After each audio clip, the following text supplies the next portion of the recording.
The Royal Commission has now resumed. Please be seated. Ms Hogan-Doran, good morning. Good morning, Chair. Good morning, Commissioners. Please proceed. Commissioners, last evening at 6 p.m, a state of disaster was declared in Victoria by the Premier on the advice of the Emergency Management Commissioner to enforce coronavirus restrictions in the face of rising community transmission and deaths. This is only the second time a state of disaster has been declared in Victoria. The first was during last summer's bushfires. I wish to take this opportunity this morning to express our gratitude for the work of all those involved in responding to this unfolding disaster.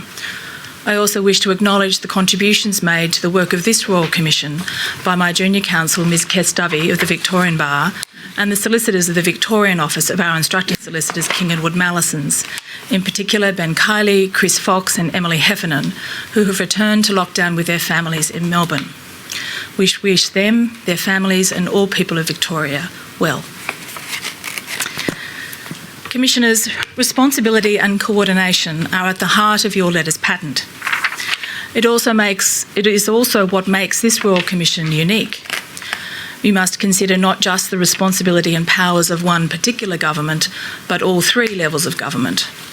You must consider not just coordination arrangements within a particular community or region, but across the nation. You may recall that last Friday we asked representatives of the Business Council of Australia what makes national coordination so hard. We will continue our exploration of that issue in coming days. Perhaps it is because no national coordination must occur in a context of growing uncertainty and greater complexity and interconnectedness. Uncertainty in the assessment of natural disaster risk in a changing global climate. Complexity in the intersection of the natural, economic, social, organisational and political factors at play. Commissioners, you have heard that natural hazards on their own are not disasters, that they only become disasters if the natural hazards intersect with the things we value in a way that we are unable to withstand. We have explored the three main factors that contribute to natural disaster risk: the natural hazard itself, including its severity, intensity and frequency; exposure of people, property or other elements present in hazard zones that are subject to potential losses; and vulnerability, the characteristics and circumstances of a community or asset that make it susceptible to the damaging effects of a natural hazard. The evidence you have heard indicates that natural disaster risk can indeed be managed, that is, prepared for, controlled, mitigated or at least influenced, at least in part, by focusing efforts toward each of these factors. And these risk factors can be managed at each of the before, during and after stages of natural disasters. Australia faces an increased risk of compounding and consecutive disasters. Put simply, the after for one natural disaster is increasingly the before for the next one. As you have heard, for many, drought was followed by the bushfires and followed by floods. And the devastation of the last bushfire season, which felt so unprecedented to the nation's psyche, has been aggravated by the fearsome impact of the ongoing COVID-19 pandemic. This week we turn to opportunities for natural disaster risk factors to be better identified and managed by improving situational awareness and decision-making. But importantly, since you are compelled to do so by your letters patent, we will explore those issues on a national plane. That is, we will examine national situational awareness and national decision-making. As you have heard, neither natural disasters nor indeed pandemics respect jurisdictional borders or local government boundaries. To conduct this inquiry, you must first grapple with something of a definitional quandary. It is well settled that a Royal Commission may interpret its own terms of reference, subject to the supervision of the courts.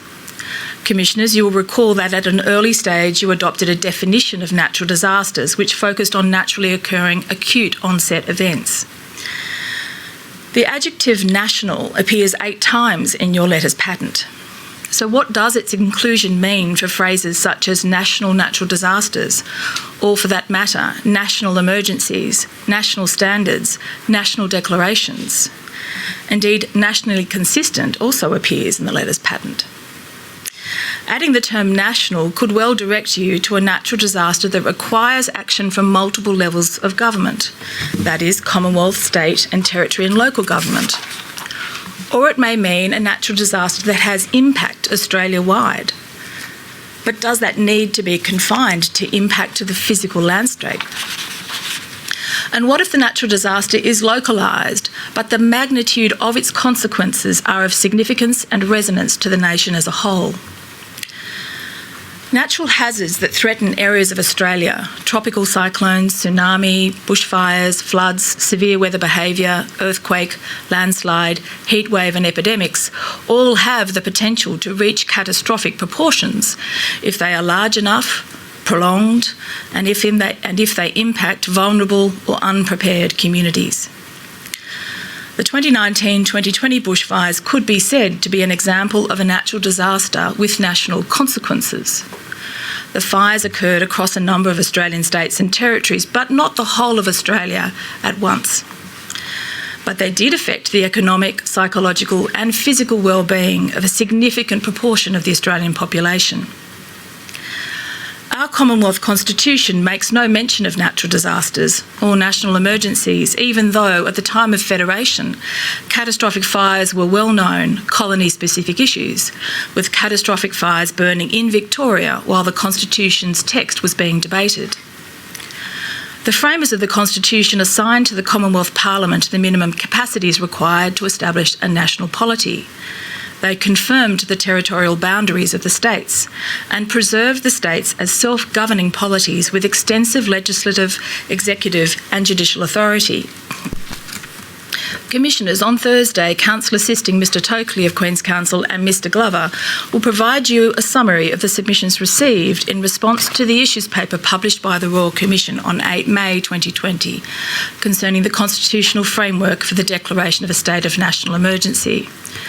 They will note that, amongst other things, the framers' starting point was that response to and prevention of natural disasters was essentially a local matter, and that a standalone power was not to be provided to the Commonwealth Parliament other than to allow the Commonwealth Parliament to appropriate funds to assist states. Yet the risk of disasters with consequences that far exceed anything yet experienced in Australia cannot be discounted. While the probability of such events is low, the consequences would be extreme. Examples of catastrophic natural disasters that could impact Australia include a major earthquake in an Australian urban settlement, for example Adelaide, Perth or Sydney, with associated building collapse, fire, loss of essential services and mass casualties. A probable maximum flood or dam burst in a densely populated area, for example the Hawkesbury Nepean River catchment in Sydney or the Gold Coast.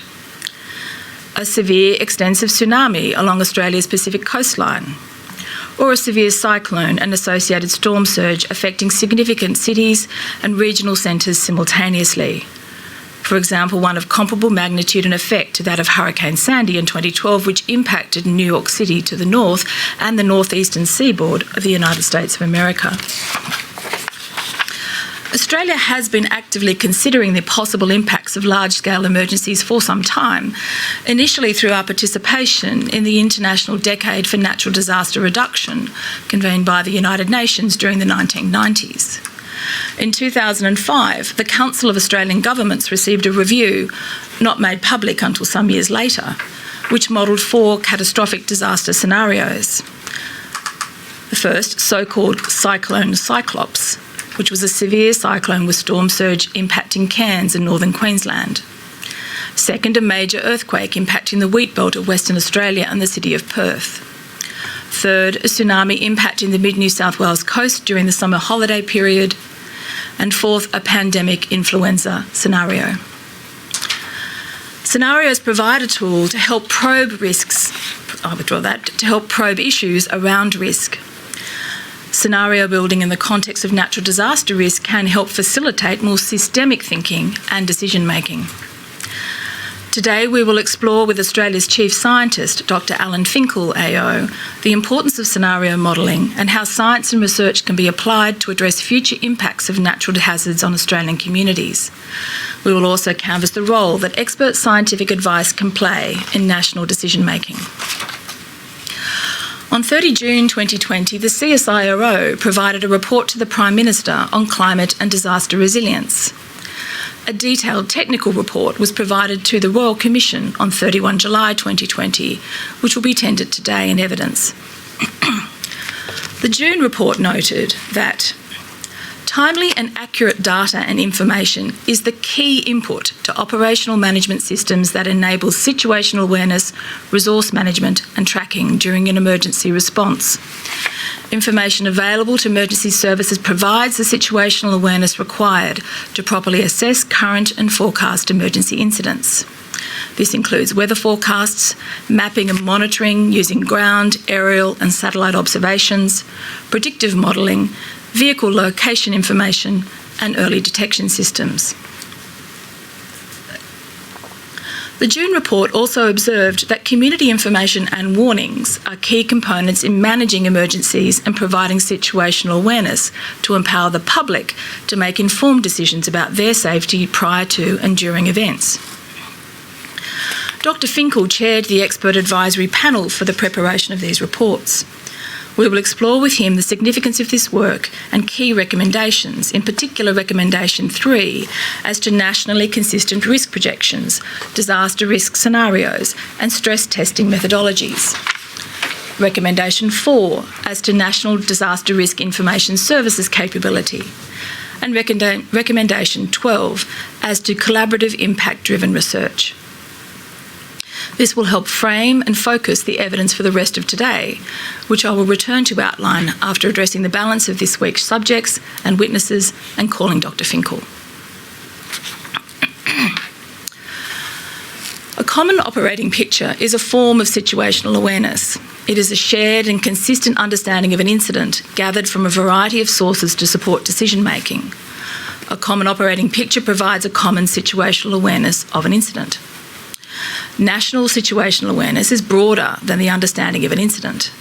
It is about understanding natural disaster risk at all levels: local, regional and national, community, government and business. It is about understanding the nation's capacity and capability to deal with a natural disaster. It is about understanding what that capability and capacity is at all levels: local, regional and national, community, government and business, and understanding whether that capacity and capability is appropriate to address the natural disaster risk now and in the future. Commissioners, during hearing block 2, you heard evidence from local, state and territory governments outlining their respective legislative arrangements, strategies and programs, decision-making and assurance arrangements to manage natural disaster risks and their consequence. Whilst there are shared objectives such as protection of priorities of life, property and then environment, each jurisdiction manages natural disasters according to their respective circumstances and contexts. But interagency coordination is a key linkage between whole of government and crisis management. During the 2019-2020 bushfires, it seems that efforts were made to contribute to a national common operating picture through frequent meetings of AFAC's Commissioners and Chief Officers Strategic Committee, or COSC. The meeting minutes, which will be tendered in evidence tomorrow, suggest that strategic decisions were made by the COSC to facilitate resource sharing and coordination on a national basis. That said, it is not yet clear to what extent those decisions and plans were siloed within respective state and territory emergency agencies or were communicated and addressed on a whole-of-government basis. Commissioners, you will receive evidence that strategic-level emergency management is fundamentally different in context and content to operational and tactical-level responsibilities. Strategic emergency management can guide the overall handling of major events, including tackling of whole-of-government and community worries about consequences and long-term recovery. A live question for this Royal Commission is what is the appropriate responsibility and accountability arrangement for strategic decision-making with such national consequences? During this week's hearings, we will explore ways in which strategic-level emergency management might adopt a network governance approach and the value in explicitly framing strategic emergency management within the broader disaster risk reduction context. Early last month, to avoid duplication of efforts, the Royal Commission approached the states of South Australia, Queensland, New South Wales and Victoria with a request to provide copies of witness statements and information produced to the operational inquiries referred to in your letters patent. However, as the Royal Commission subsequently learned, none of the inquiries had obtained statements from any witnesses, and all were reluctant to share with the Royal Commission information obtained during the course of those inquiries. Indeed, as at today's date, none of the materials provided to the various inquiries have been provided in turn to this Royal Commission. Queensland, whose IGEM was the first to complete his report, confirmed that formal statements were not provided and that information that was actually provided to the IGEM's inquiry was done so on a confidential basis. Queensland expressed concerns that disclosure to this Royal Commission of such information might be a breach of Section 139 of the Disaster Management Act 2003 in Queensland. South Australia confirmed that formal witness statements were not provided for its independent inquiry. It proceeded to finalise its review and provide a copy of that report to the Royal Commission. Victoria confirmed that formal statements were not provided to its inquiry and a formal notice would not assist it at this time. New South Wales advised that formal witness statements were not provided to its inquiry and the inquiry gathered information in an informal manner, and that it would take time to liaise with various agencies about what might be provided to this Royal Commission. The Queensland IGEM report was tendered on day 18 and marked as Exhibit 18.2.11. The South Australian Independent Review was tendered on day 24 and marked as Exhibit 23.6.1. Last Friday, the 31st of July, the Royal Commission issued notices to produce to the states of Victoria and New South Wales for their final reports, which were due to be delivered to the relevant minister by that date. Those notices are returnable today. The Royal Commission awaits copies of those reports to obtain a more complete picture of the operational response to the 2019-2020 bushfires. During tomorrow and the next day, you will receive further evidence from state and territory emergency management leaders. Uniquely, you will also receive pre-recorded accounts from many of them when we broadcast video recordings obtained by the Royal Commission as part of its investigation. On 31 October 2019, members of the COSC met in Hobart, Tasmania. Part of their proceedings was recorded by the Australian Broadcasting Corporation for an upcoming documentary titled Big Weather. A number of emergency leaders were interviewed by the ABC, and this contemporaneous evidence demonstrates the insight and commitment of Australia's emergency leaders to planning for what threatened to be a catastrophic summer. On Wednesday, you will receive evidence specifically from the President of AFAC, Commissioner Paul Baxter of New South Wales Fire and Rescue, and the co-chair of COSC, the Director-General of Emergency Management Australia, Mr Robert Cameron OAM, who will return to assist on this topic. On Thursday, you will also hear from Dr Christine Owen, Associate Professor of the Tasmanian Institute of Law Enforcement Studies and former Directors General of Emergency Management Australia, Mr Mark Crossweller, AFSM, and Mr Campbell Darby. A guiding principle of the National Disaster Risk Reduction Framework adopted by COAG in March this year is data-driven decision-making and data and information to inform implementation, planning and execution. Last week, the Australian Disaster Resilience Index was launched by the Bushfires and Natural Hazards CRC. The index provides the first nationally standardised snapshot of disaster resilience across Australia. It provides an opportunity to audit the state of disaster resilience at specified points in time, allowing changes in disaster resilience to be tracked over time.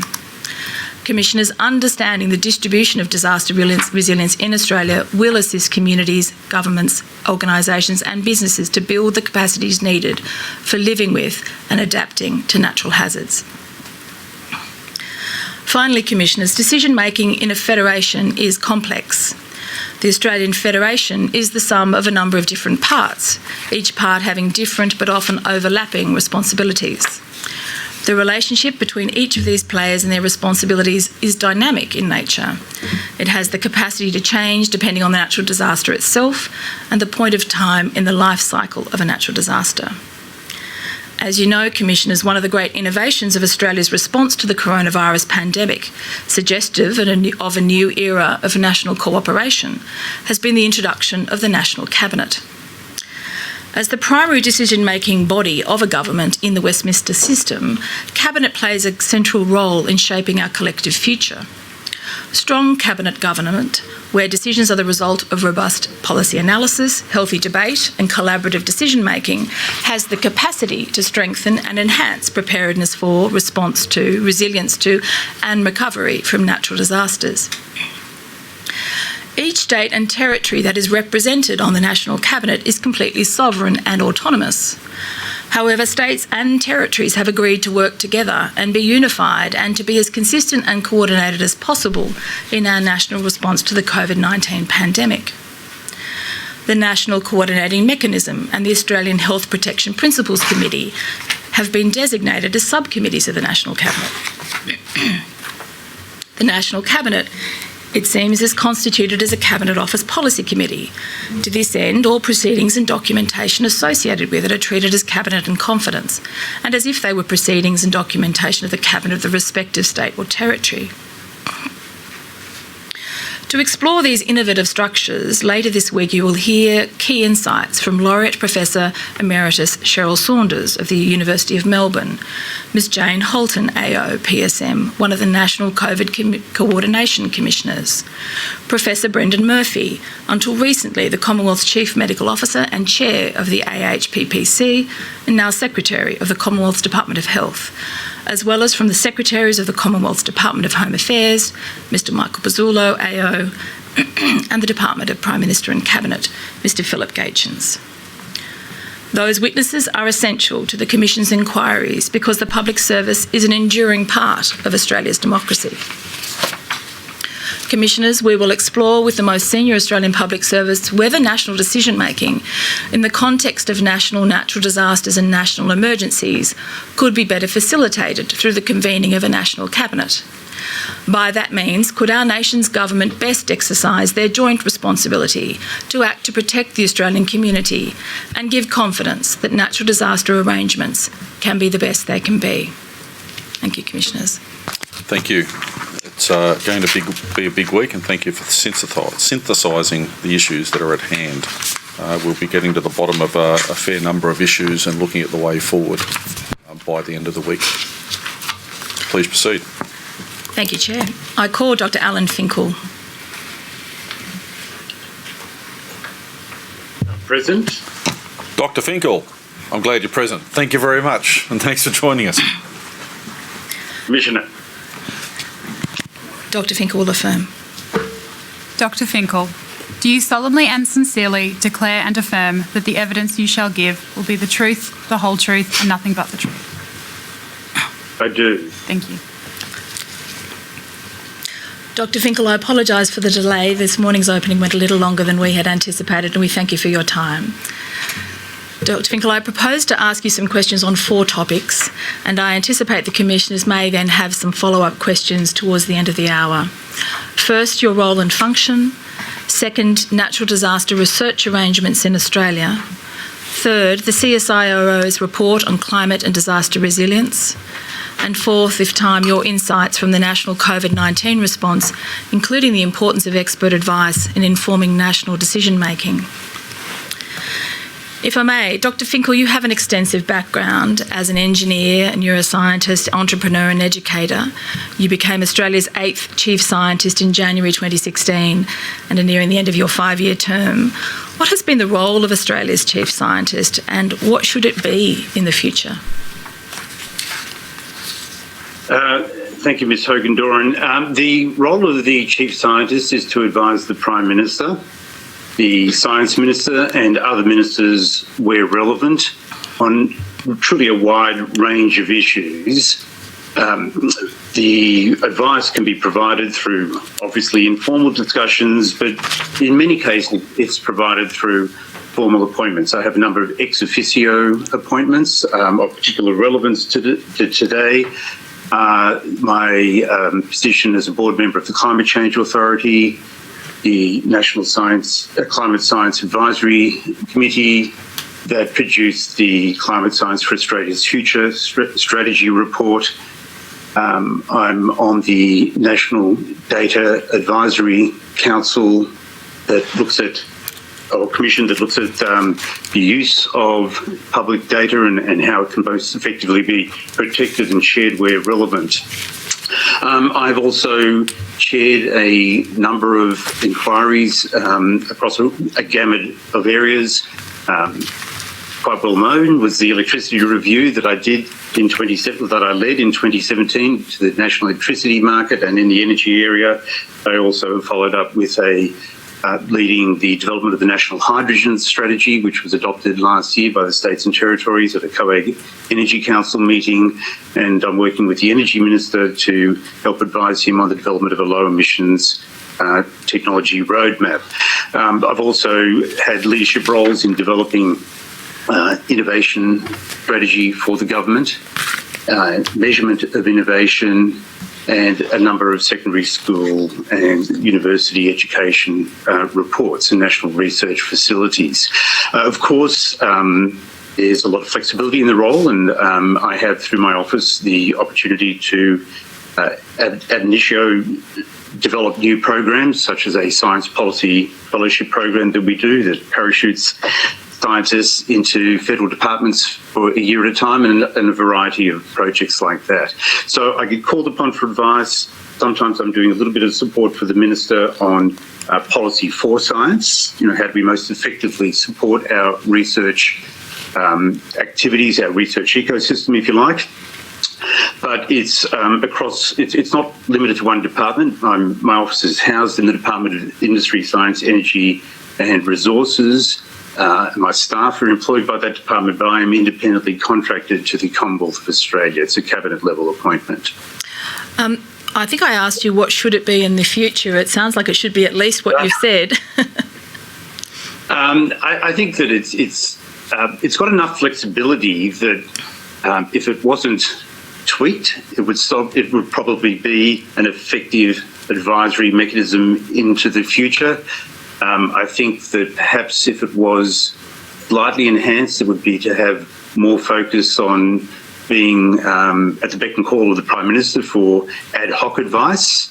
But I'm not implying a problem. I do get to meet the Prime Minister frequently enough to enjoy the opportunity to communicate and share ideas. What's the importance of it being an independent appointment, that is, independent of your staff and in the way that you've described it? I think it's critically important. A number of departments have people who are in a chief scientist role, even if they're not actually called a chief scientist, and a number of the publicly funded research agencies do, but they are there representing always their department. I'm speaking to you today. I'm not representing a department. I'm not representing effectively the Commonwealth of Australia. I'm representing myself in my office as Australia's chief scientist. That means that in theory, and I'll put it to you in practice, I'm free from political influence. I'm very cognizant of the fact that I am appointed to the Commonwealth of Australia. My role is not to criticise the Commonwealth or the government of the day. I work for the government of the day. If there's a change of government, the chief scientist is there to advise the incoming government for the duration of its term. I think that is the essence of independence. It's quite different, say, to having a science policy advisor in the Prime Minister's office or in the Science Minister's office, because clearly there the role is to support the political agenda of the government or of the minister. I support it where the evidence is relevant to the decision making that the Prime Minister or other ministers are making. One of the matters I want to explore with you, and we will explore during the course of this week, is evidence-based decision-making. And I'd like then to turn to the question of natural disaster research so that evidence and that information is made available. The Commonwealth Government recently announced a new $88 million natural disaster research facilities. What opportunities do you see exist to expand on Australia's current research capabilities to work towards, say, an optimal research system? So Australia has significant current research capabilities. Earlier in this year, the Science Minister Ms. Karen Andrews arranged a number of roundtables, and some projects came out of that, including the Earth Observation Project. I think you'll be hearing from the Space Agency later on. My office took on the responsibility of mapping Australia's research capability, and we did that two ways. We did a bibliographical analysis by going out to those collections internationally that collate information about research capability and rank them, and also by reaching out to the universities and the publicly funded research agencies in particular to understand their capabilities. What we found from the bibliographic analysis, Australia is actually ranked number 2 across the gamut of bushfire research capability. Through the information that we got back from the universities and the publicly funded research agencies, we found that, of course, there were areas of specialisation within the overall spectrum of bushfire research. One of our strengths is the ability to predict through software the spread, the likely outcomes of bushfires and the likely occurrence of bushfires, depending on fire hazard days and things like that. Another big strength has been the social sciences research and the humanities research that has helped guide engagement with communities effectively in a bi-directional fashion to make sure that operational agencies and governments understand communities and the communities are aware of what operational agencies and governments can provide to them, and that communication is clear. And a third area of strength in research in Australia would be in health-related research. Obviously, respiratory diseases, mental health, and even in specific circumstances, asbestos being released from fires ripping through older buildings and things like that. So they're just three that come to mind as perhaps the three that were outstanding in our research capability. You asked that question, though, in the context of the new funding that's been announced Just before you do go to that, yes. Sorry, just so that I can assist the commissioners. Commissioners, the Bushfire Research and Technology Mapping Australia's Capability Report, which is what the Chief Scientist was just referring to from June, is, I have it shown, RCN 900 078 0001. And there we have it. And that did highlight Australia's breadth of research capability, which you've just mentioned, Dr. Finkel. As a follow-up to that, and I think what might then lead to this issue about the $88 million research fund, it speaks about issues of collaboration, but also identifies that there's competition in research and technology for not just bushfire research and technology, but broader within climate and disaster resilience. What's needed to get that balance right? Is a balance needed, and how do you get that balance right between collaboration and competition in research and technology? So that's I'm not trying to compliment you, but it's a perceptive question. There is a very public narrative or pressure for collaboration, and collaboration is critically important, especially in an operational context. But on the other hand, I have experience as a researcher, and research is competitive. I have experience as a business person, and business is competitive. And competition is healthy too, because through the process of competing with others, you tend to work along some unique pathways that can deliver fantastic results. But especially in complex areas, collaboration has an enormous role to contribute. I think that the way to get the balance right is to set up funding structures that, well, the first point is to not confuse correlation and causation. So a lot of times people see some fantastic results, either in business or here today we're talking about research, that were the result of a fantastic collaborative effort. Then they often make the step to think, well, if we can force people to collaborate, we'll get fantastic results again. And that's confusing correlation and causation. So in my mind, the best way to get the balance right, which is the essence of your question, is to set up funding structures that never inhibit collaboration, to some extent encourage it, but only in some circumstances where it's particularly obviously useful, require it. So give the researchers the flexibility to come together as research groups, or with industry, or with other end users such as government agencies when the research would be better served by that. The more delivery-oriented or operational the research is, the more likely the collaboration is required. The more that it requires billion-dollar equipment like the gravitational wave detection that was announced several years ago, or the Australian synchrotron, you end up obviously having to have collaborations because you can't afford to do that kind of research individually. But it's important not to overemphasise one or the other. You need the balance, and I think the balance is achieved by allowing it to blossom where it's appropriate.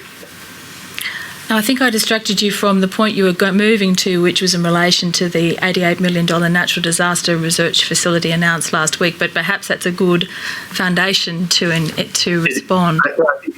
I think it is. So the $88 million is for the transition to a new institute or a new centre of some kind, details yet to be defined, to follow on the Bushfire and Natural Hazards CRC, which is coming to the end of its 10-year term, and I think it was preceded by a similar CRC. A CRC is a cooperative research centre before then.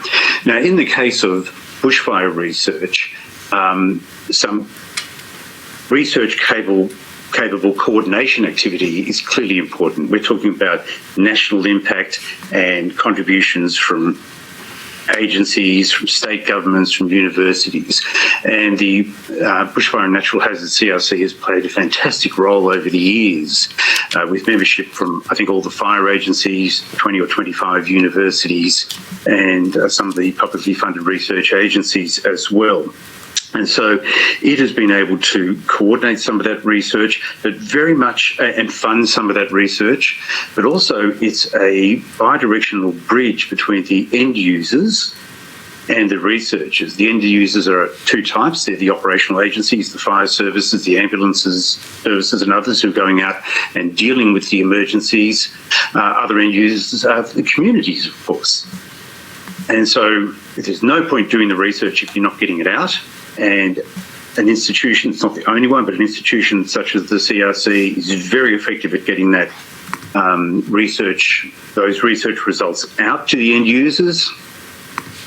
But it's also no point just going off and doing research that won't be of interest or relevance to the end user. So I said it was bi-directional. The other direction, the role of the CRC is to collect or collate the needs of the communities, to collate the needs of the operational agencies, and through meetings, through funding, through other publications and means to inform the researchers what's the real need out there and direct your research towards satisfying those needs.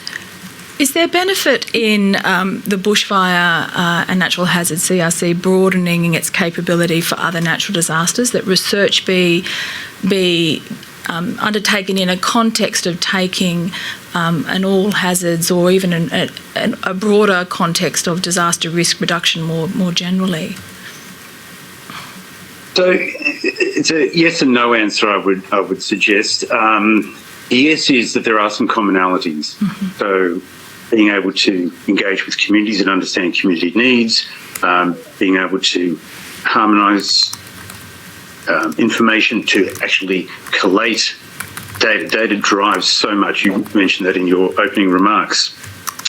So there are some commonalities you would think or there are necessary commonalities for all disasters, but there are sufficient differences that if you pile it all into one centre, it could work. I would be concerned that you're just then diluting the effort. So if there is a new centre one day that's devoted to tropical cyclones. It would be important for it to be mandated almost to share the learnings from the centre that is specialising in bushfires, the learnings across harmonisation, coordination, telecommunications, all those disaster response type capabilities. But in terms of truly understanding the likelihood of threats and the mapping out or predicting how the threats will unfold, there's a lot of different specialist needs there. That's probably a good point to move to the CSIRO report on climate and disaster resilience, which is PMC 0003, 0001, 0001, and I'll have that displayed too. You chaired the expert advisory panel that supported that report, and if we could go to, just while that's brought up on the screen, thank you, operator, if we could go to 0005 and it outlines 6 actionable themes in relation to improving disaster resilience, which we can see here. The second one, I think, is particular interest to the Commissioners, that a national approach requires systems thinking and solutions to deal with complexity, including foresighting, management of risk and learning, and education for all stakeholders. I'll just invite you, if I may, to expand on that second theme, the national approach needing systems thinking and solutions for managing complexity, and in both to break that down and then understand its significance for the work of this Royal Commission and the work plan going forward. There's a lot in that one statement, which is consistent with the fact that bushfires and bushfire science and the emergency responses and the role of government, it's a very, very complex system, and there are no simple solutions or simple ways forward. It starts truly with ensuring that we've got the data and the intention to harmonise. But let me go to the things that are specifically listed there. Foresighting. You mentioned in your introductory remarks the Hawkesbury and Nepean stress test that was done. There's 2 levels of foresighting that are critically important: stress testing and scenario planning. And you actually mentioned the scenario planning when you referred to, I think it was 2005, Yes. A COAG report that wasn't released immediately, but they were doing these kinds of high-level things. So the stress testing, in my mind, is where you take a defined situation or a modest size situation and actually have the agencies, the communities, the operators do practice runs like war games for military exercises. And of course, you learn from that, what worked and what didn't work. Terrific for something like floods or localised fire, but not sufficient for the kinds of things we've seen in the summer, where we've had the sequential events and the simultaneous events, and there have been many, many states in scope. It's just not practical to do that kind of stress testing. But for that, you need the foresight. You need to do scenario analysis. You need to say, what is a likely risk? And here we're talking about acute disasters that are often sitting alongside chronic disasters. So a drought is a long-term chronic disaster, whereas the cyclones, the hailstorms, the floods, the fires are the acutes. They're often living alongside or sequentially or simultaneously. And to sit down and say, okay, well, this year, let's map out a particular circumstance, say, of, a localised bushfire and followed by a flood. Or we'll map out the scenario of no floods, but bushfires to go right up and down the eastern seaboard. And think through what our requirements would be where we're likely to run out of resources. So it's a intellectual planning exercise rather than a real-time war game type exercise. And it's truly that systems level thinking that will mean that we're prepared. Because if you do your thinking in isolation or in silos, the chance that everything come together effectively under real circumstances is slim. So I'll wrap up there. There was a lot in that. Dr. Hinkle, I think you also mentioned at the commencement of your response the importance of data. And the third theme there is the availability of data as a key enabler. It's said there by the CSIRO, and noting you led the expert panel, advisory panel, that there is a compelling case to shift to common approaches and platforms for both resilience planning frameworks and operational management systems. We've heard evidence during the course of this Royal Commission of the different states and territories adopting management systems, having different planning frameworks, all being at different stages of maturity in terms of their development and response to managing natural disaster risk. In the report, if we could go to page 0009, excuse me. And there are two points made in that page. The first was a systems approach is critical to dealing with complexity, which you've mentioned, which takes in the first recommendation about the Bureau of Meteorology and CSIRO being tasked to develop nationally consistent risk projections including the integrated climate and disaster risk scenarios. I think you've spoken to that already, but more in a sense of more scenario testing, which I take it would be informed by the insights of the Bureau's and the CSIRO's risk projections. Is that right, Dr. Finkel? Correct. The CSIRO did the report. I chaired the expert advisory panel, and I'll point out I did that in my role as a generalist rather than an expert in any of the areas of bushfire and climate disaster response. But we were asked to look at climate and disaster resilience, and so there's a substantial discussion in the report about the fact that the climate is changing and the frequency and nature of some of these disasters are changing. We're seeing not necessarily more cyclones, but stronger cyclones. We're certainly seeing more fire hazard days, which lead to the likelihood of stronger and longer bushfires. Now, the states are aware of the need to do some of that foresighting. And across the states, you'll see that they do foresighting exercises, but they haven't agreed on a common climate trajectory. And therefore, the response that you might get from the kind of exercise that's done in one state in the same circumstance could be different to what you would get if a different state did it, because the projections haven't been nationally agreed. And so that recommendation is to suggest that the Bureau of Meteorology and the CSIRO develop a set of consistent risk projections, probably over about a 20-year time frame, because we can be fairly confident. You can never be absolutely confident, but we can be fairly confident of how things are unfolding over 1 or 2 decades. It gets much, much more difficult as the number of decades goes up. But if some agreed scenarios could be used consistently across the states, then it's easier to share information, to share learnings, to share personnel, to inform the exercise in a state that's from a personnel in a state that's already done that kind of exercise.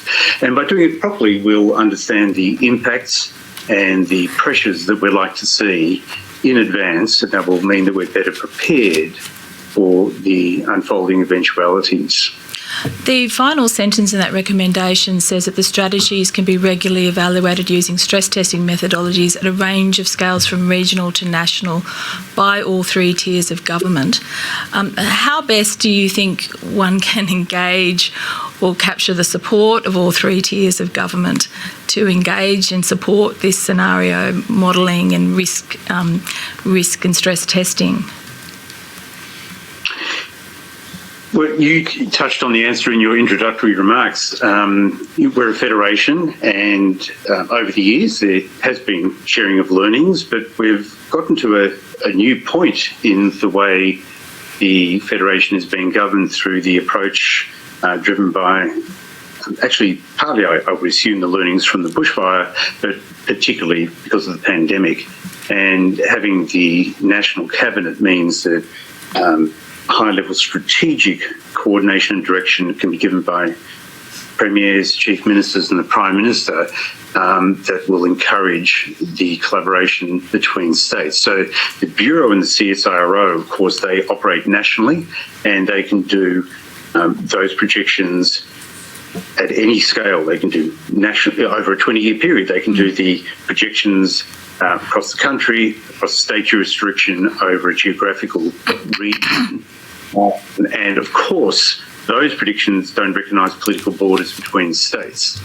So the Bureau and the CSIRO, they're intrinsically national, but the ability to work across governments collaboratively, it's always been there, but I think it's going to be more effective going forward because of the collegiate nature of government that we've seen in recent months. The second, we go down now to data as a key enabler, and the fourth recommendation. This concerns reliable access to information, data and knowledge about climate and disaster risks and their impacts is essential for effective planning and improvement. In the recommendation, it's directed to the Prime Minister, Premiers and Chief Ministers to ensure all jurisdictions work together with local government and industry to deliver climate and disaster risk information to all sectors. And that, I think, picks up the point you've just made, Dr. Finkel. The second sentence there says it includes accelerated implementation of harmonised data governance and sharing common technologies. What is harmonised data governance, to your understanding? So there's a vast amount of ongoing activity in the research sector, but also in the operational sector to gather data and provide data, whether it's smoke hazard and directions and fire spread, communications with communities. And of course, as you well know, it's not a single standardised system across the country. And we're quite careful in the report not to recommend that everything be I'm going to focus on the word harmonised, if I may. We're quite careful not to recommend a single standard solution that all jurisdictions need to use, because there are clearly local requirements and state level requirements that just won't be shared equally with other states and other regions. The harmonised approach for data governance and the data itself and the technologies to deliver it is to say, can we find a lowest common denominator of information and information management processes that everybody can benefit from, with a layer above that where states and local councils are picking and choosing what they need to further emphasise for their local needs. And what we're recommending there is really a better delivery of that lowest common denominator that everybody can share. It also says including a national risk map. Now, what is that? What is envisaged there, Dr. Finkel? So that's really a suggestion that is coming out of the National Risk Reduction Framework that was adopted by COAG, I guess now the National Cabinet, in March, I think. Yes. And it's being affected by a number of agencies, including EMA, Emergency Management Australia. And my understanding, because it hasn't actually been finished yet, is that it'll be focusing on operational issues and data sharing and data alignment. And there's a lot of work to be done. A lot of work to be done. The National Disaster Risk Information Services capability, are you able to shed some light for the Commissioners on that? Oh, that's what I was actually talking about, that information services capability emerged from the We'll produce this map. The other matter I wanted to take you to, and I think you've already touched it on in your opening remarks, but if we could go to 0011, Before you highlight anything, Operator, I'll just note that the top of the page speaks to a recommendation to continue to embrace and invest in science and technology. Recommendation 12 on the bottom of the page, investment in collaborative, impact-driven research that brings together universities, Commonwealth agencies and delivery partners is necessary to realise opportunities that require new science and technology to be developed and adopted. The first one mentioned there, and we had some evidence early on in the Royal Commission, and I think we may have some more later this week with Professor Murphy, now Secretary of the Department of Health. But the first is 12.1, a national approach to air quality measurement and prediction, including smoke plume forecasting. One of the matters is that some of these initiatives that are identified here, which is that smoke plume forecasting, the hazard early warning systems, the earth observation technologies, and the development and assessment of new materials for construction, personal protective equipment, and retrofitting of older buildings, are all initiatives that it may strike the commissioners as being ones that require very substantial financial investment.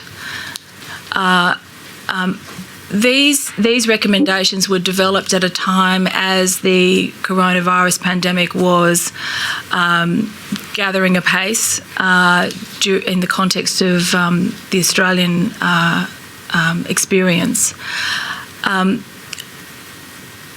What is an appropriate approach to considering investment in science and technology in circumstances where there are so many financial stresses on the nation? It's always difficult, but as a nation, we would be poorer if we only focused on the immediate and not the medium and the long term. And it's the nature of research to provide solutions that will help us in future years, and it's the past research that is providing us with the expertise as well as the technology. So it's both that count. It's the people as well as the products of the research that enable us to contribute to our ability to dealing with the problem of the day. There are many ways forward. So some of the things that we need to develop, say the 12.3, which is Earth observation technologies, we have ongoing capacity through Geoscience Australia, through the Space Agency, to focus on those things, and it's a question of fine-tuning funding to make sure that it can be done at an adequate rate. Some of the work that's there will be done by universities through their normal ARC granting. Some will come through the follow-on funding for the Bushfire and Natural Hazards CRC, and that's why it's so important that it's really good to see that funding has been committed, the $88 million, and that will draw in more funding. There are also some existing programs such as Commercialisation Australia that are run by the Department of Industry, which fund projects that are industry-led, often from small and medium enterprises, and the CRC program itself. And it is possible to articulate national priorities and create requirements for some of the existing programs to have a focus that is aligned to the national priority, in this case dealing with climate-driven or climate extenuated, let me say, natural disasters. But the more you do that, the more you run the risk of redirecting funds from other worthy causes, and that was part of the essence of your question. So we have existing mechanisms that can be used, but they need funding, and I'm strongly of the opinion that investing in research today for the longer term benefit cannot be put to the side in order to, we have to avoid I'll put to you as a false dichotomy between worrying about the immediate responses to the economic impact versus worrying about the long-term benefits of research. We just need to manage both. You mentioned earlier in your evidence that, speaking about the leading status of bushfire research and technology in Australia, to what extent is Australia, particularly in these particular ones that you've identified, these particular areas for further research and innovation, connected into international work and international research that could enable there being a sharing of the approach to these problems? So I can't give you an actual number on it, but it is extensive, but it's actually extensive across all fields of research in Australia. The world has globalised more and more over the years. We don't tend to do a lot of collectively funded research where governments put money into one bucket and then projects get disseminated from that. But you'll find that a lot of the papers that are published in the international literature will have international co-authors alongside the Australian authors. I can't give you an exact number on it, but that is a tendency that's been growing over the years, and Australia's got a good reputation for that. We certainly do work closely at the research level with colleagues in countries like New Zealand and Canada, which are also exemplars of best practice when it comes to dealing with natural hazards and bushfires. So I think it probably is at an appropriate level, the international engagement. All right. Commissioners, I note the time. There may be some questions from you. We've been very concise so far, and we've hit all the points I would like to have hit. Commissioner Bennett, are you? I have two tiny questions, if I may, Dr. Finkel. The first one is, well, you did refer to Geosciences Australia and the work that they do, and you've set the report has set out some detailed description of some of the work that does. I was curious as to why in recommendation 3, where you said the Bureau of Meteorology and the CSIRO be tasked with developing nationally consistent risk projections, why wasn't Geoscience Australia in that mix? Is it not relevant to that? I can't. So the Bureau of Meteorology and CSIRO do a lot of the mathematical modelling that enables us to make predictions of climate change. So as we go from weather to climate change, they are the two entities. Also alongside some of the university sector, there's a Centre of Excellence that's very good at, an ARC Centre of Excellence is very good at this too. So they are two of the entities that are driving the longer term modelling.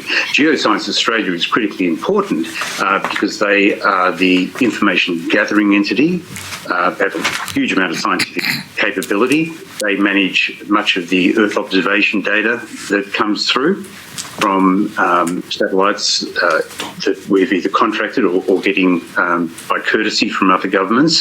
And so there is already fabulous sharing of information between the Bureau and Geoscience Australia and CSIRO. But we were focusing on the modelling. I see. Okay. I get it. Okay. Predictions. Okay, thank you. My other very tiny question, I just picked, you were asked the question about potential international research and, the ability to have internationally funded research going forward. There is a body, and I can't think of the name of it, based in Strasbourg, that Professor Warwick Anderson is now the CEO of, that does do internationally funded, and in fact it's got to be internationally, the work has to be international. Is there... I just can't remember the name of it. I should know, but I can't recall it now. Whether there is... I should know too. I think it's ISF or something. It's got letters. It's got acronyms, and I always forget the acronyms. But I don't know whether this...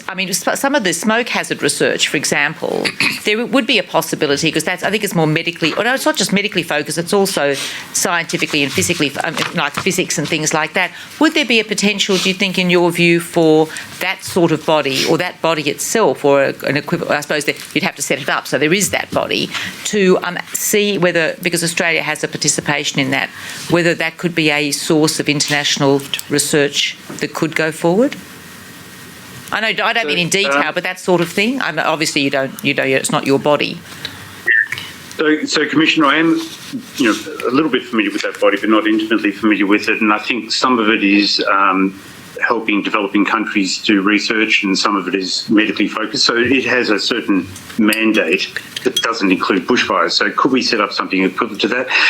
Yes, of course, but countries have to identify sufficient benefit to themselves from funded international collaborative research that they're going to put the money in and lose some of the control. Yes, and okay. that's a difficult case to make. Okay, thank you. I was just curious. Thank you very much. Thanks for all of your evidence today. Thank you. McIntosh. Thanks, Chair. Thanks, Dr. Finkel. Operator, can you pull up PMC 003 001 0015? So it's recommendation 24.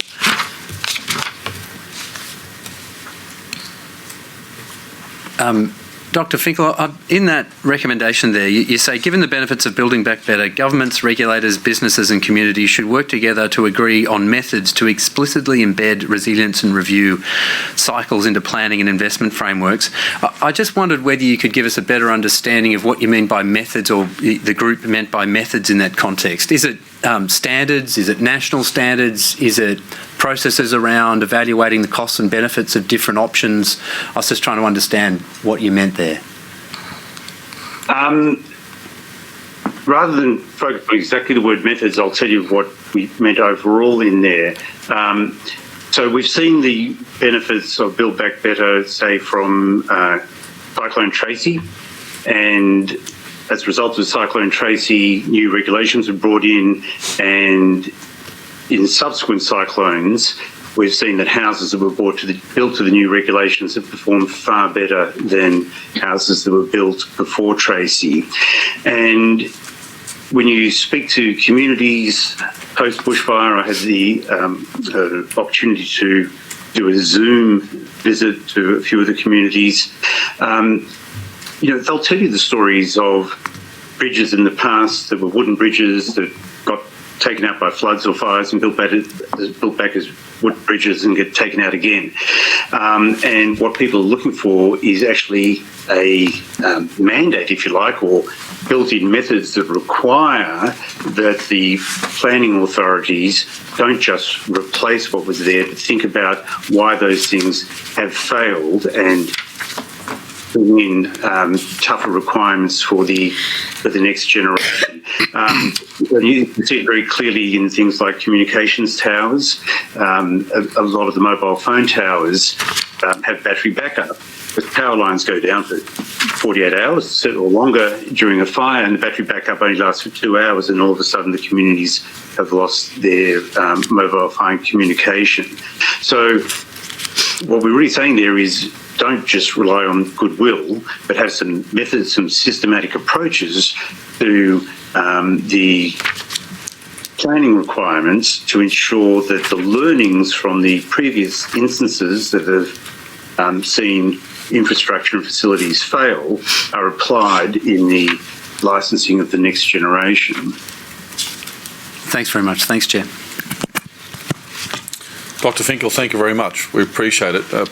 Your session today and that CSIRO report will be very beneficial in our deliberations as a Commission, so we appreciate it very, very much. Thank you. My pleasure, and I'm really saying my pleasure on behalf of the CSIRO that did all the hard work. The expert advisory panel were fantastic in providing some guidance. No, they should be commended for taking a national and system approach to it. I think it's, as I said, it'd be very beneficial to the way ahead for the Commission. Ms Hogan-Doran, are we finished with Dr. Finkel? Yes, we have. Thank you, Commissioner. Thank you very much, Thank you. And your excuse from Ms Summons. Appreciate it. Thank you. Bye. Just by the way, for the transcript, it was the Human Frontier Science program that I was referring to. There we go.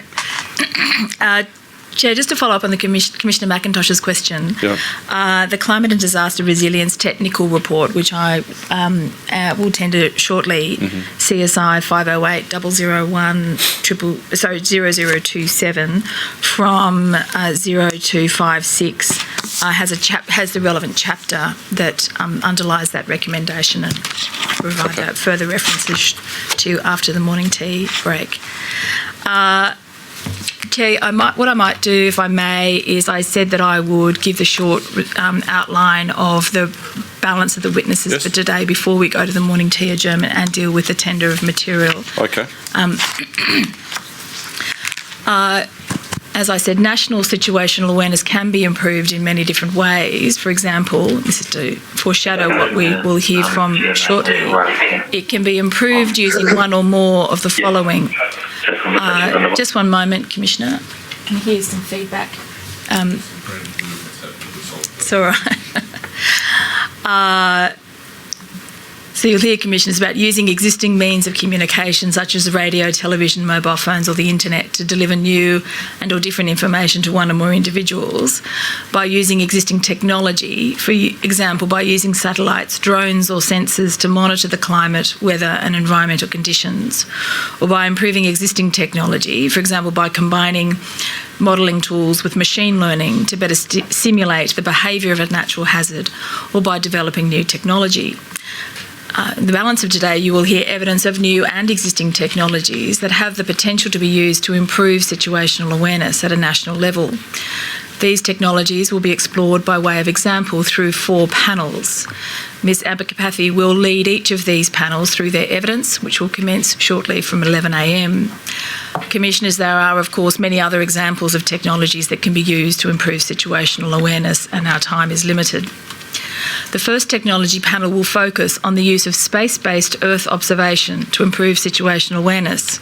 Representatives of the Australian Space Agency and the SmartSat CRC will give evidence. The Australian Space Agency, as you heard from Dr Finkel, was tasked by the Minister for Industry, Science and Technology to consider the role of space-based Earth observation to support planning, response and recovery efforts relating to bushfires.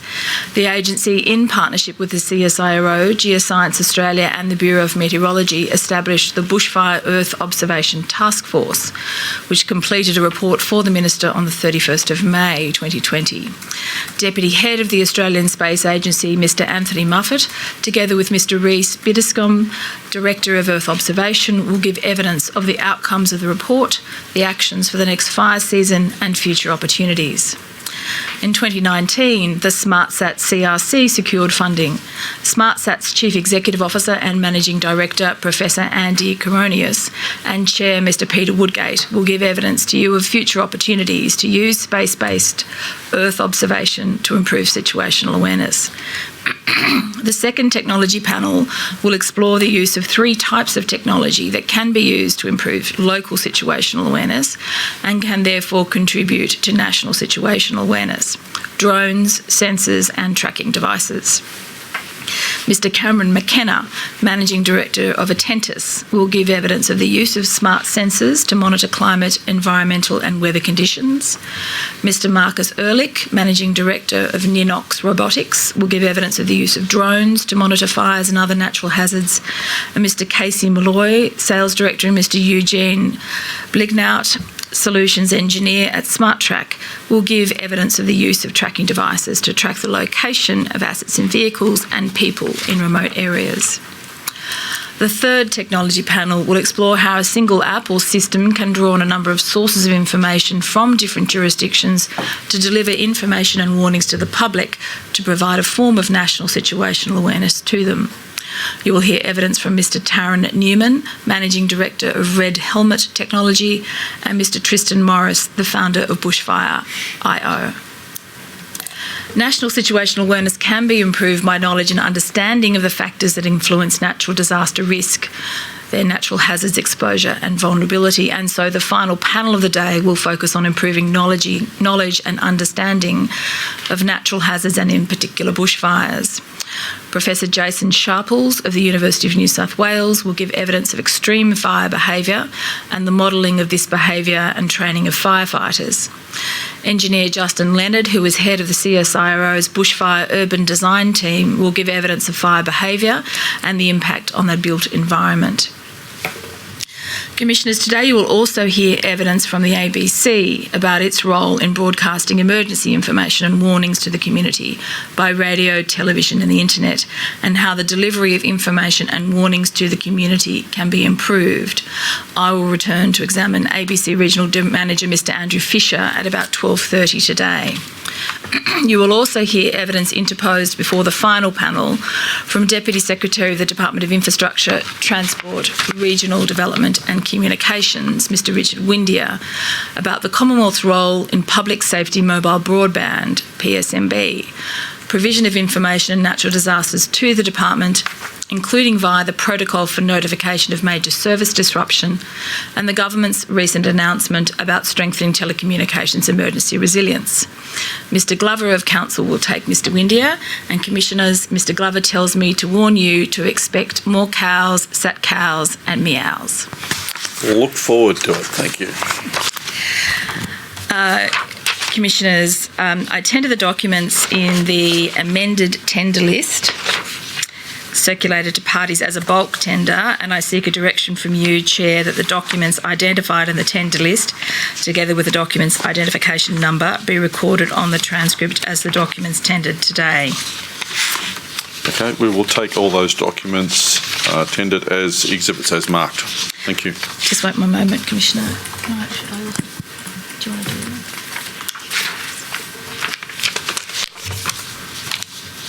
I also tender from the supplementary tender list materials concerning community warnings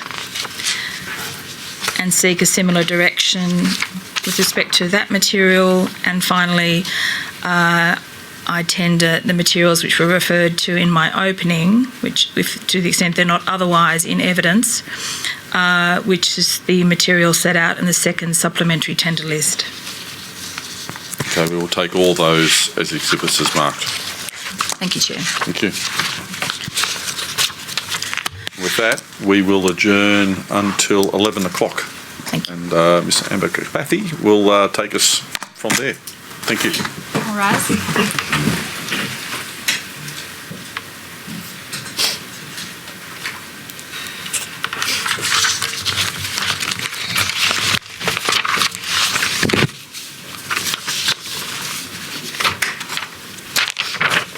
The Royal Commission has adjourned until 11 a.m.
The Royal Commission has now resumed. Please be seated.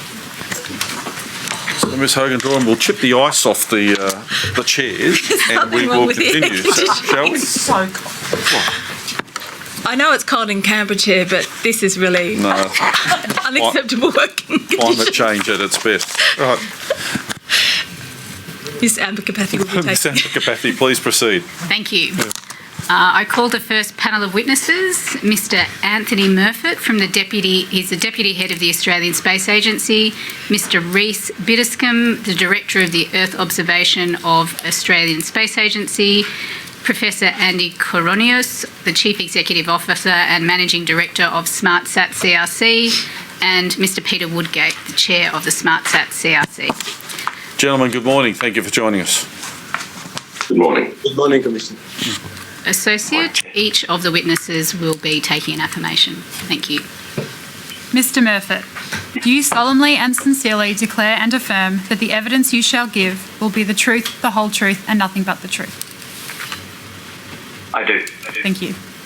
Mr. Biddiscombe, do you solemnly and sincerely declare and affirm that the evidence you shall give will be the truth, the whole truth, and nothing but the truth? I do. Thank you. Professor Koronios, do you solemnly and sincerely declare and affirm that the evidence you shall give will be the truth, the whole truth, and nothing but the truth? I do. Thank you. Mr. Woodgate, do you solemnly and sincerely declare and affirm that the evidence you shall give will be the truth, the whole truth, and nothing but the truth? I do. Thank you. Thank you. I might start with the Australian Space Agency and with Mr. Murfitt. Could you please just explain in a few sentences the role of the Australian Space Agency? Thank you, Council. The role of the Australian Space Agency, we have a purpose to grow and transform a globally respected space industry that inspires and improves the lives of all Australians, underpinned by strong international and national engagement. In this context, some of the key roles that we do is that we're the central Australian government agency providing advice to government on civil space matters. We also coordinate civil space activities across the nations. We engage internationally with international counterparts. We're a regulator for space activities, and we're focused on building capability for space activities across the nation. Thank you. But I just want to clarify, you don't actually undertake any space activities yourself. It's an advice and policy-based agency. Is that correct? Council, so our role is very much around providing advice to government on civil space activities, and we are often a funder of space activities rather than having an operational capability or space programs as you would compare to, say, NASA or the European Space Agency. Thank you. And so after the 2019-2020 bushfires, you partnered with the Geoscience Australia, CSIRO, and the Bureau of Meteorology to establish the Bushfire Earth Observation Task. Is that correct? Council, yeah. So after the Minister for Industry, Science and Technology asked, after the devastating bushfires, for the Australian Space Agency to partner with the Bureau of Meteorology, Geoscience Australia and CSIRO to understand how space activities relating to Earth observations could support bushfire-related activities in the future. And what is Earth observation? If you could please just briefly describe that to the Commissioners, what that discipline is. Yeah, so Earth observations relates to a range of technologies from both Earth-based or ground-based through to space-based that take images or other forms such as infrared views of the Earth, so we get a better understanding of land, sea, air and things such as bushfire and smoke. Thank you. Now, Commissioners, I'm now going to run through certain aspects of the task force report. Yes, please. Thank you. And so the first thing I'd like, Operator, if you could please go to IND 0003 0001 005, figure 12.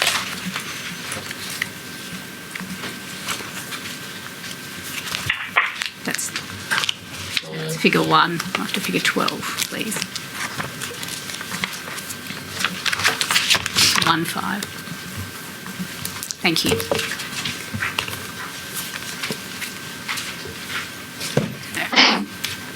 This is a snapshot of how Earth observation, both space-based and land-based, is used currently in Australia in relation to bushfire decision-making.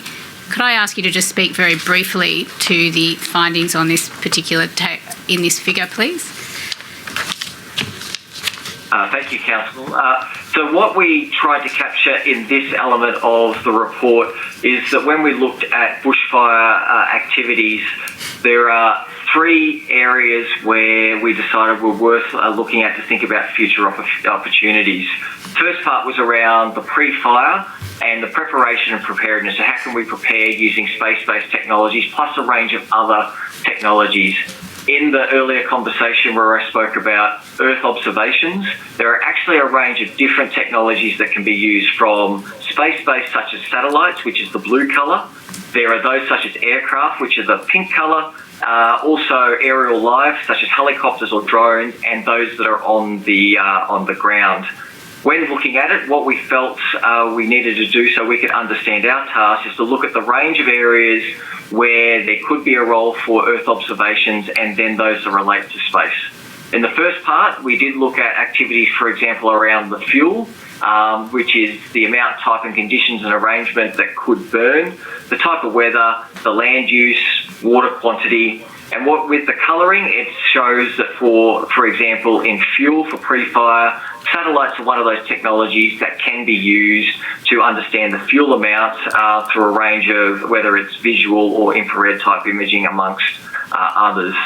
The second part was what were some of the activities that could happen during a fire and in the response where these type of technologies could play a role. They relate to active fire mapping, the detection of smoke, understanding the weather conditions that can happen through fire, and thinking through other things such as access to water, as well as other pre-fire information that is described in the first column. And the third column was the post-fire, is around what is more focused on the recovery elements, and is there a role for Earth observations in these areas? And that relates to things such as the burned extent. So how much burning did occur? Was there infrastructure that was burnt? So the severity around the built environment, as well as the natural environment, looking at water quality that can be impacted as a result of smoke and ash, and the vegetation recovery. The task force, when looking at these activities, felt it was useful to break it down because the technologies that are available through Earth observation can target specific things, so we felt that it was useful to break it into these 3 separate compartments. Thank you. And so this is a snapshot of the current use of Earth observation technologies in Australia in relation to bushfires. So, Councillor, I would characterise it, when we were pulling the report together, what we were doing is looking at what happened during the current bushfire, but we wanted to contextualise it to think about what could happen and how space technologies could be used in the future. So very much that it allowed us, as we developed the report, to think about the technology and how they could also be applied in the future, not just about what happened in Australia during the recent bushfire season. Yes, thank you for that clarification. I guess what I was asking is Figure 12 a snapshot, or is of what is currently how Earth observation is used for bushfire decision making, or is it a forecast of what can be done in the future and what capabilities can be utilised in the future? I know you're correct, Council. It is a current snapshot. Thank you. So now I'll move to Australia's space-based Earth observation capabilities, and if I understand it correctly, that was actually the focus of the task force's work, was to look at the space-based Earth observation capabilities. Is that correct? So with the report, Council, what we were asked to do is to look at the role that Earth observations, space-based Earth observations could play in the future to support Australia's bushfire efforts.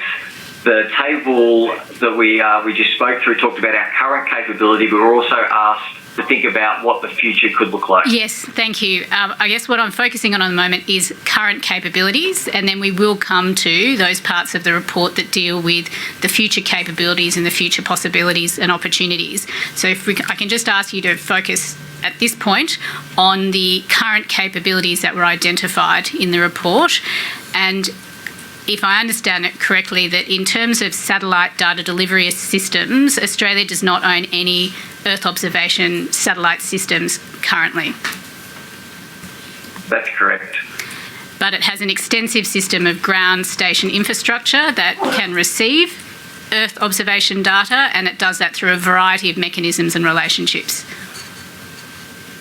So I would characterise our current space capabilities in that we have organisations such as the Bureau of Meteorology and Geoscience Australia, who actually receive data through a range of different mechanisms and using satellite data from a range of different satellites that are in place. So while we don't have our own satellite capability, we draw on data from around the world and from other nations' satellites to enable broadcasting capability. And at the Commonwealth level, I understand that it's Geoscience Australia and the Bureau of Meteorology that have the operational capability to use these satellite-based systems. That's correct. And that is, they use that to support bushfire activities. And are there any other natural hazard activities that they use these satellite-based systems to support? So, Councillor, I think I would, for the operational capability for both GA and the Bureau of Meteorology, I think they are best placed to talk about their operational capability. But if we take the Bureau of Meteorology, for example, they provide a range of different activities from weather forecasting services through to activities relating to bushfire. And Geoscience Australia has a very broad mandate, both from a geosciences perspective, creating national data sets which can support activities such as bushfire management through a range of others. But I think for their operational capabilities, I would think they would be best placed to talk to the specifics of those activities.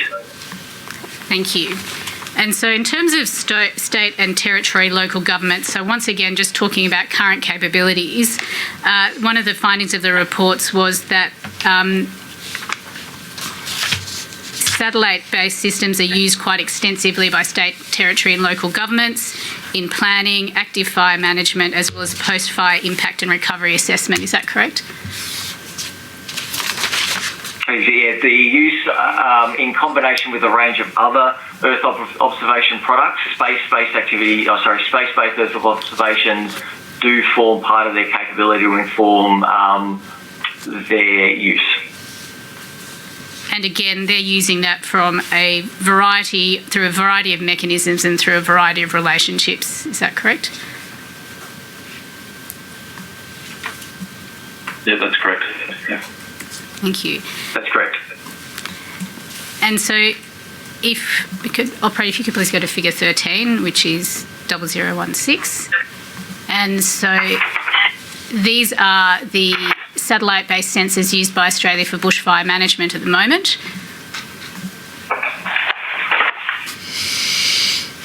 What we have here, Council, is a range of different satellites where Australia is drawing on different streams and data to support analysis of to support the bushfire effort.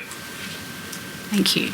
And if we could then go to figure 11, please, operator, which is on 0014.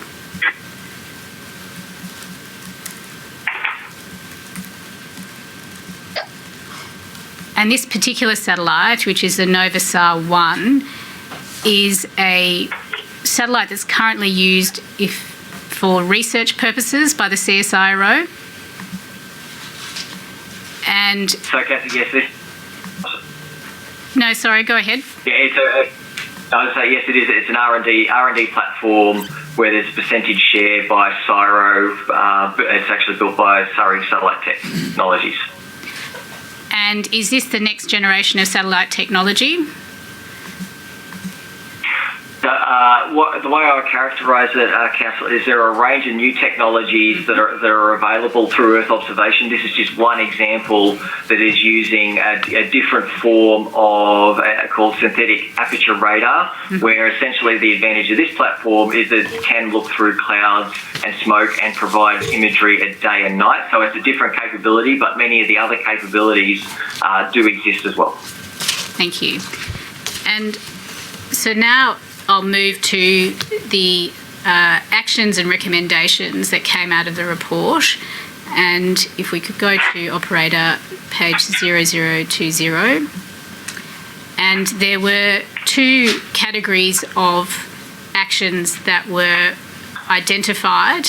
One category was actions for the next fire season. And could you please run through each of those opportunities and their status? Thank you. So for the first one, strengthening relationships between agencies and emergency services. This is about continuing the strong engagement that has been in place, and that is underway.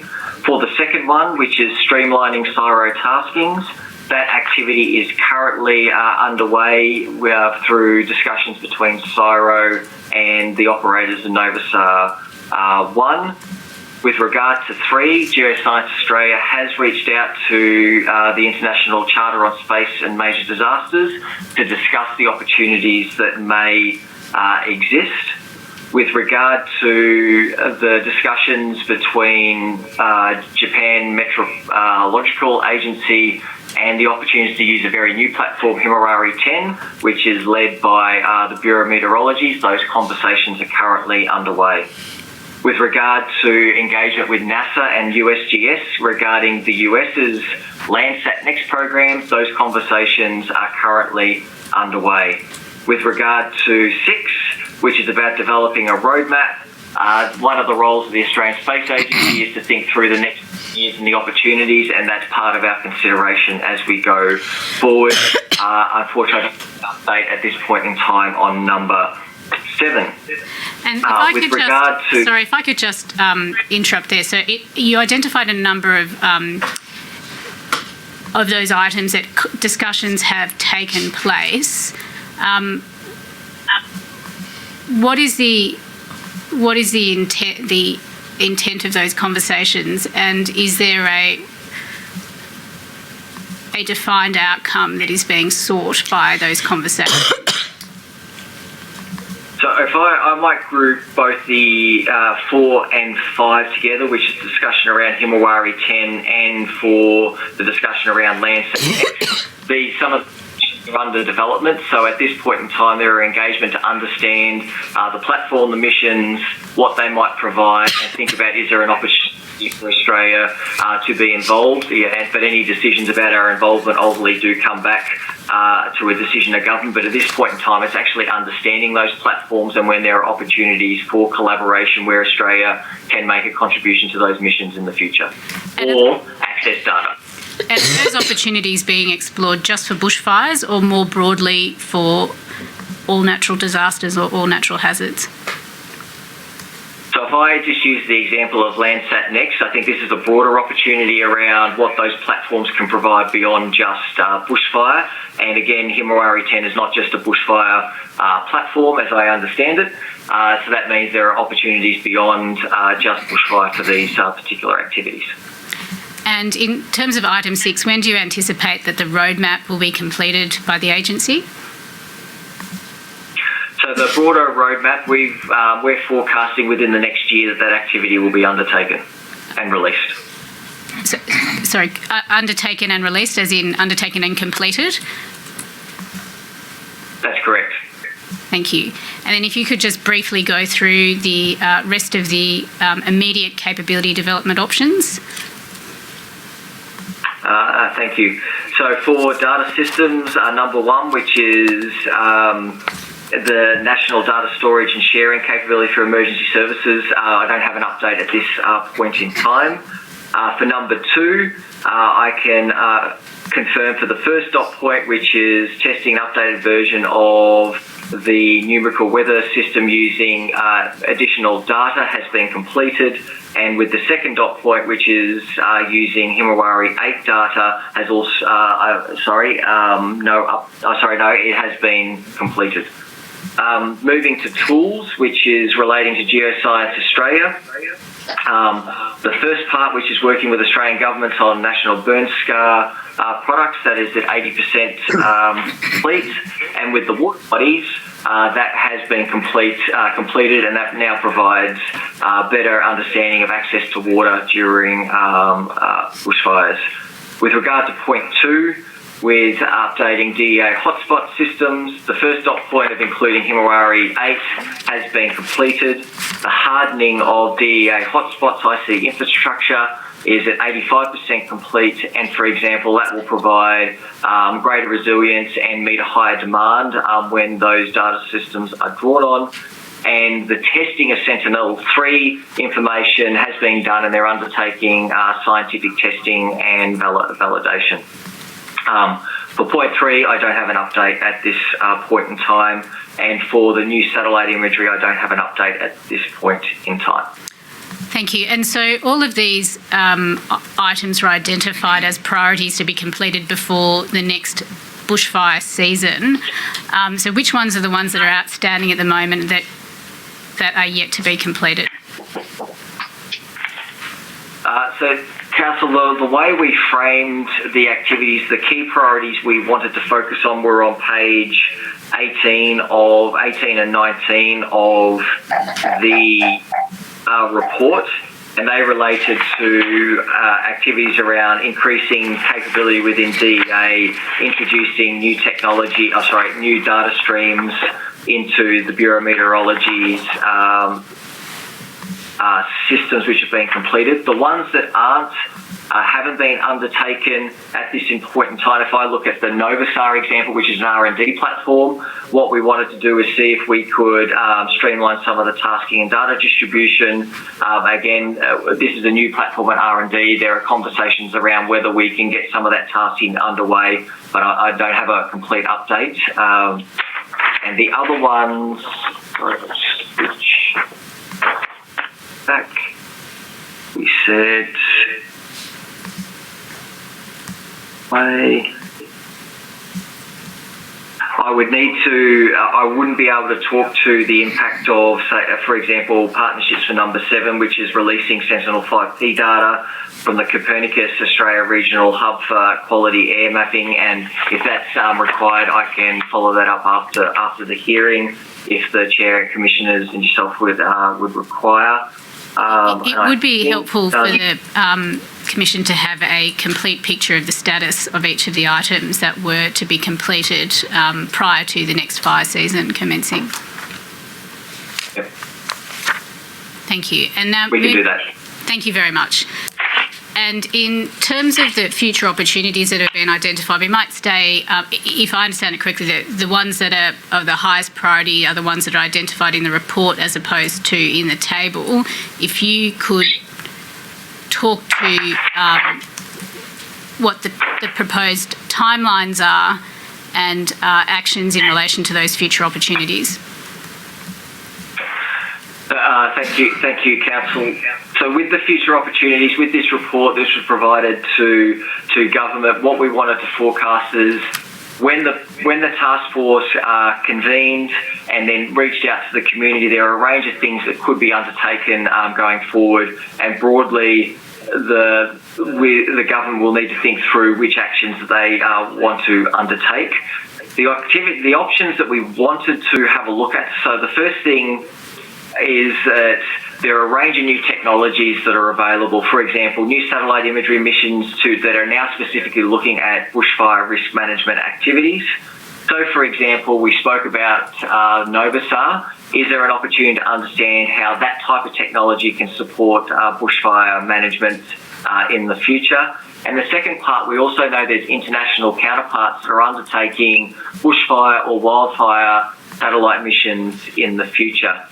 What we wanted to foreshadow is that there are these opportunities that are there. I think the important part that needs to be undertaken is to think through what the options and what this can actually look like. We're very mindful that when we spoke to the community, one of the biggest things we need to do with any of these platforms is to ensure that it's operational and can be used on the ground. So what we foreshadowed in the report is that there are new technologies coming online. There are international missions, for example, with Canada, the US, amongst others, that are really trying to focus on what that capability can look like. And we felt that it was appropriate that there's an opportunity to look at, well, what does that look like? So we could provide advice to government on not only how these products can be used to support bushfire, but also other national disasters, because these type of technologies can be used for other areas such as flood management, for example. So that was the first package and what we were looking to do. The second part, and this really touches on, for example, the Bureau of Meteorology, is that making sure that there is assured and reliable access to data. One of the big findings from the report was that when we're undertaking emergency management activities is that you need to have a reliable source and you can have it when you need it. And we know there are future missions coming forward, such as Landsat Next and Himawari 10. And there is an opportunity to think about the role that Australia could play. We wanted again to look at, well, what does that opportunity look like? What are the costs and what could be the return on investment, and provide again that information to government for consideration. So if I might just, I apologise for interrupting. So it sounds like from the first two that we've gone through that there's an exercise of scoping and consideration of what those opportunities may be. Do you have a time frame on when that will occur and how that will occur? So no time frame. At this point in time, it's really a matter for government to determine do we want to explore these opportunities. The one thing I will say, however, is that as we undertake our road mapping exercises, these type of opportunities will be foreshadowed and thought about as part of the broader Earth observation roadmap. But at this point in time, for these particular opportunities, there is no time frames set. But that roadmap, you anticipate it being completed within 12 months? Yeah, anticipate that within 12 months that we'll be able to look at the broader Earth observation opportunities for Australia, which will include as a subset a consideration around matters on bushfire. Thank you. I might leave it there and now move to Dr. Woodgate and Professor Koronios at SmartSat CRC. And if I might start with you, Professor Koronios, the CRC was established in 2019, so still a very new cooperative research centre. Yes, that's correct, Ms. Ambikapathy. And in your submission, you've identified 3 classes of technologies that, if used in an integrated manner, can improve land management, emergency response and recovery. And those 3 technologies are Earth observation, real-time advanced data fusion and analytics, and satellite communications and connectivity. And then, that's correct, Ms. drawing on those 3 areas of technology, there are 3 recommendations that have been made by the CRC. And operator, if you could please go to scr.500.001.0002 and highlight the recommendations, please. And Professor, if I could please ask you to talk to the first recommendation about Australia exploring how to leverage technological advances in Earth observation and remote sensing to exploit small satellite technologies. Certainly, thank you, Ms. Ambikapathy. As Mr. Murphy just mentioned, Australia relies completely on foreign-owned satellites for its Earth observation and remote sensing services. This is clearly a risk, particularly in an increasingly difficult environment at the moment on several levels. Small satellite systems can offer an opportunity for Australia to develop its own capabilities in this area and have the capability that it can task and control these assets, these space assets and technologies, so that they meet our own emergency requirements. Now, the SmartSat CRC is the largest space industry research collaboration ecosystem in Australia, and we have over 100 partners, which includes 30 Australian and international companies, 55 startups and 17 universities, the CSIRO and the Department of Defense.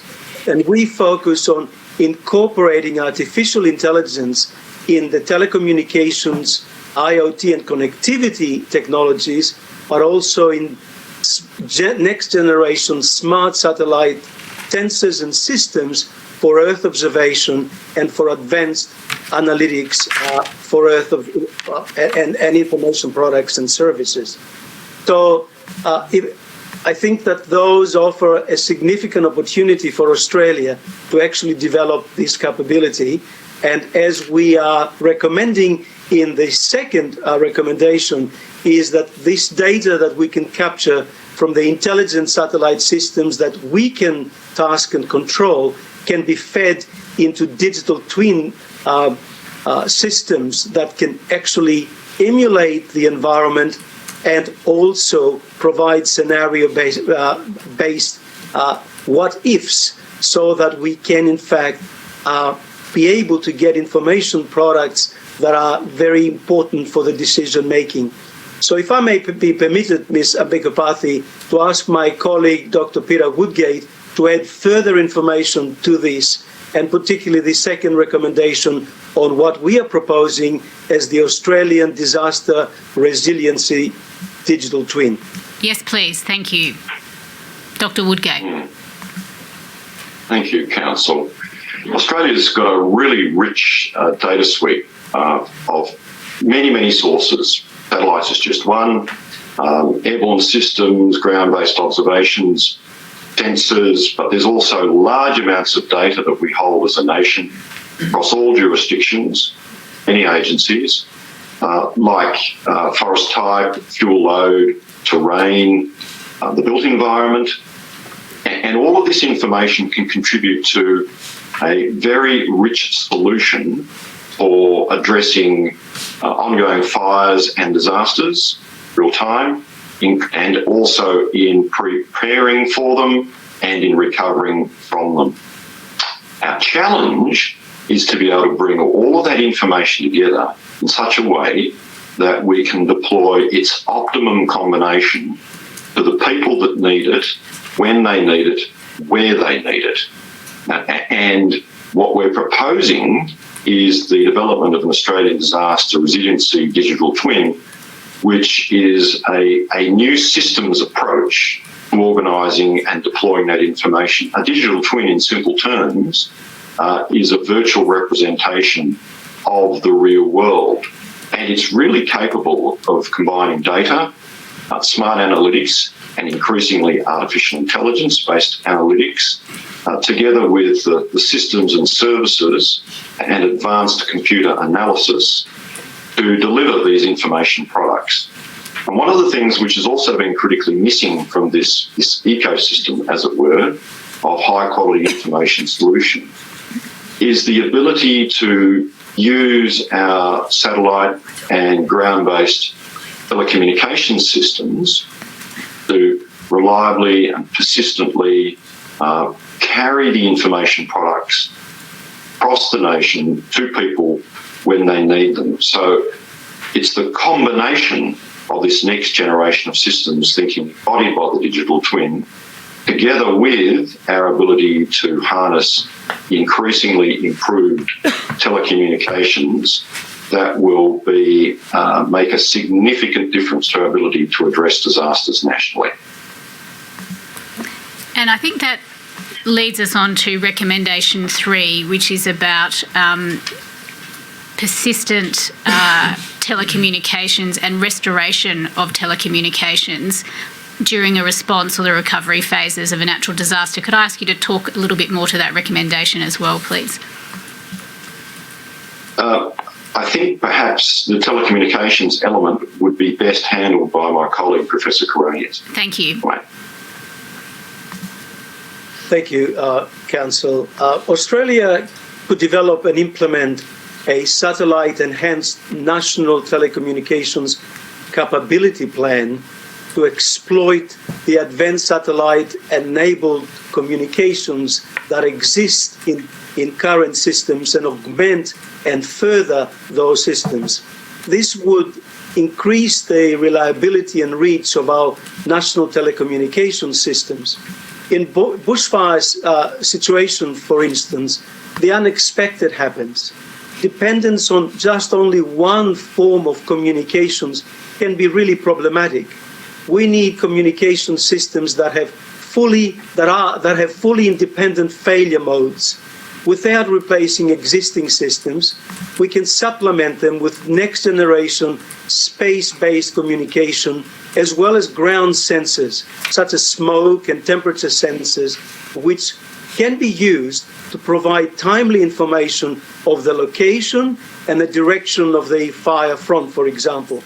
We can also use conventional mobile telephones as nodes in mesh networks for the delivery of emergency messages to firefighter teams, but also communicating with the local communities who are already in possession with mobile phones, the standard mobile phone, instead of having additional and different devices.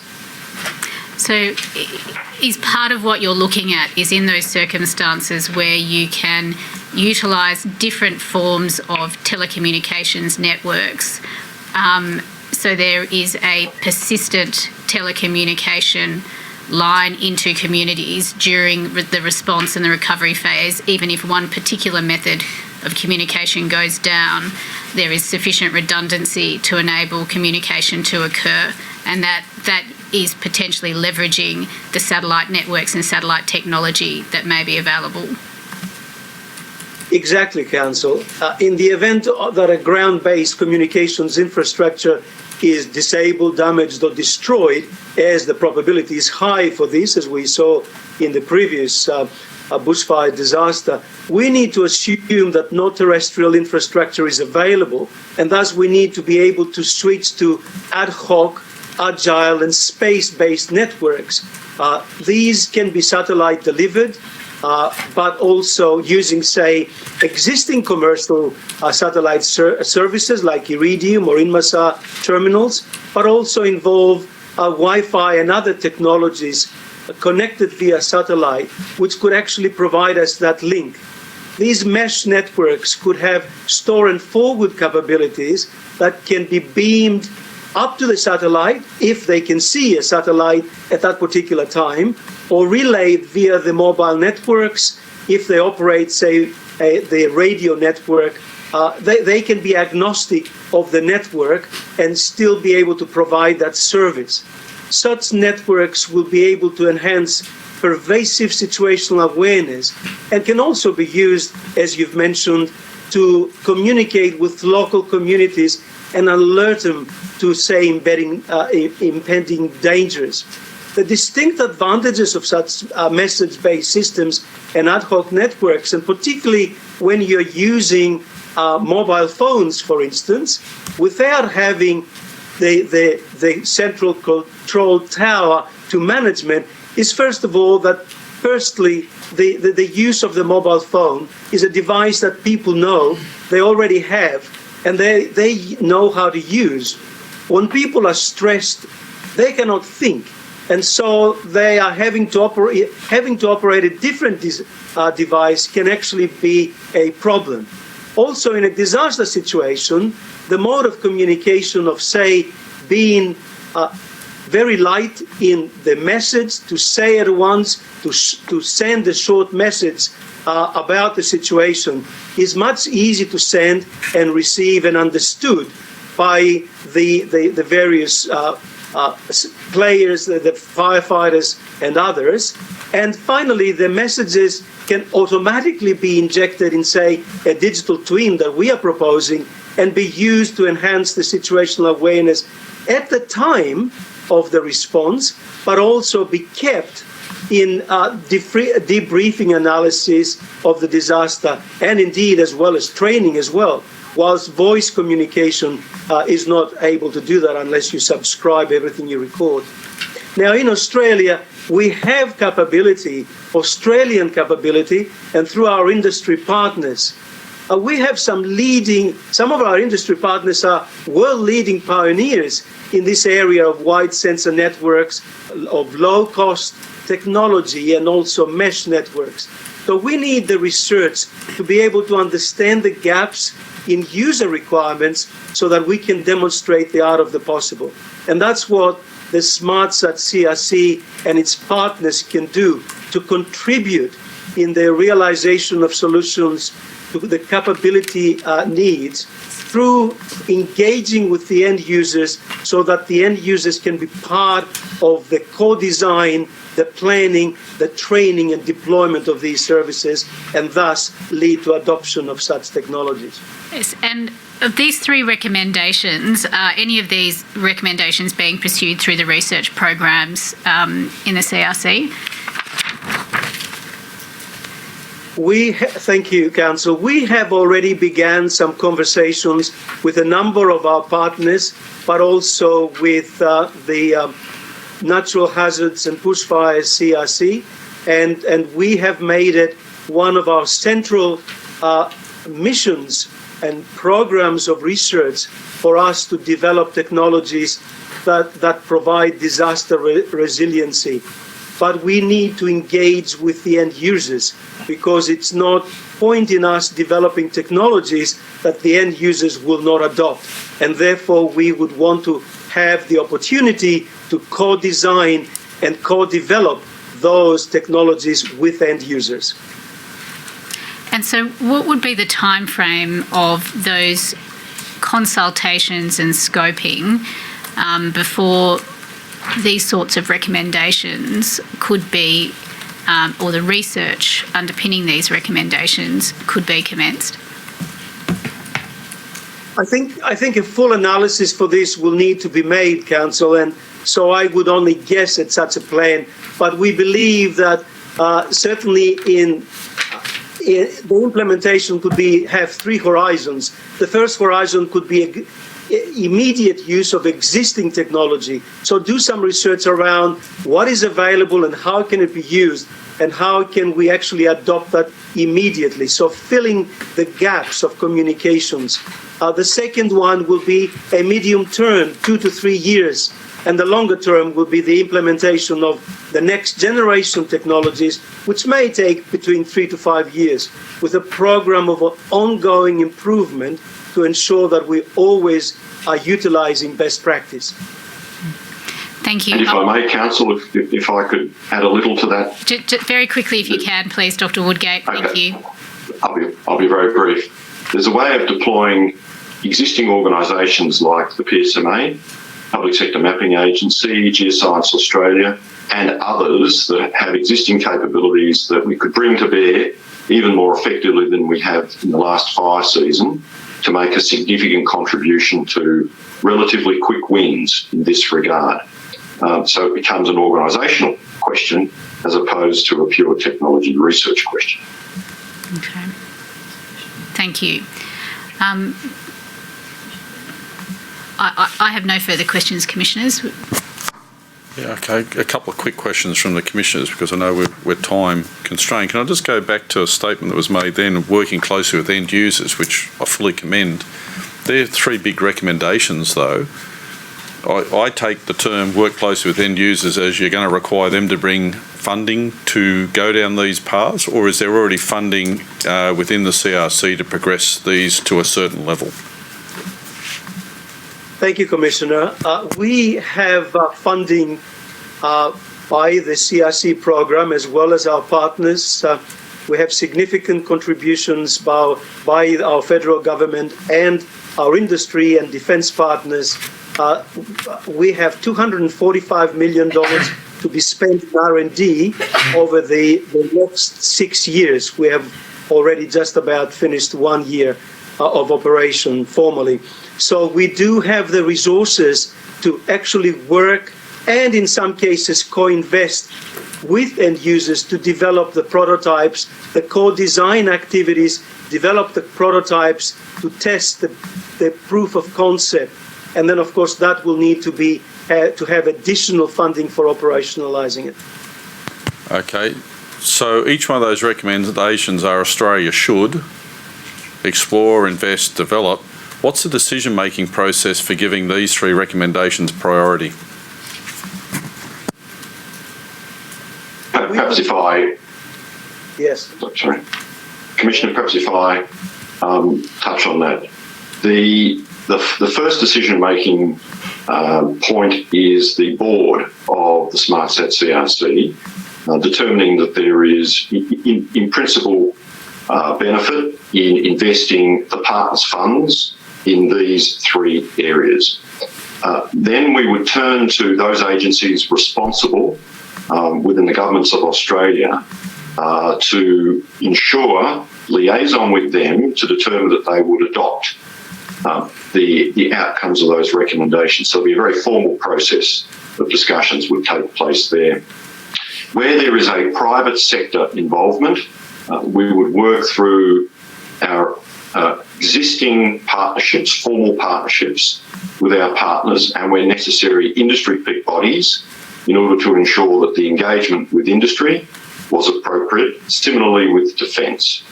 So there'd be a formal suite of mechanisms that we would pursue to embed them as a national capability. Okay, thank you very much. Commissioner Bennett. Thank you. I'm going to go back and just ask a couple of very basic, simple questions to see if I can understand it. I understand that the whole idea is to have a national capability, and I understand, what's involved in that, bearing in mind the technologies we're talking about. But it seems to me, from what you've said and what I've read, that we're talking about the transmission and use of information, more efficient and enabled information to be able to go up from the sources and then to be delivered back down, for example, where normal telecommunications ceases to operate for any particular reason during a disaster. Is that one aspect of what we're talking about? Just a yes or no sort of thing?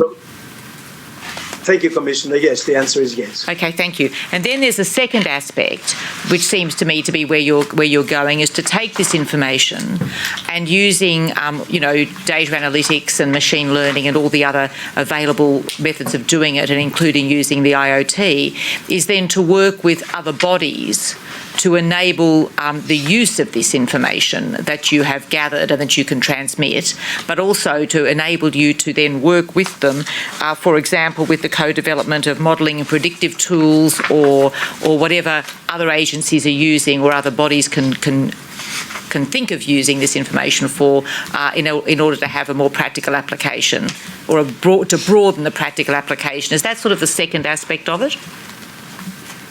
Yes, Commissioner, that's correct. Okay, taking a holistic and national approach to the analysis of these various different disparate data sources. Right, and you yourselves are developing or intend to develop the capabilities to take the information and synthesise it in a way that can be best utilised by end users.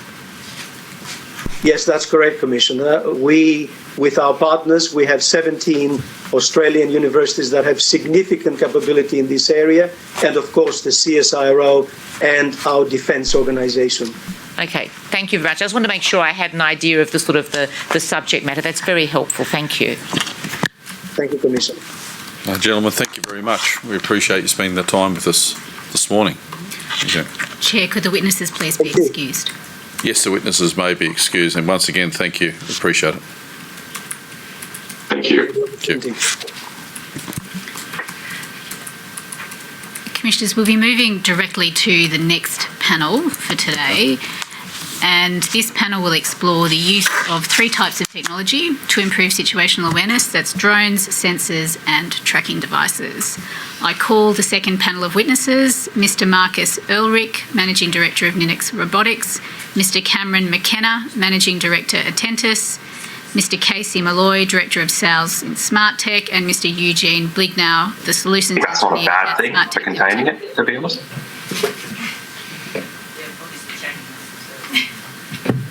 I call this panel of witnesses, please.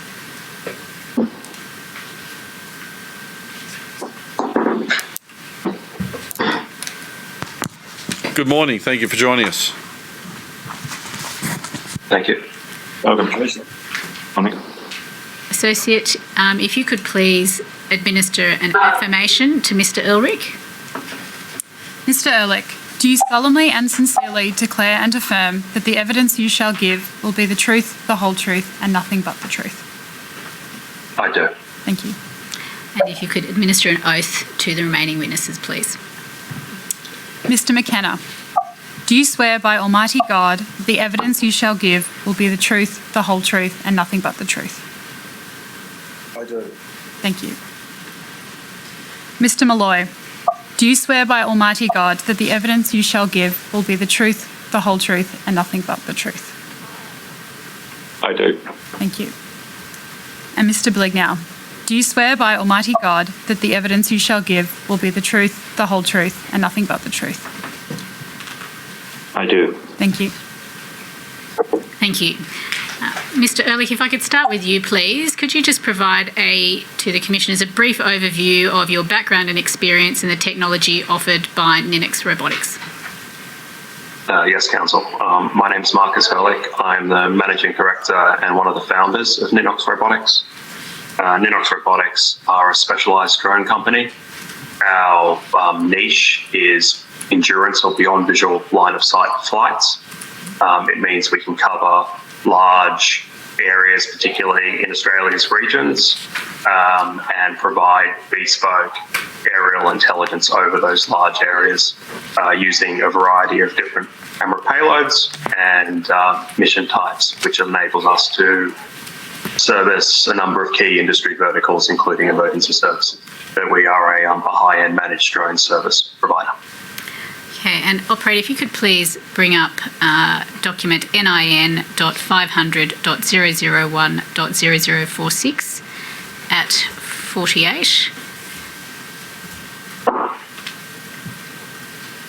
And if you could just highlight figure 1. And are these the drones that are used by Ninux Robotics?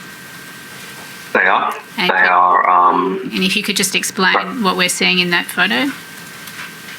Certainly. So that's a military-grade mini tactical drone that we've turned into a civilian use. It's known as the Spylight. It's our primary current system. It's a fixed-wing drone with 3 to 4 hour flight time. What you see there on the left is the drone about to take off from its pneumatic catapult and commence operation. And what you see on the right is how it lands via parachute and airbag around the payload. The quite capable system, quite large by civilian standards, 3 metre wingspan, 1.5 metre fuselage, 10 kilo weight, and it can carry a variety of different camera payloads. And on the front there, with that relatively rounded end, is what looks to be our photogrammetric mapping payload, not our live video thermal payload.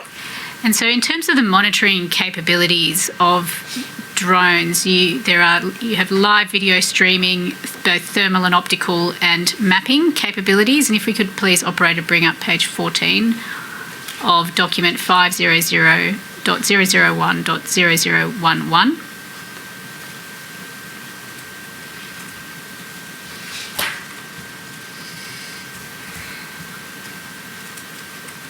And just zoom in on those photos.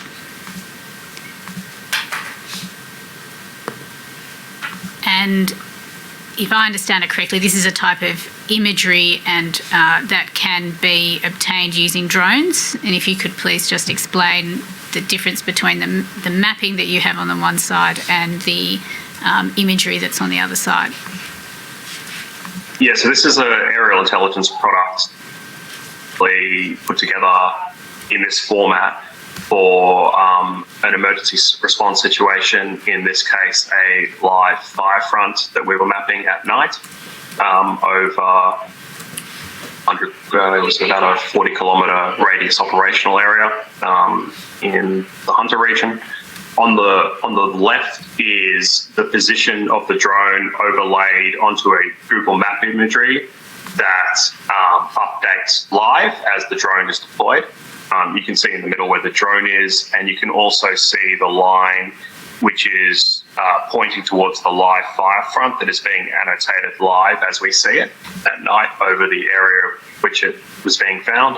And on the right is the live stream coming from the drone of the fire front and a thermal image of it, along with the GPS coordinates of what the gimbal-mounted thermal camera payload is looking at, its altitude, its range, and a few other variety of details of the information of the mission as they're taking place. On the left, you can live a fire officer would be able to watch what's being streamed, both maps, and be able to discuss with the team in the field about what to look at and where on the left-hand side. So it's a combined bespoke aerial intelligence output. And with these types of drones, what is their range of flight distance? So this pilot's got a 50-kilometre radius range and a 3 to 4 hour flight time. Okay. And what are the conditions that limit the use of this type of technology for monitoring both video streaming, live video streaming, as well as mapping? Once it's operational and airborne, because it's a thermal grade camera, there's no real limitation in terms of smoke. So the imagery will not really be affected by dense cloud cover because the thermal camera basically looks through it. The biggest issue for utilising these systems in difficult fire conditions is very high winds, which prohibit takeoff, landing, or operation, or the inability to rapidly find a safe takeoff and landing zone. But that is somewhat ameliorated by the new technology that is coming out with high-end civilian drones that involves a vertical takeoff and landing capability. But by and large, the biggest impediment would be high winds, not smoke. Okay. The thermal camera, live thermal camera feed. And in terms of the communication systems that are used, I understand there's sort of two systems that are used. One to control the flight path of the drone, and then secondly to send and receive data that is collected from the drones. What communication systems are used typically by drones of this nature? And again, what are the limitations or challenges that may be placed on those communication systems and networks when they're deployed in natural disaster settings, particularly in the case of fires? Yeah, that's a multifaceted question, which I'll try and answer as succinctly as I can. So, as you alluded to, Council, the communication between the drone and its ground control station is one thing. That tends to be, in very layman terms, done by radio waves communications, being encrypted. Usually is, but how the drone communicates, it's the information that it's getting to the end users depends on the product in question. So, for example, hypothetically, if we were conducting a mission like this one for a state emergency service provider, and they wanted the thermal imagery beamed back to HQ in Sydney, for example, we would have to harness, if they wanted it live, 3G or 4G networks, or an optical cable that is connected to the ground control station if it's available. And in extremis, if a organisation is prepared to pay for the capability, which fortunately is not as expensive as it used to be, satellite communications can be used. So the transfer of live thermal video data streams to clients can be done through a variety of ways, and as an organisation we're agnostic about how we do that as long as we do it. But if we were talking about a different emergency service situation, such as cyclone damage, and that required a high resolution mapping product, that would have to be either uploaded to a cloud to be processed, or the hard drive would literally have to be taken back from the field to the processing centre, whether that be within Ninox or a third party.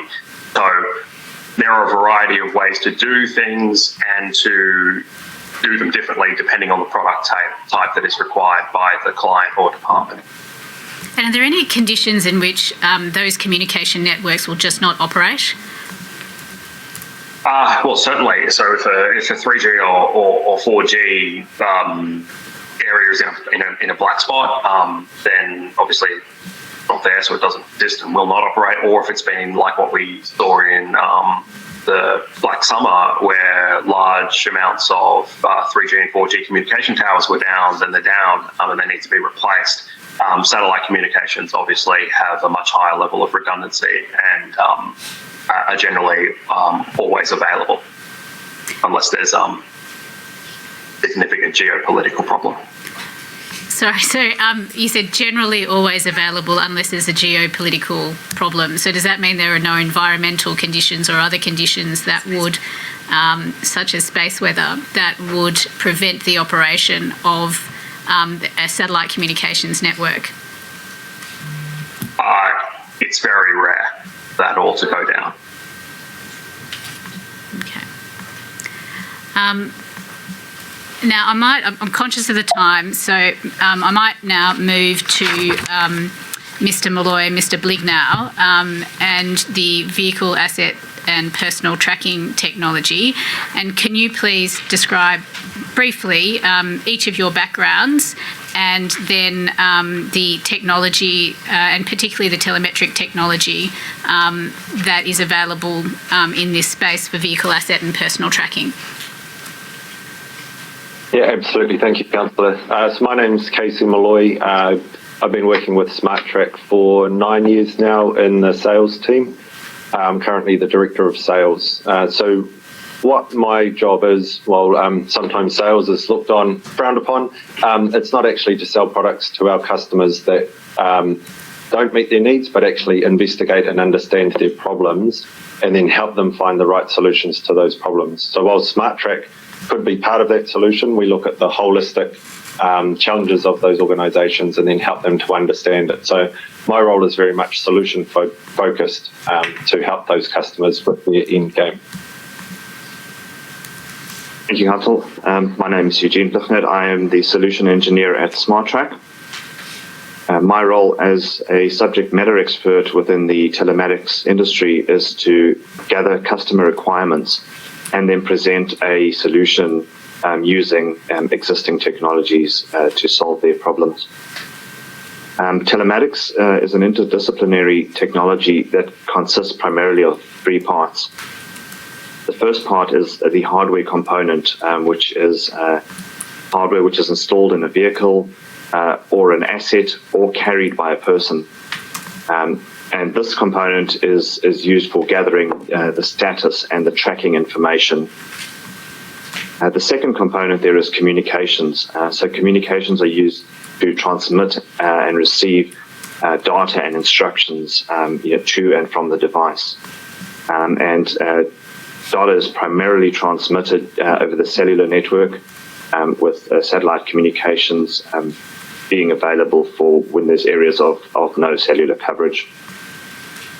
And the third component there is the server platform, which is used for the processing and storing of data, visualization of the data, and then also reporting and sharing of that information.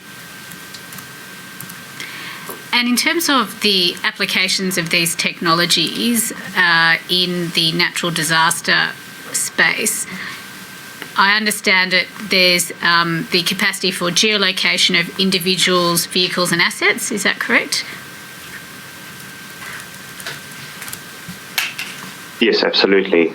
So with the GPS units installed in vehicles, you then have the ability to have real-time information and know where your assets are, where your vehicles are, and even where the people on the ground are.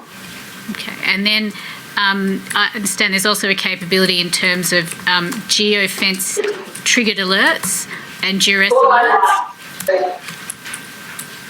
That is correct, yeah. Geofences are virtual boundaries that are drawn on the map platform, and they have the ability to then trigger an alert if that boundary is crossed either in or out of that virtual boundary. And then those alerts in turn are visualized on the map platform with both audio and visually, and then are also have the ability to be transmitted or sent via text or email. So that might be a geofence around an area that's a safe area for personnel to be in, and then there's an alert that may go back to the control room where somebody has gone out of a safe area and communications need to be engaged in or certain action needs to be taken. Is that how that would work? That is correct, yes. As soon as someone crosses the boundary, then alert will be raised, and then the process can be followed from there as to how to respond to that. Okay, and then you've also talked about a mapping overlay. Can you explain how that might work, where the tracking signals are coming back and then you have a mapping overlay? And I'm assuming you're talking about it's the visualisation of the data that's coming back from the tracking devices. Correct. Yeah. So you have a base map which is opposed to the map imagery. We then have the telematics data coming back showing the vehicle locations, the people on the ground, and the assets shown on the map. And then we have another dimension whereby we can actually visualize and import data from existing GIS systems to be able to show relevant assets. So as an example, power companies, we can show all their assets being power poles, pillars, switch boxes, underground lines, overhead lines, all of that on the same map. And this gives you a clearer picture of where people are, exactly where they are in relation to those assets, and also have the ability to search for those assets by an identifier. Okay. And in terms of, again, because this is about tracking of remote devices, assets, people, what are the communication systems that are deployed in these tracking technologies? So primarily the communication used is the 3G and 4G cellular communication networks, and then in certain devices we have the ability to either directly communicate using the Iridium satellite network, or have that as a failover redundancy, whereby if the device is unable to transmit via the 3G or 4G cellular network, it'll automatically fail over and use the satellite as the backup communication method. And if there's a deployment of assets or individuals to remote areas, in what circumstances would those communications networks not be available? Are there certain environmental conditions where you actually just cannot track because the communications networks can't operate? Yeah, so if you're going beyond the reach of the cellular network or cell phone towers are down, then the cellular network or telcos then are unable to transmit that data. If you had the backup then of a satellite modem, you would be able to communicate on that. However, with satellite communication, it is just necessary to note that you do need a clear view to the sky. That means being able to transmit directly to an overhead satellite. And so there are a number of things that help to mitigate that risk, and that is orbiting satellites. So you have satellites passing overhead every few minutes, so that even if you were canyoned, which means if your view to the sky was limited by either high buildings or you're in a canyon, and you only had a limited view of the sky, you'd have the satellites passing over, which would then still enable that communication to go through, albeit maybe slightly delayed. But if there's a thick canopy of trees, where would that particular the moving satellite over the top of that canopy of the trees, would that actually deal with that issue? Or are there some circumstances where, for example, you might have a thick canopy of trees, smoke, where actually there's you cannot establish a communications network? Yes, if you had a thick canopy of trees, there is a great chance that the communication would not get through. Okay. And are there any technological solutions, either now or in the horizon, that may be able to deal with that kind of technological limitation?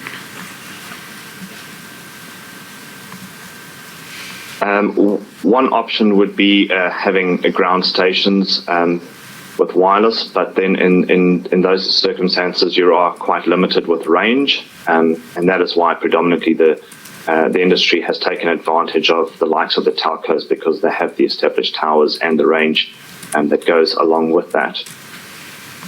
So just to build on that, if I may, Council, so there is technology in use today and improving all the time, which is cell towers on wheels. So the ability to move a transportable cell tower to site. So they're often used in areas where there's a football match or something like that with a large crowd of people to supplement the existing network. But they can also be used provided they can daisy chain back in a remote environment.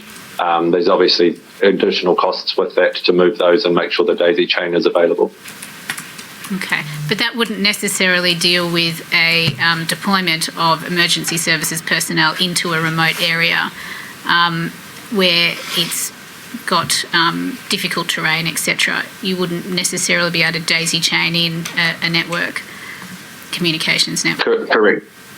Yeah, so absolutely correct. So there's no 100% foolproof communication method. It's about finding the best solution depending on what the circumstances.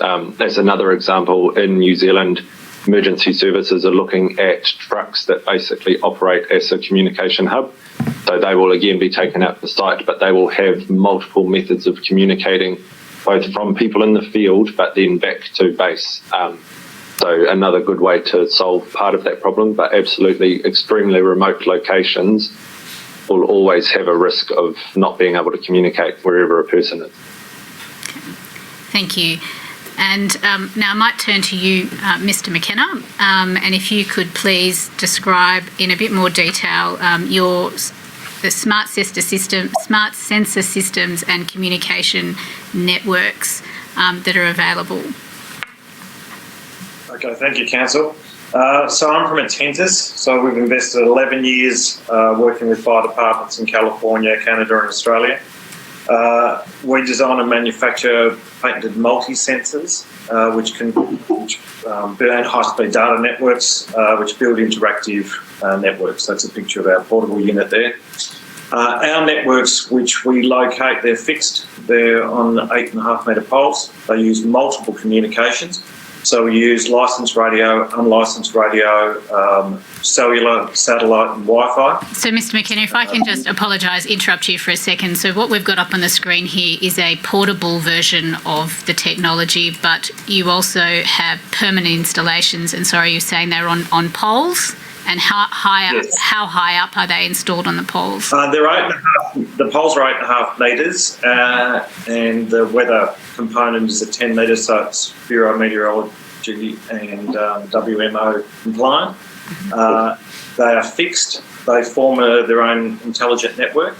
They can communicate up to 20 kilometres. The portable units there, once you put them out, they provide all the same information. So each of those sensors, you've got one there, but I've got one here. We do full microclimate weather, all air quality. So we do pollen, PM1, PM2.5, PM10, smoke, CO2, ozone, nitrogen dioxide and other gases. Just to save you, Mr. McKenna, listing all of those out, if I could ask the operator to go to page 4, there's a list there. Yes. The reason why we built them is so it gives you complete situational awareness. So we have a detection component. So all of these features are built into a single unit. The beauty of it is that they form a highly intelligent network throughout a location. A good example is we've got 44 located throughout the Latrobe Valley, which covers 1,470 square kilometres. The beauty of it is, so we have the detection component that thermal images all the forests and high-risk locations there. We also do river heights for all the rivers and streams, so it's an early flood warning system. We do all air quality, so in the event there is a storm asthma for pollen or there's smoke that will impact the community, our units will detect that. It reveals it on a map, and we can actively track those conditions. So therefore we can warn the public and the community of what the levels of smoke are in order to reduce exposure, which during the New South Wales fires, we had over 6,500 people an hour on our site, which is local to Latrobe Valley, to reduce impact.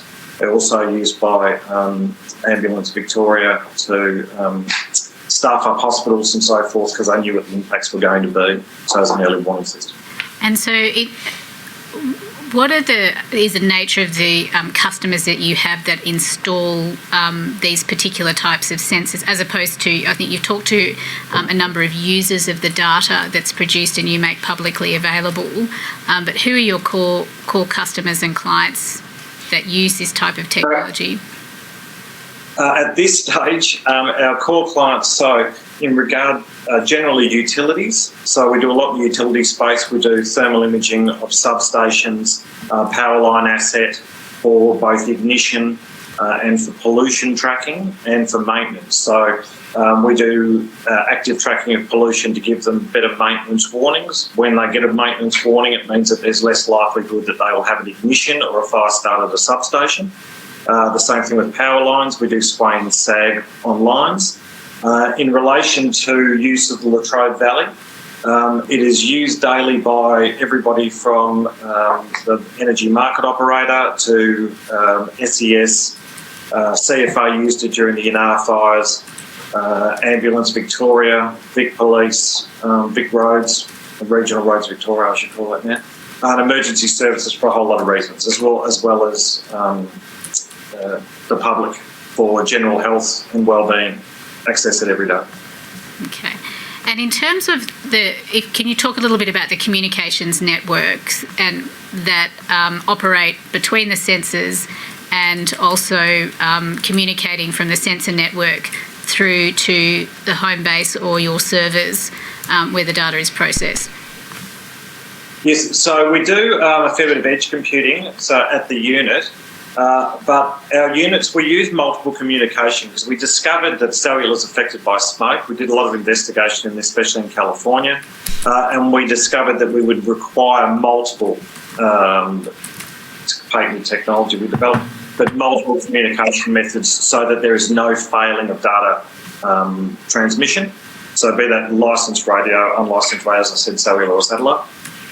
We transfer the data at high speed. We build high-speed networks as opposed to low-powered, low-data IoT networks. We're at the other end of the spectrum. So we have a constant feed. The premise behind why we use that is so we are guaranteed to get data back from our units in field. So they will do a changeover, which, coming back to the GPS and the drone technology, is we could take the data feeds from them and run them through our networks. And so at stage, we have to get that back to the internet, but we can daisy chain that for hundreds of kilometres if we require. And so is that also a potential application is, for example, if the mobile phone network or other communications networks go down in a community, your sensor devices can be used for multiple purposes, including providing a communication network that residents or the community members can use to access the mobile phone network. That's correct, Council. So apart from we have apps naturally for the public to log in and seek different information, we realise that if there's an outage on a WODS, if there's a large-scale fire, that the communication is one of the most important things. So we've got it so our units create their own Wi-Fi network. So if the public were to go within 100 to 150 metres of our poles, we will be able to get then messages to them, live messages from emergency services, which would keep them informed. Okay, and are they also able to use it, that Wi-Fi system for communicating out? so they could use their mobile phone devices to communicate with people outside the community? Yes, they could. Okay. But we would naturally limit that to them responding to emergency services and that type of information as opposed to turning into TikTok. And if I could ask you to just talk a little bit more about other potential uses before, during and after a natural disaster of these type of networked sensor devices. So apart from, as you know, we do flood and we do fire. One of the potential things that it's probably quite disturbing that I bring this up, is COVID-19 is a natural disaster, but it's not an airborne pathogen. Now, we are concerned that in the future that there may be an airborne pathogen of which the preparation would probably be very, very limited. You could use our networks to actively track that on our maps, because as they're going past the sensors, we're working out what the air contamination is. It's live, it's in real time, so therefore you can report that back, and it's about rapid response. That's why we built this. So the other thing about our units, as you're probably aware, is we do 360-degree cameras. So upon a detection of some, be it an airborne pathogen, be it fire or flood, you can instantly log into that unit. You can look at 360 degrees, look at what the live conditions are, the wind movement, and respond accordingly. So it's about rapid response and how you get people out of harm's way, which we believe will be extremely valuable in the future. Thank you. Commissioners, I don't have any further questions for this panel, but we've got time. No, just one question in three parts. So I go to Mr. Ehrlich first. Just I note from your submission, and I won't point out any particular state, but there's three of them that you've looked to do tenders with and work with, and having a hard time getting information back.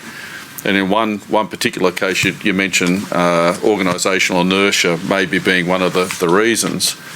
Having worked with dinosaurs before, one of the hardest thing, without leading the witness, one of the hardest things is getting organisations to understand what new technologies can provide and the benefits of that. In fact, quite often they'll point out what they can't do rather than actually the advantages and the benefits.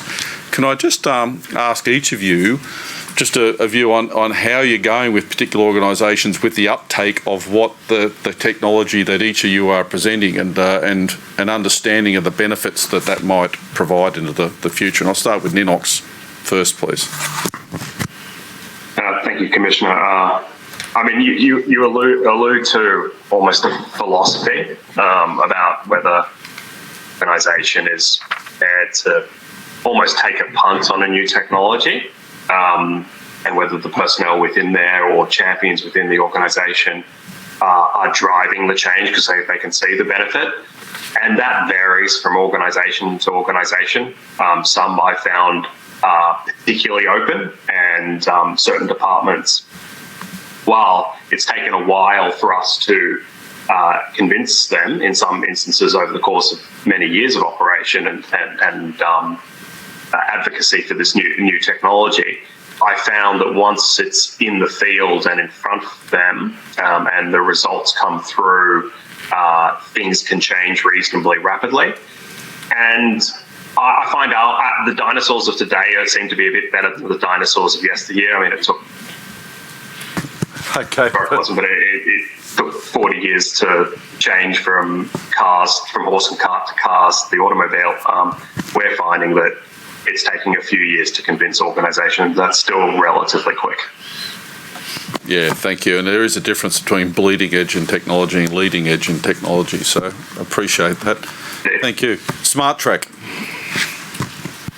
Yeah, thank you, Commissioner. So we've been in business for 14 years, and the telemetry in vehicles has been around for probably 20 years, but the first 5 were very early stages. So we are finding that there is a good general uptake of technology, but there are some real limitations in terms of what organisations are doing. So they're treating the telematics industry a little bit like the telco industry in terms of lowest price must be the best. And so there's not a lot of conversation around what value you can add. So we're finding that our solution can provide a multitude of benefits, but they will only look for, I want dots on a map and maybe a few reports to show me what's going on. The second challenge that we're finding is organisations are only looking to solve one problem rather than multiple problems. And I relate that back to what we talked about earlier around people, assets and vehicles. So an organisation will provide tracking to their vehicles and stop there and not consider all of the trailers or generators or other assets that they may have in the field. Or they'll see a real challenge around the health and safety of their staff. So they'll give them a duress device to carry, but they won't consider that the vehicle is a workplace just like an office, and how they are driving in the vehicle is equally as important as the work that they do outside of the vehicle. So there seems to be very narrow tunneled focus on just solving a single business problem and not looking at the wider challenges. And I think that directly relates to what we're looking at here, is that they'll have a solution that's good for today, but as soon as something goes wrong or there is a natural disaster, that solution that they've purchased, because they went for the lowest price or just a narrow focus, they haven't got the right technology to then be able to respond rapidly in the right way during those situations. Thank you. Mr. McKenna. Commissioner, I guess the serious nature of what we're actually doing, because it is a natural disaster, and the unwillingness in a lot of industries to change. And I do agree with Casey with regards to single solutions for single problems. The difficulty we've found is because it requires a coordination of multiple agencies with the value of this, it makes it somewhat difficult. And that was the reason why we built the Latrobe Valley. We built that because prior to that, people didn't believe that this technology was available, which it wasn't, and also to provide a really clear understanding about what can actually be delivered across agencies. So when we originally spoke to them, we did have some support locally in the valley, and now we've got quite substantial support. And we're looking to do other networks. We've been approached by other locations, including Kangaroo Island and Mount Barker, so the Adelaide Hills, because of the protection aspect for both industry and the community. So we think that the adoption at the moment is it's fantastic because we built the valley in order to prove this technology, which is what it required. Yeah. Perfect. Thank you. And thank you for the three of you for the candid responses. I appreciate you each given a different angle on that. So thank you. Thank you, Commissioner. Thank you, Commissioner. May the witnesses please be excused. The witnesses may be excused, and thank you very much for joining us this afternoon. Appreciate it. Thank you. Thank you. Yeah. Thank you.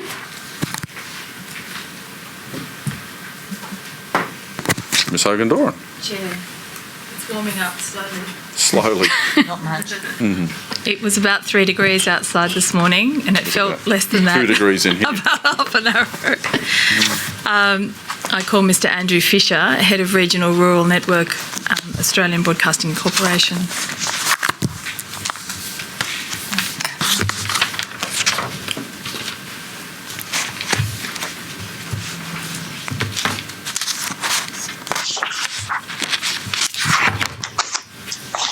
I understand Mr. Fisher is there. We're just waiting for him to be sent through to the hearing room. Here he is. Mr. Fisher, thank you very much for joining us. We appreciate it. Thank you. Afternoon all. Mr. Fisher will affirm, if you'll please administer that, Associate. Mr. Fisher, do you solemnly and sincerely declare and affirm that the evidence you shall give will be the truth, the whole truth, and nothing but the truth? I do. Thank you. Mr. Fisher, you're the Head of Regional Rural Network of the Australian Broadcasting Corporation, and you did make yourself available to the Royal Commission some weeks ago, perhaps even months ago now, and we do thank you for returning because we did run out of time that day. The ABC has no formal emergency broadcasting role, but its size and capability of its, in particular its transmission network, has put it in a unique position to provide emergency broadcasting services to the benefit of Australians. In the aftermath of the 2019-2020 bushfire season, the ABC commissioned some impact research, and I'll just have that identified for the commissioners. ABC 500 001 0001. And if we could go, operator, to 0002, which identified some of the key insights from that research. I might just get you to speak to that in brief, Mr. Fisher, in particular the role that the different broadcasting services that the ABC provides had in delivering important information to Australians during the recent bushfire season. Thanks, Councillor. Look, yes, we commissioned that research to give us an understanding of exactly how our audience, the audience that we know, the ABC audience, takes in our emergency broadcasting, but more broadly how the Australian population takes in emergency broadcasting. We see quite a spike in all our services during emergency periods, so we know that an audience that's not a regular ABC audience often comes to us during those times of emergencies, and that's exactly what we saw. So that research was about the audience that comes to our radio programs, and also that comes to the digital platforms. And of course that's sort of very important for us to understand, because the radio transmissions are often the most robust emergency broadcasts that we have, whilst the digital transmissions rely on power, internet connectivity all the time. And of course, as we saw over summer, that can sometimes go out when fires either burn through infrastructure or for various other reasons. And there's a handy graphic, I might just take the Commissioner to that, on page 15, which draws together the jigsaw of the different communication devices and channels that people can access to obtain emergency information during the course of a natural disaster or other national or localised emergency, tracking from word of mouth through television and radio, scanners, emergency alert evacuation information, and battery-operated radio. One of the things that struck me from looking at this device was I just wondered, how often people have AM radios these days. Well, and this is really quite a major issue for us, and one of the reasons that we wanted to get an understanding of the audience. The AM transmissions are the most robust transmissions that we have during periods of emergencies, and they reach. They're always in relatively secure areas where they can't be burnt out, and often have strong backup power. Whilst FM transmissions, often at the tops of hills, often at the end of gravel roads, often in forest, and if we use the Bateman's Bay Mount Wandera transmitter, which was severely burned out during the fire, you can see one of the issues we have with FM. To the point of who has AM transmission, it's a wide issue that we're continuing to look at. Of course, trying to make as a last resort, people ensure they can go to radio when the power's out, there's no internet, or no internet. You've mentioned the effects on the radio transmission network of the Mount Wandera fire near Bateman's Bay during the 2019-2020 bushfires. As I understand it, there was high ambient temperatures caused the cooling system to fail, and that shut down the transmitters. I think we have photographs of that. It's Exhibit 14.1.7 and 14.1.8. I don't have the code to hand, though, operator, but I think that's not going to be a problem.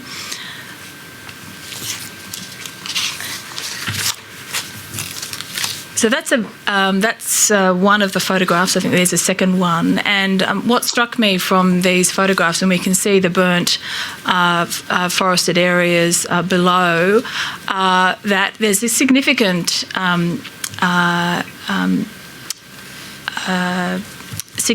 break between the transmission site and the fire area, and both in terms of the horizontal distance that's been cleared, but also it's an incredibly elevated height, and yet it's been directly affected and impacted by that ambient heat.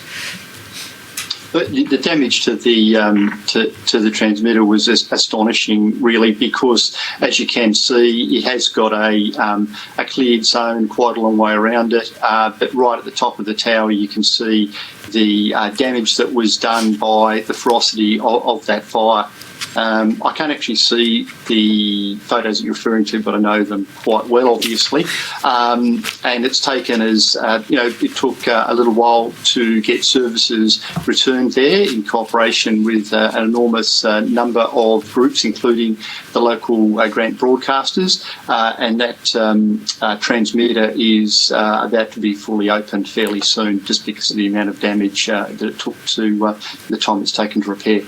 So those photographs, as you say, you're familiar with them, they are mentioned, shown in the ABC submission. Sorry, I withdraw that. Yep. The ABC's response to a notice to give from the Royal Commission of ABC 500 001 0041 at 0058. One of the things is set out in quite some detail in that response at 54 to 57 in answer to question 12 was that the restoration of local radio using the Radio National ABC Classic, I take it Classic FM frequencies, was supplemented by satellite input feeds from the VAST platform. Can I just get some sense of the importance of the VAST platform now and potentially in the future to ensuring continued emergency information is available to Australians? Well, VAST is is a system that we can use to import into a number of our transmitters, not into all, but into a large number, so that we can continue broadcasting a national signal, not necessarily a local signal, but a national signal that we can then insert emergency warnings into. So that vast system around the countryside is really quite important to us as either a main or as a standby input into our transmitters. And so VAST stands for Viewer Access Satellite Television. It's a platform that I understand Optus operates? That's right. It's owned and operated by Optus. All right. And does the ABC usually use that platform, or is it only made available in the circumstances such as the impact on its transmission network? No, look, we regularly use the VAST system, and as I say, it also gives us a fallback position into transmitters right around the country if we do have input failure. All right. What I want to do now is just turn to, so we've dealt with that method of transmission. I also want to deal with the quality of what is disseminated in terms of the information that you send to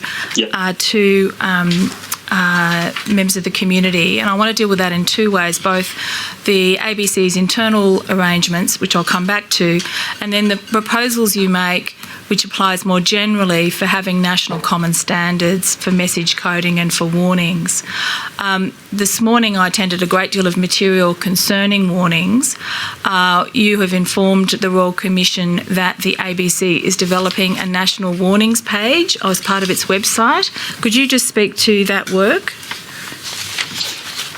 Yes, so about 12 months ago, it was decided that we needed to give our audience as much information as we possibly could on our digital platforms. We already had an emergency website, but there was a need to really give people information at that local level.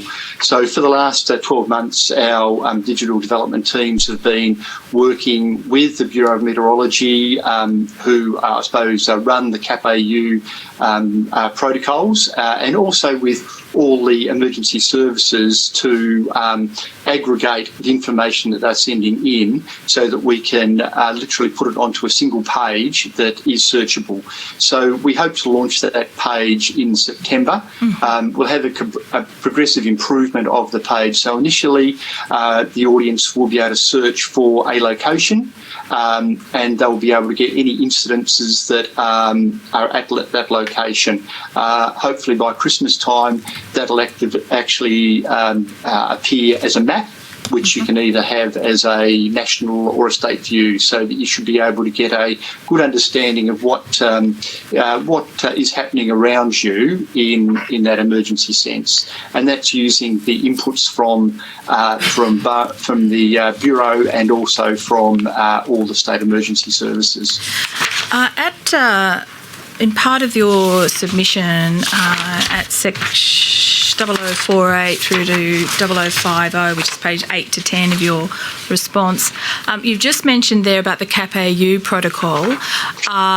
You've made a recommendation that all emergency services should provide warning and alerts using the CAP-AU standard, and noting that some use different protocols.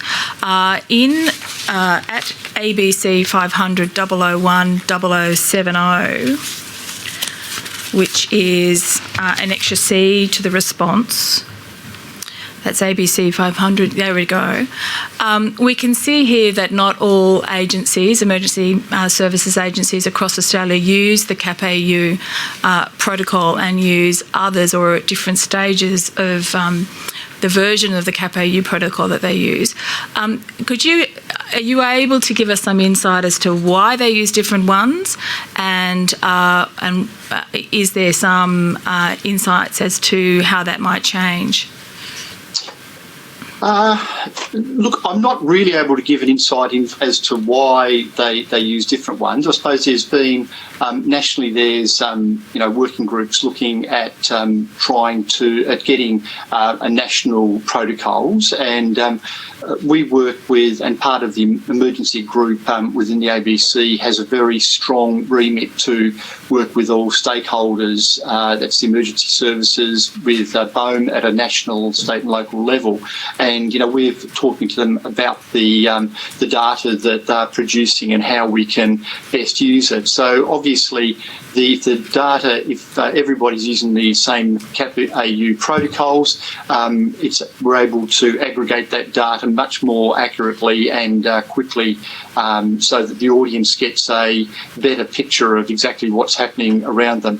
Look, I think all the states are talking about how they do that, and I think that the Bureau is working with them to ensure the CAP-AU protocols are being considered as a matter of some urgency. You make the observation in your response, which is from some time ago, that at that point in time the ABC was not being included in the technical committee or the stakeholders group for the development of the CAP-AU standard. Has that changed? And if not, why should you be there?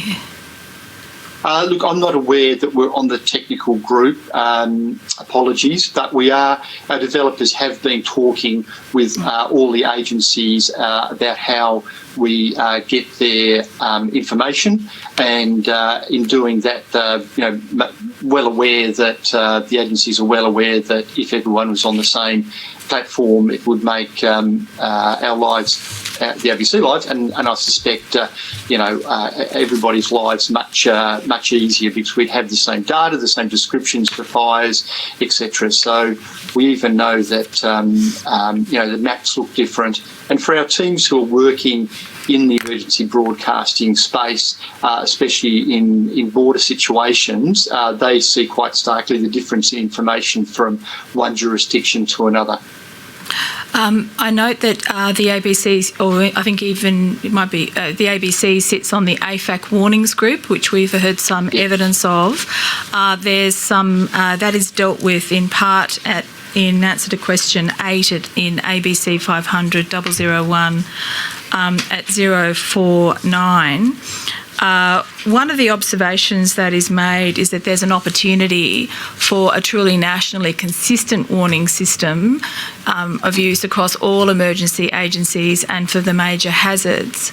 But you suggest that is presently that wasn't intended to be introduced until 2022, but at the top of the page here you make the ABC makes the observation that it would be beneficial to fast track those plans. Yes. One of the things perhaps it's self-evident as to why one ought fast track those plans, but if I might just invite you to comment on that.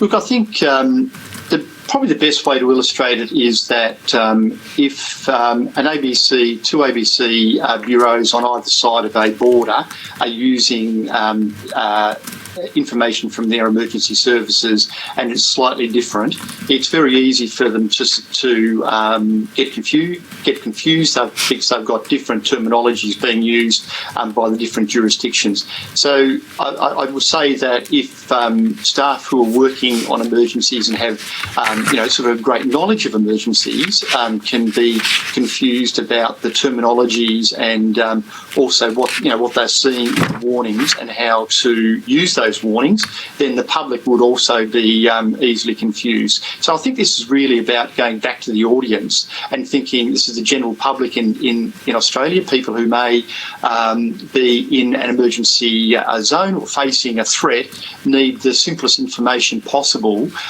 to be presented to them. Now, whether that's through ABC emergency broadcasting or whether it's through an app, whatever, it just needs to be simple so that they understand that the warnings, whether they're in, say, Victoria or New South Wales, are the same and that they should respond in an appropriate way. And elsewhere in your submission or in the response from the ABC, other difficulties are identified where there are different naming conventions, different map icons, different language used in warnings, different colours, and also the timing of when emergency information is to be distributed. There's been some patchwork to characterise all of that across Australia in the past. Do you understand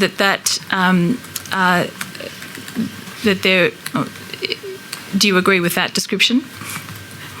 Yes, and I think that we do sit on the AFAC warnings group and have input into that and talking to the member of ABC staff who is sitting there now. There's obviously a great willingness to come to some agreement so that the general population has a clear understanding of what those warnings mean. And just while we're on that page, if we can go back up to the third dot point, which I was we seem to have moved away from.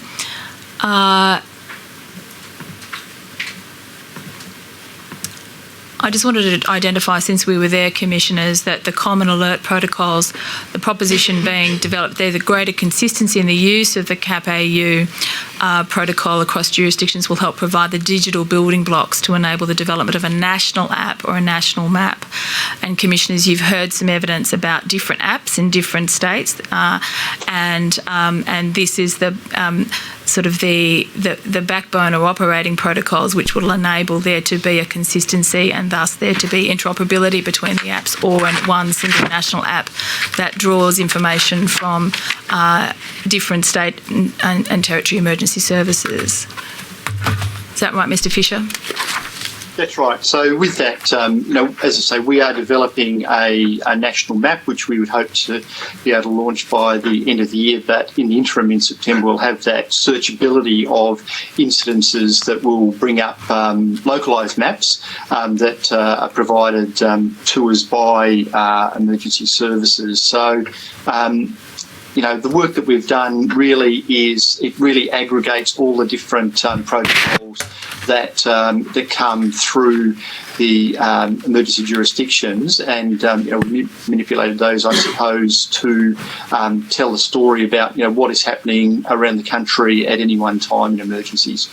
Now, I want to take you to the two down from there to the observation, or the recommendation, I should say, that the ABC managers, not journalists, sit on regional and state emergency management committees and be embedded in operations centres where relevant in order to better facilitate information sharing and planning for emergency broadcast purposes. So what I'm doing now, Mr. Fisher, is shifting to the access stage. That is the stage where you obtain the information from the emergency services on the ground, both in the planning phase and in the operations phase. Just dealing with the planning phase and the more broad structures or decision-making structures of regional and state emergency management committees. To what extent do ABC managers sit already on regional and state emergency management committees, and is there any prospect that you'll be sitting on all of them by the time of the next bushfire season? Look, we sit on quite a few in different states on the planning, basically the planning groups, some locations are better than others. And look, we've made a conscious decision with our local managers. So this could be right down at a bureau level. So, for instance, that could be at a Rockhampton level or rather than a state level. Those localised management groups we've been working to get on for many years, and in many we are successful at sitting on them, and the relationships that are built between those local managers, the local emergency managers and the local ABC managers are really beneficial. So, for instance, in South East New South Wales, that was something we worked on very hard since the fire season of 2018, I think it was, and we've been sitting on around Bega. Yes, around Bega, around that Tartham fire, and we've been sitting on that group. That is not only good in the planning stage, but once we get into a fire, it means that there's a built relationship so that we can then get local people. We have the trust of some of those local emergency people to get them onto the radio to explain what's happening and to supplement the formal emergency warnings that come out centrally. You mentioned in the response that New South Wales, ACT, Western Australia and Northern Territory have embedded ABC managers in their state and or regional emergency operations centres. What have been the barriers or obstacles to getting ABC managers into, for example, Victoria and Queensland and Tasmania? Look, the issue that we're wanting to do is to be able to get be a part of those centres so that a manager can report back to the teams on what the emergency jurisdiction is thinking that will happen, say, with a fire, so that we can effectively get a bit of a heads up, which allows us to plan better. But it also allows us to have just a more intimate understanding, I suppose, of what's likely to happen, so that we can give the audience a better understanding of that. It's fairly inconsistent around the countryside, and it is a matter of building trust with the different jurisdictions that those managers won't necessarily go off and say, put something to air straight away when it could be information that the jurisdictions, want held for a period of time. And I suppose that's the core issue, that that trust that we won't put something to air immediately and maybe compromise some work that they're doing. So this is a bit of the difference between the ABC's emergency broadcasting role and the ABC's emergency coverage role. Yes. And some staff are involved in both. And, this is something we, in all our stakeholder dealings, we make it really clear that we have our own, we retain editorial control over both the emergency broadcasting and the emergency coverage. So for the Commission's benefit, I suppose, emergency broadcasting is when we're effectively reading the information we get from emergency services to the audience. Coverage is more news coverage of that fire and the effect of it. And Commissioners, at ABC 500 001 0065, we have an example of a memorandum of understanding on emergency broadcasts on ABC Radio between the State Emergency Management Committee of Western Australia and the Australian Broadcasting Corporation. To what extent have there been memoranda of understanding with other state and territory emergency management agencies or organisations? Yes, look, I suppose over the years we've had memorandums of understanding with most of the state groups. In reviewing them, the benefits of them, vary around the countryside, and we we renew some, and some, I suppose, haven't been renewed. So they haven't been so much of a priority. We do have a very strong relationship, say, with the Bureau of Meteorology, and we are currently talking to them about updating our memorandum of understanding with them because of the amount of work that we do with them on a daily basis. I suppose the issue can be we need to retain our own editorial control of what we're broadcasting, and sometimes there can be a slight conflict with what an emergency agency may actually want in an MOU. So in some ways they haven't got the priority they haven't got a great priority at times with us or with the emergency jurisdiction. Having said that, what we're really doing is building stronger relationships with the emergency agencies and with our senior managers at a national, state and a local level, so that we have that personal interaction with them. And that, Commissioners, that one's from 2013, and I think there is reference to having a few current MOU arrangements in place when those are requested. Now, the second or last matter I want to raise with you, back on ABC 500 001 at 0047.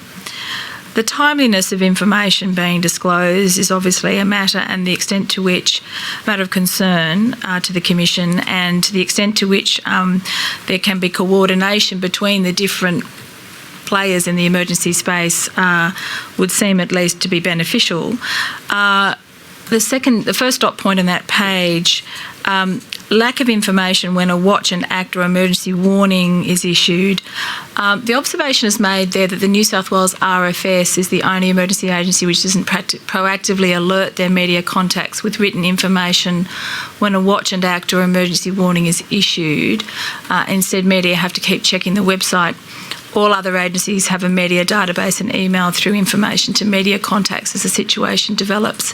Has that been pursued for resolution for upcoming fire seasons? Mr. Fisher? That's under discussion between our state managers, which is those discussions are really just starting again for this summer. Our state managers and the state agencies, I suppose the protocols differ right around the countryside, and ABC staff are well aware of the different ways in which the agencies put out their information, and some of it is much they're more proactive than others, but we're well aware of how to get that information, and our emergency team are on top of that sort of information, whether it's by email, whether it's by some kind of feed, or whether they need to be constantly checking with websites. All right. Commissioners, I think that's all I have time for Mr. Fisher, so that there's some time for any questions from you. Just one, Mr. Fisher. We appreciate you giving us the time, and an apology from the Commissioners for moving you the way we did. I'll be up front with you. Most of the people in the main that we've spoken to, whether it be community forums or the public submissions or whatever, have been very complimentary about the ABC and relying on the ABC and the workarounds that you did to get that emergency broadcasting to them. If I can just go back to this issue between managers and reporters, because I think this is one of the crux of trying to get the ABC more access for emergency broadcasting information. I've read all your responses, and I know even in the responses there's a bit of a blur sometimes between having access to report on emergency broadcasting but not getting access to, say, recovery centres and the sense. And it's been in that area that we've had the minority of people feeling a bit frustrated that, for example, you film their houses before they ever got a chance to see their houses burnt. That you had access and were adding to the trauma. Back to the broadcasting side of it, what protocols do you have in place to try and just separate that information you get from a broadcasting point of view, vice that you might have as a way to position yourself for better better journalistic approach to it. Is there internal protocols that you have, or do you leave that to each of the individual managers to look at how they might manage it themselves? Look, I suppose as a way of illustrating that, I'll use an example. So at one of our bureaus, for instance, that bureau contains program makers who do programs for ABC Radio, and they do the bulk of the emergency broadcasting. And then we have, a group of journalists who are doing the coverage of that emergency broadcasting. So we have a single manager who is overseeing both those groups. So that manager's really got their hands on the wheels of the emergency broadcasting and of the emergency coverage.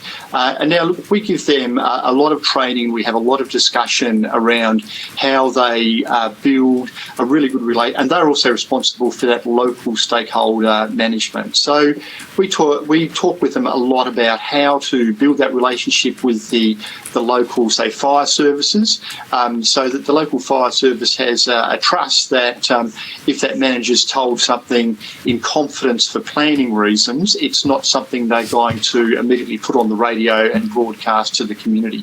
So I won't say there's a great protocol. There's no great firewall just because of the limited numbers of people who are working at some of these locations. But there's a clear understanding that that they're trying to build up with their local stakeholders the trust that they can be told information in confidence for planning reasons, to prepare to get a program, an emergency broadcasting program ready, without sort of putting something on the radio straight away. Now, look, internally that can make for a bit of conflict because, of course, as journalists, they're keen to also get the information out as much as possible. But emergency broadcasting itself does need a great deal of planning. We often have to say, broadcast. We may be broadcasting an emergency at Bega, but we may have somebody in Wollongong doing that, or somebody even in Western Australia doing that broadcasting. So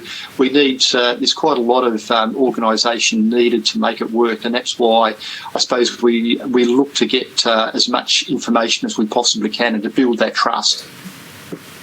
Yeah, thank you very much for that. I appreciate the insight and the various angles on it. Commissioner Bennett? Thank you very much. You've raised a number of examples of inconsistencies, both in your notice to give and now in your evidence. And I think Council took you to the fact, for example, that the New South Wales RFS doesn't give you the same sort of media information proactively as you can get from other sources, that there are inconsistencies. And you've raised, of course, the difficulties with cross-border issues. So, and you also said that you're on the AFAC warning group. So I'm going to ask you a couple of questions, and also about this CAP-AU. From your perspective, what are the key impediments as to why there hasn't been a national warning system set up, bearing in mind that it started 4 or 5 years ago or something? It's a difficult question for me to answer, I suppose. I suppose it basically comes down to all the states' emergency organisations are set up as single entities, and there's lots of examples around Australia that we see where the states do things quite differently, right up to even in today's crisis. So I think it's basically a legacy issue which has is taking some time to resolve. I think that's about the most satisfactory answer I can give to that. Thank you. That's as good as we found, by the way, so thank you. And I've got another question about this CAP-AU thing. I may have missed the evidence. What stage is it at? I mean, has it been fully developed? Is it about to be implemented? Has it been implemented? Where is it? Yeah, so the protocol is implemented and it's managed by the Bureau of Meteorology, and I suppose I think they effectively own it. So they then encourage or emergency agencies to use those same sort of protocols, naming protocols, data protocols, etc. So I think that we're at the stage that it's starting to it's a very live issue, and I know that there's a lot of the different agencies, want to pursue it, and it's probably just a matter of time to get them all on board, to get their own systems changed, to get their own descriptors changed, so that they're all in alignment. So do you think it might take the same length of time as it's taken for a national warning system to be developed, like 6 years or something? Or do you think from your perspective that perhaps this sort of thing now might be able to be fast-tracked a little bit? Well, look, I would hope it could be fast-tracked. I know you've, the Commission has raised this as an issue with a number of different witnesses. The agencies, especially through AFAC, are well aware of it and are working to find some resolution to it. So I suppose it's just a matter really of goodwill across the board for the changes to be made and for the agreement to be made on it.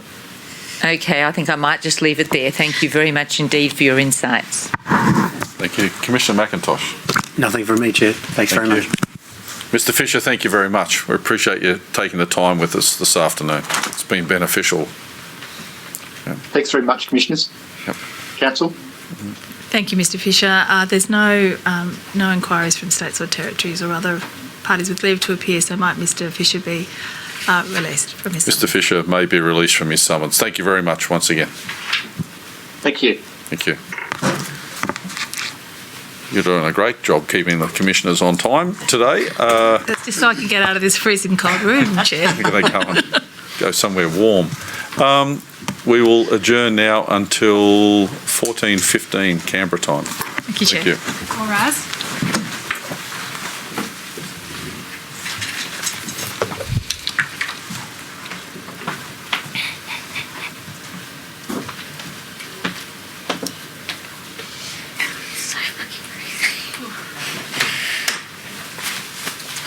The Royal Commission is adjourned until 2:15.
Commission has now resumed. Please be seated.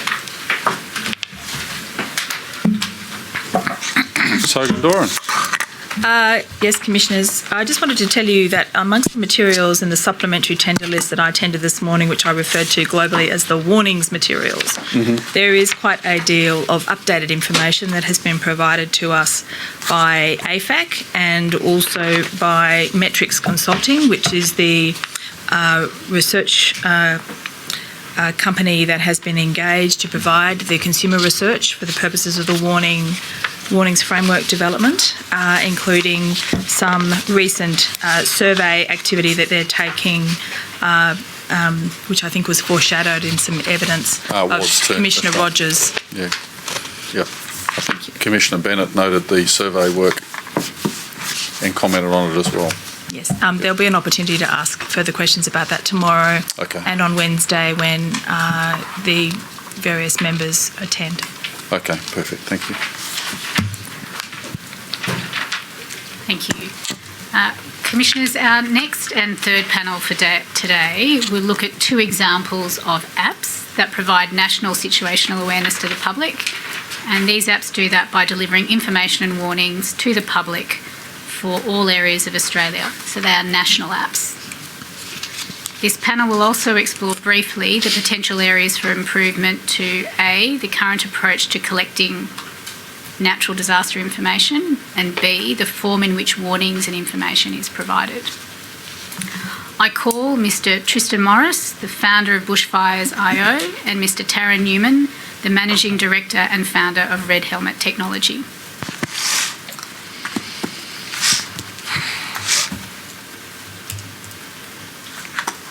Mr Morris, Mr Newman, thank you for joining us this afternoon.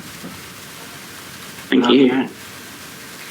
Associate, will you administer an affirmation to both of the witnesses, please? Mr Morris, do you solemnly and sincerely declare and affirm that the evidence you shall give will be the truth, the whole truth, and nothing but the truth?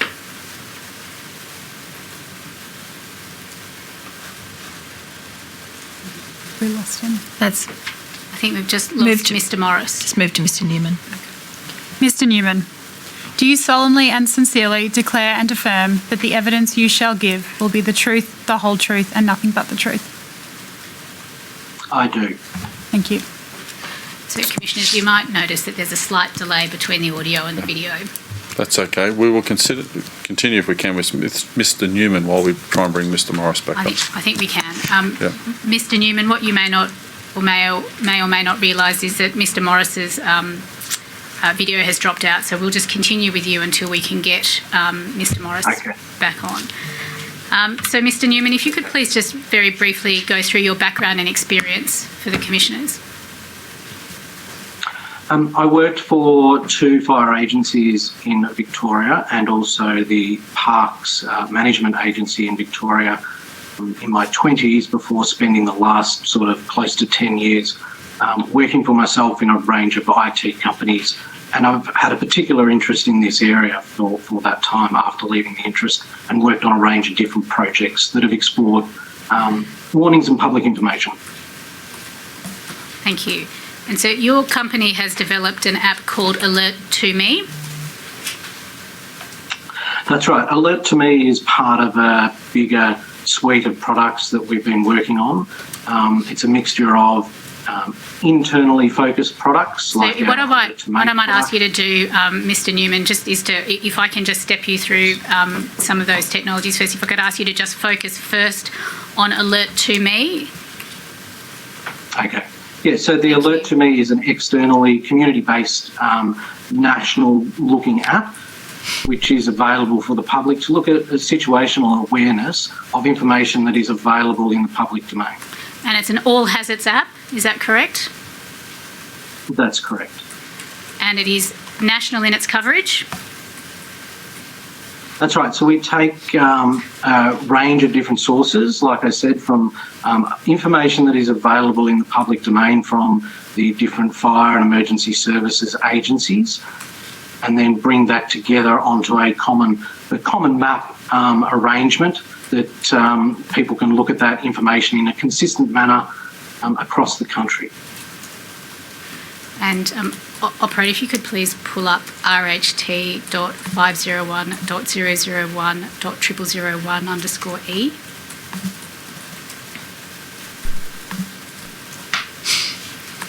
So, Mr. Newman, can you see that video? That image? That's correct. Yes, I can see that. And so that is... So this is showing... Sorry. No, go ahead. I'm sorry. I was just going to say that is showing just a snapshot at a particular point in time of the warning information and also just general events across the country. One of the things we've explored here is looking at consistency in colour. Obviously, you can see an arrangement of yellow, orange and red triangles, which denote different warning types. Inside those triangles, you'll see icons that explore the different hazards. And likewise, the diamond-shaped events that are on the map there are purely just an event or an incident that has occurred. And again, inside shows the type of hazard that it is. Thank you. Welcome back, Mr. Morris. We have started with Mr. Newman and we'll come to you shortly. Thank you. And if we could please move, operator, to the next image in that document. And Mr. Newman, I understand that... So this... Sorry, go ahead. I was just going to talk to this image. What we've tried to explore here is bringing together information from the agencies, which we can see that those diamonds and triangles that I just previously explained, then with these blue circles, which is about inputs from the community. So the community's got the ability to actually submit a community report as events are unfolding around their particular location. And from that can then be shared with other particular community members, and other parts of the app also have an area where there can be a conversation also. Thank you. And so when was Alert to Me developed? We released it in 2019. We've continued to develop it just in the background. And like I said in my evidence, we weren't actively pursuing or actively participating in the summer. We more used it as an opportunity to get feedback and let it and sort of get feedback from the community and continue to develop it is sort of where we've been. So we weren't actively marketing it or putting it out there as such. It was organic growth in numbers. And what was the reason you made the decision to develop the app?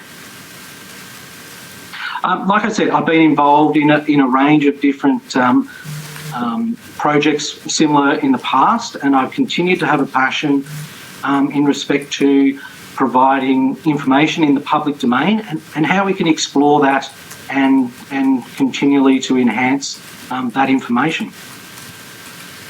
Thank you. And so another part of the suite of tools that you have is the Publish platform, which I understand is there to create, manage and distribute warnings and community notifications and other public information. But it's a platform that can either be standalone or it can actually be used as a framework and integrated into current agency systems, or you can use it both as an integrated system and a standalone system. Are you able to just talk a little bit to that, please?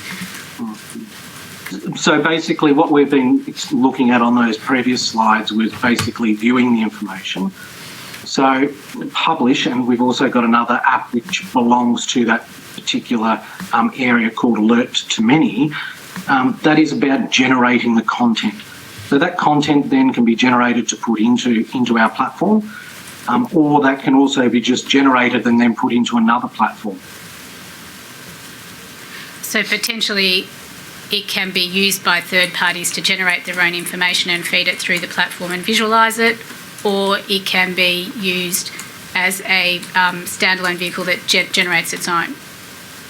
And that's right. Because we've designed this as a platform, as a global platform, Obviously, there's many different agencies, many different potential users that might wish to generate content. Now, that might be from a road closure, that might be from a school closure, to actually generating a warning as such for a particular fire. Thank you.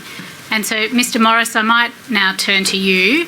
I will come back for a broader discussion with the two of you at the end, but I'd just like to go through Bushfires IO first. Now, Mr. Morris, if you would just very briefly run through your background and experience. Did Mr. Morris actually get a chance to take an oath or affirmation before he got zapped? You're absolutely right. Sorry. Thank you, Chair. Associate, if you could please administer the affirmation. Mr. Morris, do you solemnly and sincerely declare and affirm that the evidence you shall give will be the truth, the whole truth, and nothing but the truth? I do. Thank you. Thank you. So, Mr. Morris, if you could please just run through briefly your background and experience, please. Sure. So I'm the founder of bushfire.io. I created a national picture of bushfire activity and started on the 1st of January. And it was completed, or I guess close to completion, within a month, and pretty much can sleep for most of January, I guess, kind of doing that. A couple of good friends gave me a hand in doing that as well, and combined with a lot of feedback from the general public and firefighters, has since shaped the bushfire.io platform. And what is your background, Mr. Morris, and experience? In my background, so I've worked for 18 years in technology across government, the medical industry, and independently in fields such as high-performance computing, data science, artificial intelligence, IT networks, and software and system engineering. I've got degrees in computer science, software engineering, and postgrad in psychology. Okay. So you've touched on it briefly, but so Bushfires.io is a national, originally a national web-based system that displayed warnings and alert information regarding bushfires. Is that right? That's correct. Operator, if we could just pull up BFI.501.001.0008. And if you could please zoom in on the image.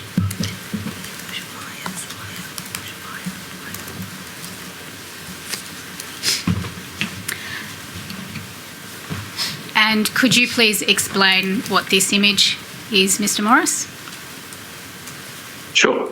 So on the image, kind of at the very top, you'll see a particle overlay, which is depicting the wind movement. So it's currently moving from. And sorry, I'll just interrupt you for one second. Sorry, Mr. Morris. So this is an image that you would see of the web-based application if you're looking at it on your phone. Is that correct? That's correct. Sorry. Yep. Please go ahead. That's fine. So you'll also notice the red kind of yellow gradient. So they are hotspots which are detected from satellite. And you'll also notice the blue warning boundary, which is a warning polygon that was issued by, I think in this case, it's the Oral Valley Fire, so it would be ACT, Fire and Emergency Services. And then the blue icon you can effectively click on and get more information about that fire itself. And what was the reason you developed the app or the web-based application? Sorry, first.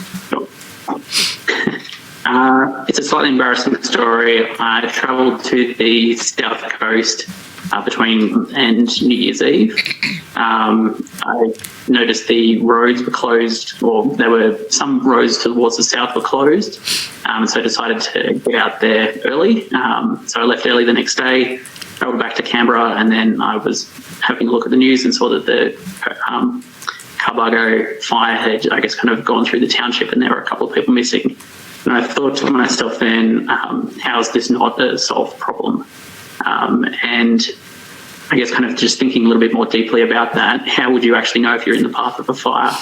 How would you know, like, how ferocious a particular fire is, and whether if you were in kind of that direction, you could kind of combine those kind of data points, you would ultimately probably make a different decision around whether you would stay or not. And I guess just kind of stepping through from that, how can you kind of come up with something that is simple and intuitive to look at as a everyday person in the general public and kind of have enough information in a very uncertain kind of time to then act, I guess, with some kind of clarity in your current situation. Thank you. And I think you mentioned that it took 3 weeks to put together the first version of the web-based application.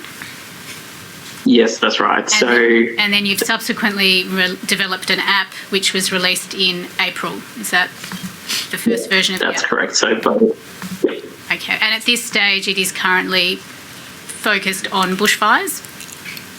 How do you do it? That's correct. So the I guess kind of grand plan is to extend it out into other types of natural hazard as well, with a similar kind of focus on if you're caught in a flood, what are the critical things you need to do to make a decision around that. Yeah. And so in terms of the challenges, you've identified a couple of challenges, and I might take you to some images to be able to illustrate that. If you could please go to bfi.500.001.0021. And I think one of the challenges that you have described is for cross-border fires, sometimes the same fire will have different information available. And if you could please use this image as which is of the Aurora Valley fire that was in both the New South Wales and the ACT. If you could please explain how that challenge manifests itself in this particular fire. So in this case, it's I guess kind of tricky for me to actually point to the things happening on there, but the polygon that kind of goes around the perimeter of the fire, the blue polygon, so that data point has come from New South Wales data. The central, I guess, kind of blue advice icon, so that's come from ACT data. And if you kind of look really closely at those 2 points, you'll see that there's actually 2 icons. So one is from ACT and one is from New South Wales. And thank you. And so depending on which point you click on, so if you click on the New South Wales point, there's a fire at advice level in that area. And if you click on the ACT point, there's, I guess, a little bit of extra work that's happened behind the scenes to go and get the detailed, advice that had been issued by the ACT government, which was, if you live in particular suburbs, these are the actions you should take. And I guess the kind of major point there is all of these kind of different things are coming from different agencies, and in effect, you would have to use 3 to possibly 4 pieces of information to actually understand that there is a fire in this place, and then I guess that decision on what you should do next. I think the probability of things going right becomes a little trickier, and there's so many things that you have to do correctly to find out what's potentially going to go wrong. Okay.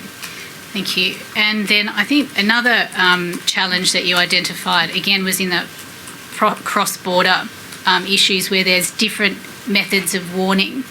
And if we could please go to bfi.500.001.0026. And if you could please explain how that issue manifests itself by reference to this image. Does it help to focus on the red text? And is there particular places that it would assist if we blew up? If you could focus on that red text right in the middle. And apologies for my graphical skills. No, it illustrates the point. Thank you. So in the New South Wales area, so in the top right area, you'll notice that the polygons effectively follow the edge of the fire. And so you'll see the hotspots under that edge there. Whereas in Victoria, you'll notice that the alert polygons are around particular regions where that alert applies. And so I think there's unless you actually represent this information in kind of one spot, you don't even know that that's actually an issue. And so if you're on the border in particular, I guess, would you know that? And I suspect that a number of people in the community wouldn't have known that that was the case, that you have to fundamentally interpret these warnings entirely differently based on where you live. And so if I could just clarify that, I think what you're saying is in New South Wales, the alert attaches to the fire itself, whereas in Victoria, the alert attaches to what action needs to be taken by a particular community as a result of a particular hazard. Yes, that's correct. So, like there might be a watch and act or an evacuation, I guess that's issued for a particular region, as opposed to you effectively having to know that there's a fire kind of over there and it's coming toward me. Okay, thank you. Now, I might now go back to both of you and just explore a few areas that are opportunities for improvement. Now, Mr. Newman, you have identified the benefit of having a common and an open data platform. And I was wondering if you can talk to why you see that would be an improvement, what benefits it would bring, and in answering that, if you could please also address the current CAP-AU or the Common Alert Protocol that seeks to, I think, do some of what you are suggesting needs to be done. But if you could please talk to that.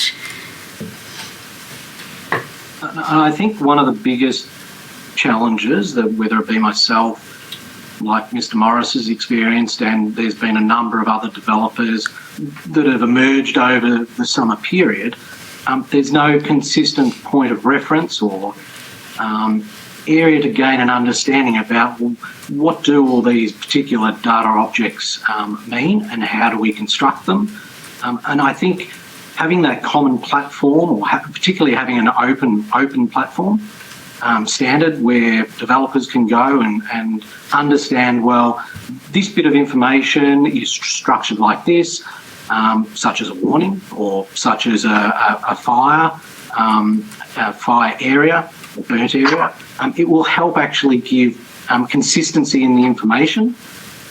And I think consistency in the information really gives confidence in people making better decisions.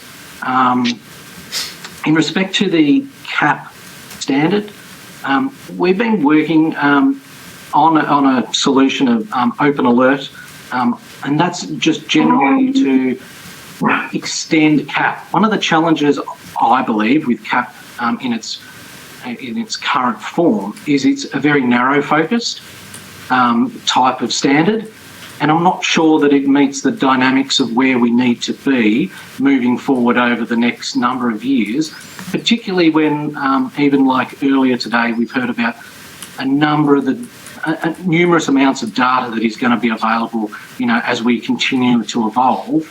And we need to have some better understanding of how we can join and relate that data between all these different data sets. And I'm not sure that CAP is quite got that vision. And I also note that it's a standard that was developed some time ago now, and it's a loose wrapper. And I think that's why we're exploring Open Alert, which is a new way that all developers can actually get involved and start to shape how we can use this information. And is the Open Alert effectively an architecture that data can be, and I'm going to struggle to use the right terminology. Let me just. No, that's okay. Usually. So one of the biggest challenges we have, is clarity in the ontology. So actually, what does a piece of data actually mean? Mm-hmm. And so if we think about it in simple terms, Open Alert is like a dictionary, a set of rules, and like a contract of how that all joins together. And that doesn't mean that it's a fixed standard. It means that we can actually have a starting point, a base level of where we start from, and then we build upon it and extend it out depending on how we wish to evolve it. So it can be unique and it can be quite innovative. And in terms of what are the benefits of having something like that in terms of benefits for emergency services, benefits for developers? Well, particularly, I think for both ways, it gives clarity and therefore it creates vendor neutral opportunities. So that means that it doesn't matter whether it's myself, Mr. Morris's company, or some other company or something as in some other people today that are developing in their own backyards, it gives them an opportunity to actually be involved and understand in a vendor neutral sense. So in that way, the agencies have a lot to gain from it. Innovation. And so it fosters innovation. Absolutely. Absolutely. Thank you.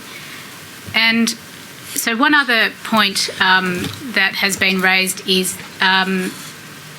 the potential for improved engagement by emergency services agencies with providers of emerging technology to allow for delivery of other methods of communication. And can I put that to both of you and get your views on that? And experience.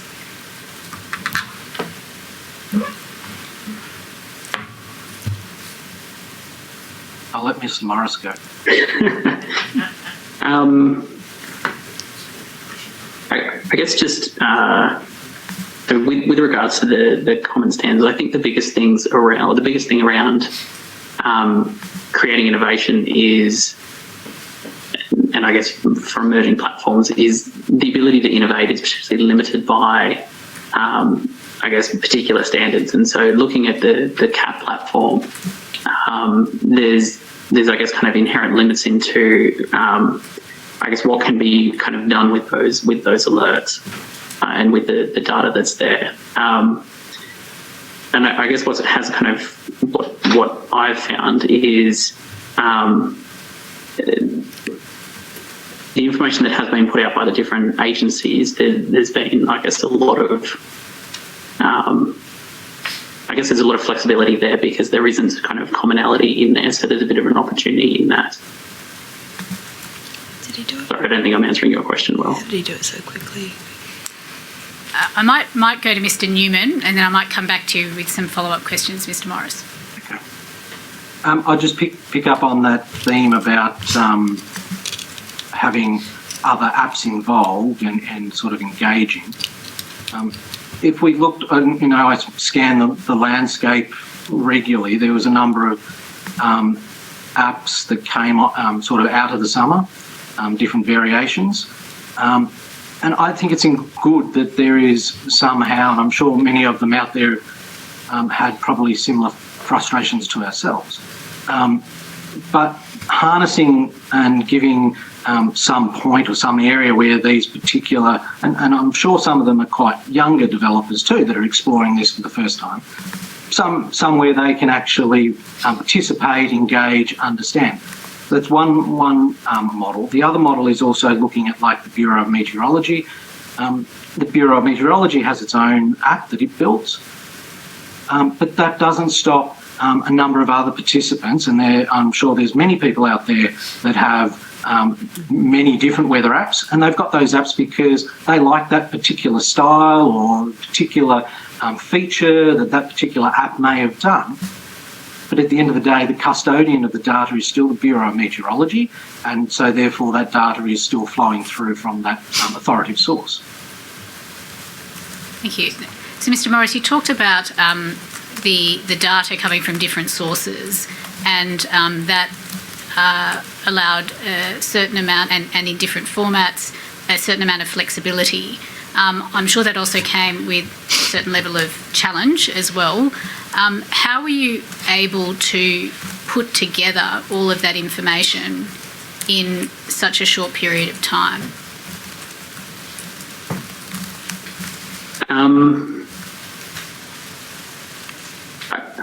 I guess for the most part it was a fairly methodical process of effectively going state by state and agency by agency to ultimately try and figure out what were the most important things in common, what were the most important things to represent to a user, what does someone in the public want to kind of see. And then I guess like the reason for working state by state is I wasn't sure whether all of the states and territories had all of that information available. And so then kind of getting to that end point and realising that there is commonality in some of the most critical kind of points, so the alert levels, the types of warnings that are out there. And I guess the meaning behind the data around the warnings and alerts that are actually there then representing that in a way that is, I guess, kind of common across all of those states. And so there isn't, I guess, a unified specification in place at the moment. I guess if there were to be, that would I guess kind of absolutely make things easier. But what will kind of benefit the public the most? What are the most critical things to standardise across the different states and territories? Thank you. Commissioners, I have no further questions. I'll let Commissioner Bennett go first. No, you go first, because you're going to carry on from there. We're not going to fight over who goes first. I'll go first, because the chair said I can go first. I'm picking up on a couple of different things here, and I think there was an end point to Ms Amber Kapathy's question about experience. So what I'm trying to go for here, we've talked about inconsistencies of data across the country. Okay, let's assume that we can standardise that. Let's assume that we can get some sort of standardisation there. Mr Newman, you pointed out that the data is owned, a lot of the data that's fed is owned by, for example, the Bureau of Meteorology, and presumably to some extent, you know, the other people who identify the data, the fire services and matters such as that. So you've got that. Now let's assume that we've got, everyone agrees that it should be standardised across the country so you don't have the jurisdictional problems and the sort of matters that Mr Morris dealt with. Let's assume that the owners of the information get together.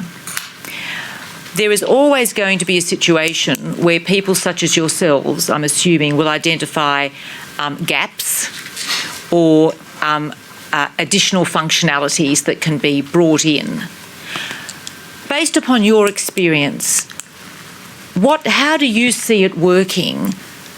I mean, if you had your absolute, king for a day sort of a situation, how would you best see it working to enable that sort of interaction between what is in effect government-owned information, with government entities, and a desire to interact with the technology community to maximise the delivery of information to the public and including, for example, to first responders or, out there at large? I mean, I know that's I'm not asking for a great big essay on it, but just a couple of points from each of you on that, how you would see that working, because the technology is going to change all the time and you don't want a static, I wouldn't have thought you would want a totally static framework that is unable to change as the technology changes. Mr Morris, can you go first? Sure.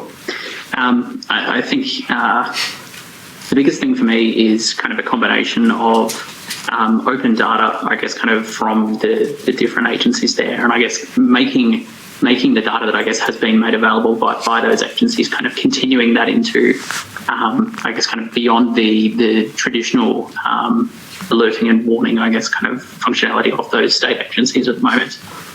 The other thing that I think kind of does go with that is the creation of specifications that go along with that data. So I guess there's one option for kind of unified standards, and then there's another option, I think, which is around, if you're describing this as how to interpret the data, then that, I guess, kind of creates an environment to both use the data that's available and to come up with like different ways of doing things to hopefully kind of improve what's there. But then also there's a bit of a guidelines, I guess, around the specifications that are released with that data as well. And I think that kind of sets up a bit of an environment that gives you a bit more flexibility, but also it's not ungoverned. It's not kind of a wild west of what's happening. Just one other question before I turn to Mr Newman. Have you experienced, because I think Ms Amber Kapathy asked you about your experience, have you experienced a receptiveness and openness of the receipt of your ideas? I'm not saying they have to take them on, but that engagement and the on the part of the other side of the equation and the receptiveness of your suggestion? From the general public and the firefighters and the users of the website, absolutely. I think the differences, or I guess kind of a different way of looking at it, like there's been, for the Oral Valley fire in particular, there were I think 110 to 130,000 users that accessed that over the course of about a week. And they provided hundreds of pieces of feedback, which either went into the platform or kind of tweaked the platform or included or improved the platform. So I think absolutely kind of trying something a bit different and doing something a bit different, and I'm surprised still. So, yes. Thank you very much indeed. Mr Newman. Thank you, Commissioner. My sort of experience would sort of drive me to think like a model how emergency services engage with the media. So they may often meet with the media once a year or before a fire season, just basically to engage with each other and understand the lay of the land.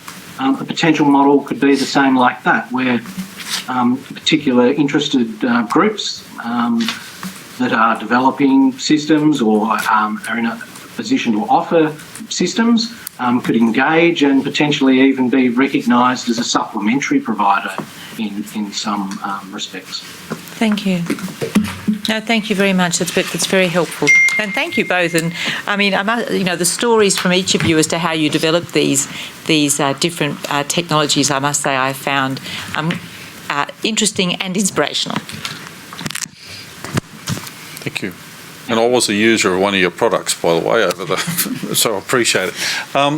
A question, and it's sort of a proposition.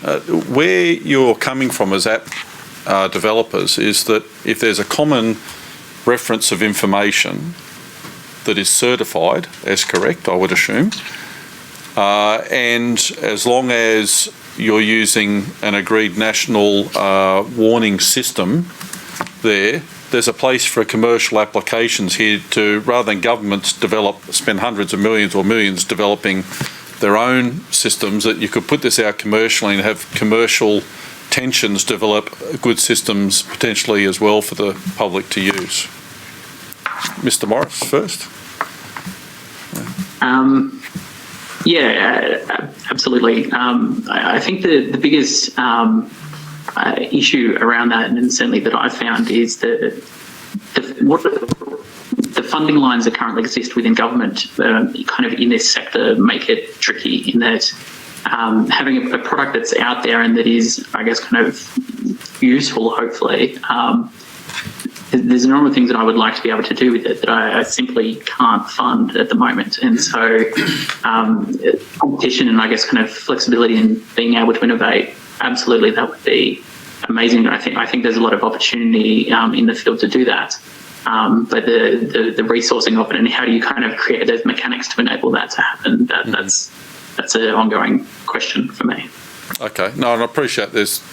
It's not just a function of developing something with your own resources. There's a commercial aspect to that as well. Mr. Newman. Thank you, Commissioner. I believe that having a standard would enable a good baseline. So it means that all those that wish to innovate out there, we've got a consistent standard baseline that we can work from. And obviously that consistency will give confidence so that people can use these other options that are in the market with confidence, because there is a particular standard that they're working to or working to. And I'm also a believer that I think having that sort of commercial movement in the market will ultimately drive some better competition. But I also note Mr. Morris's point. Like myself, I have to go and find work other places to be able to supplement pushing these ideas forward. Yeah, no, I appreciate that. And obviously the extension of that is these apps and the information on them are made for life and death decisions by people. There's a liability issue as well on the information that's presented, I would imagine, as a developer.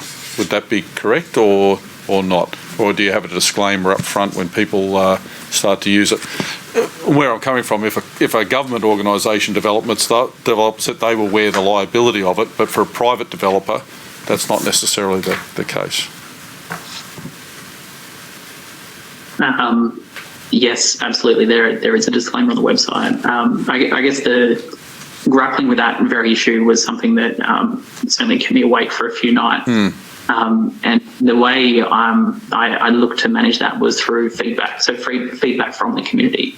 So to be able to put something out there and then directly measure, I guess, kind of the impact that had, and then look to see whether that was useful or not useful.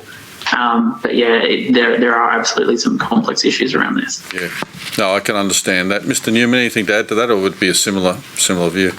No, I'd agree. I'd agree with Mr. Morris. Yeah. All that aside, the product I used, which was one of yours over Christmas, was far better than what was available to me in other apps. So I appreciate the effort that went into it from both of you. Thank you. Thank you. Without making a recommendation from the Commission. But anyway, Ms Amber Kapathi. May the witnesses please be excused, Chair. Sorry, Oh. Commissioner McIntosh, no. You asked the same question. Your same question, no.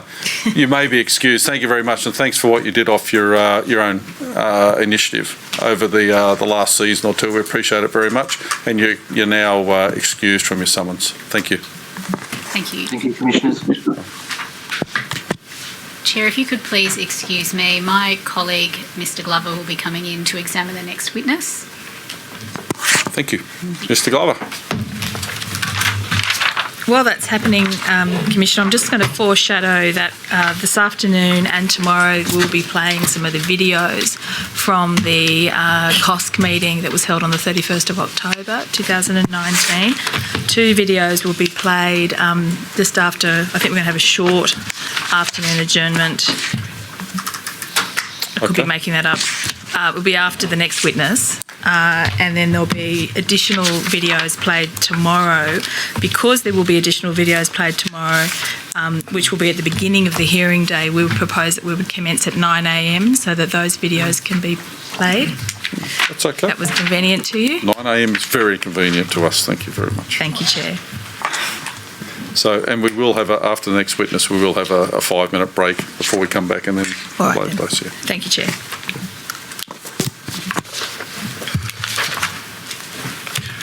Thank you, Commissioners. I call Richard Windier.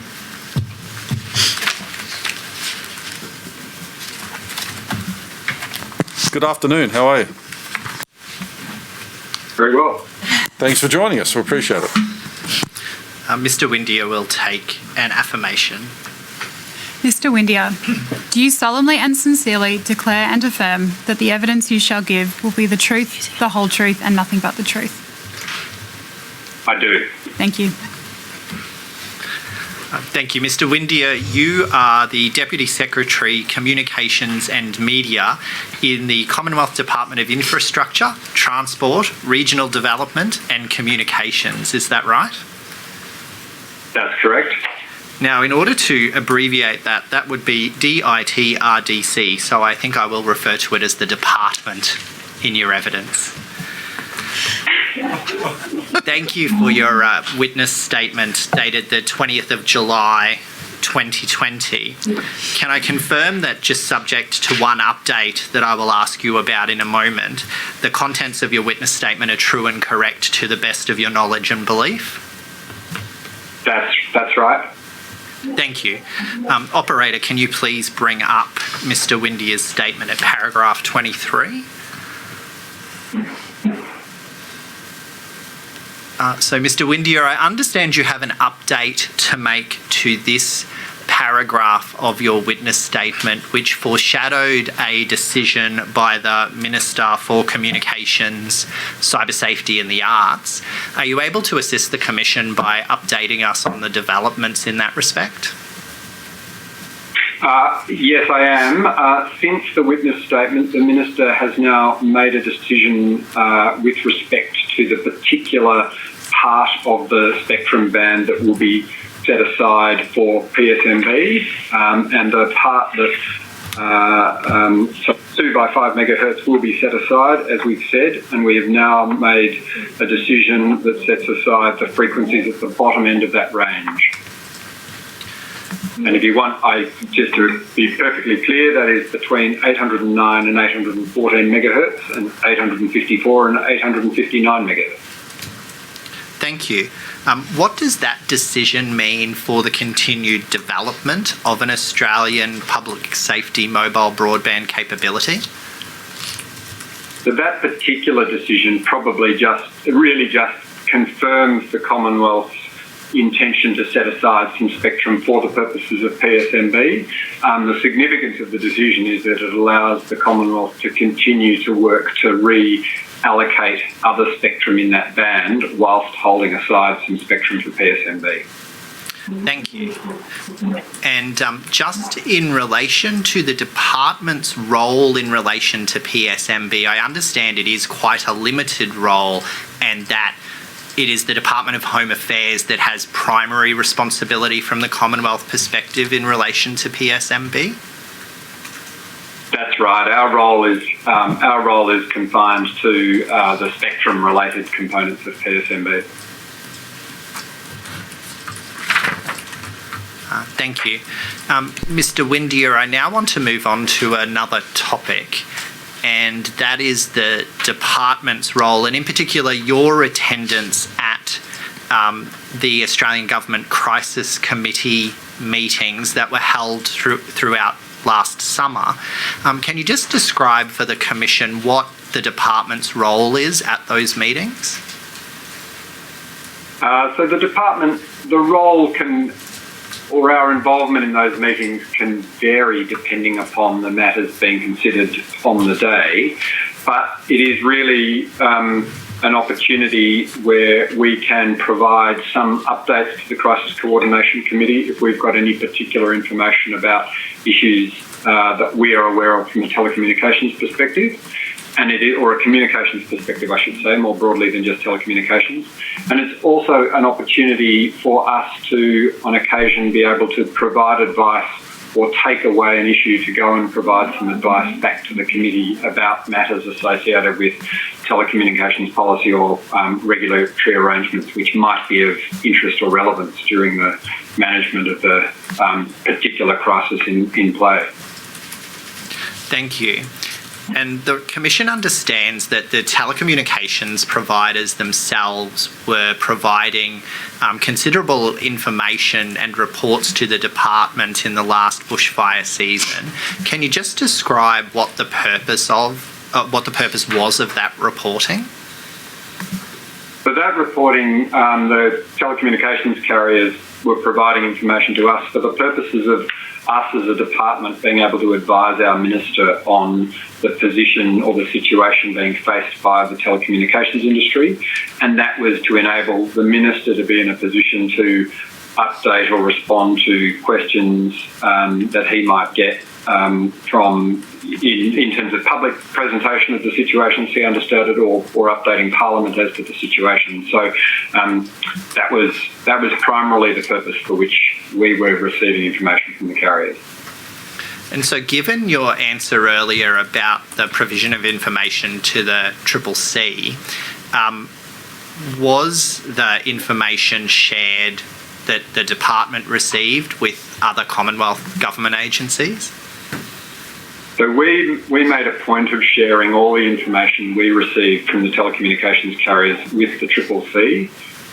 We did that, though, on the basis that was really an exercise in sort of insurance to make sure that we didn't have any information that wasn't going directly to the CCC.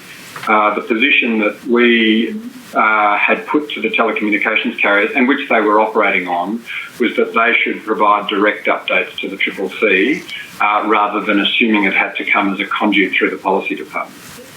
And is the takeaway from that the having telecommunications providers going directly to the CCC to provide that information is the most effective method to communicate that, at least to the Commonwealth government agencies involved? From our perspective, it's certainly the most efficient way of getting information that is to an operational or a agency such as the CCC that's looking after an incident. It is a much more effective and efficient mechanism to have them have direct lines of communications between them and the telecommunications industry rather than having to work through a policy department. Thank you. And did the department provide any of that information provided by the telecommunications providers to state and territory agencies? We didn't provide that. We didn't have a direct line of communications with the states and territory agencies, so no, we didn't. And that's because it's not your function as a policy agency to fulfil that role, is that right? Correct, that's right. If we'd been approached and asked, then I'm sure we would have, but we weren't we weren't in that critical path for provision of information to states and territories, so we did not do so with the information we were receiving. Thank you. The Commission has received in its earlier hearing block some evidence about the protocol for notification of major service disruptions that is utilised by telecommunications providers. Can you just describe how that protocol operates?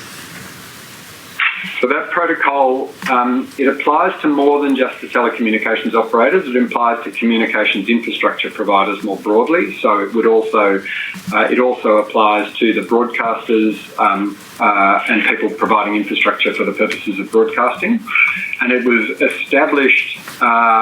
It was established for the purpose of having a mechanism whereby the Minister could be kept updated with impacts and outages in telecommunications or communications networks. It was also established with the intention that it would apply in all scenarios. So it was a protocol for those infrastructure operators in the communications sector to be able to provide us information so that we could update the Minister as to network outages, regardless of whether it was the particular incident causing the network outage. Does the department or you have any views on whether the protocol and its connection to other coordinating mechanisms within the Commonwealth could be improved? I think there are a couple of aspects in which I think it could be improved for the purpose of the purpose for which it was established. For example, I think we could improve the protocol to try and do a better job of standardising the format and the way in which different providers provide their information through to us. The second thing that I think could be possibly improved with it is to establish within it a mechanism whereby there could be some, as appropriate, feedback to the industry that's providing us the information, noting that there may well be circumstances where we're getting commercially sensitive information which wouldn't be able to be shared with other providers. But I think a possibility of a mechanism to be able to share sort of aggregated information on the impacts across the industry back with the industry players themselves is worth contemplating. A couple of other points that I think are worth keeping in mind. One is that we would be, another improvement perhaps is to be able to make plain to the industry that we're not seeking to derive new information. If there's information they are providing about their network situation directly to operational agencies, be they the states and territories or Commonwealth agencies, we would expect the information they provide to us under the protocol to be derived from that rather than forcing a new reporting burden. And the only other observation I would make is we are conscious that the protocol and the provision of information can be quite incident specific. So the nature of the information that you might be getting around a bushfire or the sorts of things you're looking for information on might be different than in a cyclone situation. So my comments about standardising reporting stands. However, we'd want to make sure that we didn't sort of try and define a perfect standard of information that applied in all situations. We'd need the flexibility, I think, to get appropriate reporting for the appropriate type of incident. Just to take you up on the second improvement you suggested, which was essentially to share information back out to the industry, essentially as a sort of a feedback mechanism. Do you think that would achieve a greater situational awareness within the industry about the impacts of events such as natural disasters on the networks and communications generally? I think yes, I think it could. I mean, there was, and there is often good degrees of cooperation, as I understand it, between the carriers themselves. But yes, it would ensure that there wasn't a missed opportunity to give them some shared awareness of the impacts of the event, particularly when they might all have infrastructure situated in similar sorts of locations, or perhaps would one particular part of the industry is relying on another carrier for some of their services. So it would help them understand why they might be seeing a disruption to some of their own services. Thank you. Do you think the department could play a role in improving the standardisation of information that's available when services are disrupted? I think we certainly can play a role as a convener of the industry, I suppose, for want of a better expression. But I think, and we would be happy and able to undertake that role. But I guess what I would say is that we would not be best placed, for example, to determine the most useful information for a state and territory or a first responder or an operational response arm. So we could perhaps assist in coordinating and convening the industry, but would be keen to take the lead, for the states and territories to take the lead on the best and most useful sorts of information that they can receive to manage an incident. Thank you. I'd like to move on to a different topic now. And so this concerns the CSIRO report on climate and disaster resilience. So, operator, can you please bring up recommendations 14 and 15 of that report? It was previously tendered this morning, Commissioners, as Exhibit 23.10.15. Mr. Windeyer, now, you may not have had an opportunity to consider this report because my understanding is it was released only earlier today. But these recommendations seem very much to touch upon matters contained in an announcement by the Minister for Regional Communications made earlier this year. So if we just look at recommendation 14, we see there a recommendation for improvements in communication technology for emergency response agencies, including availability of sufficient bandwidth and dedicated frequencies. I understand sort of the effect of that recommendation is not dissimilar to the allocation of bandwidth for the PSMB that the Minister recently undertook.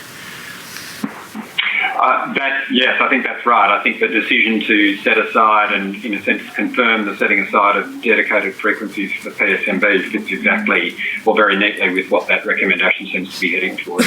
And then we see that third sentence, so the following sentence talks about the provision of mobile broadcasting units for deployment in mobile phone black spots or areas where telecommunications are lost, dedicated satellite channels for exclusive use of emergency services, and renewed consideration of appropriate levels of redundancy and backup are recommended.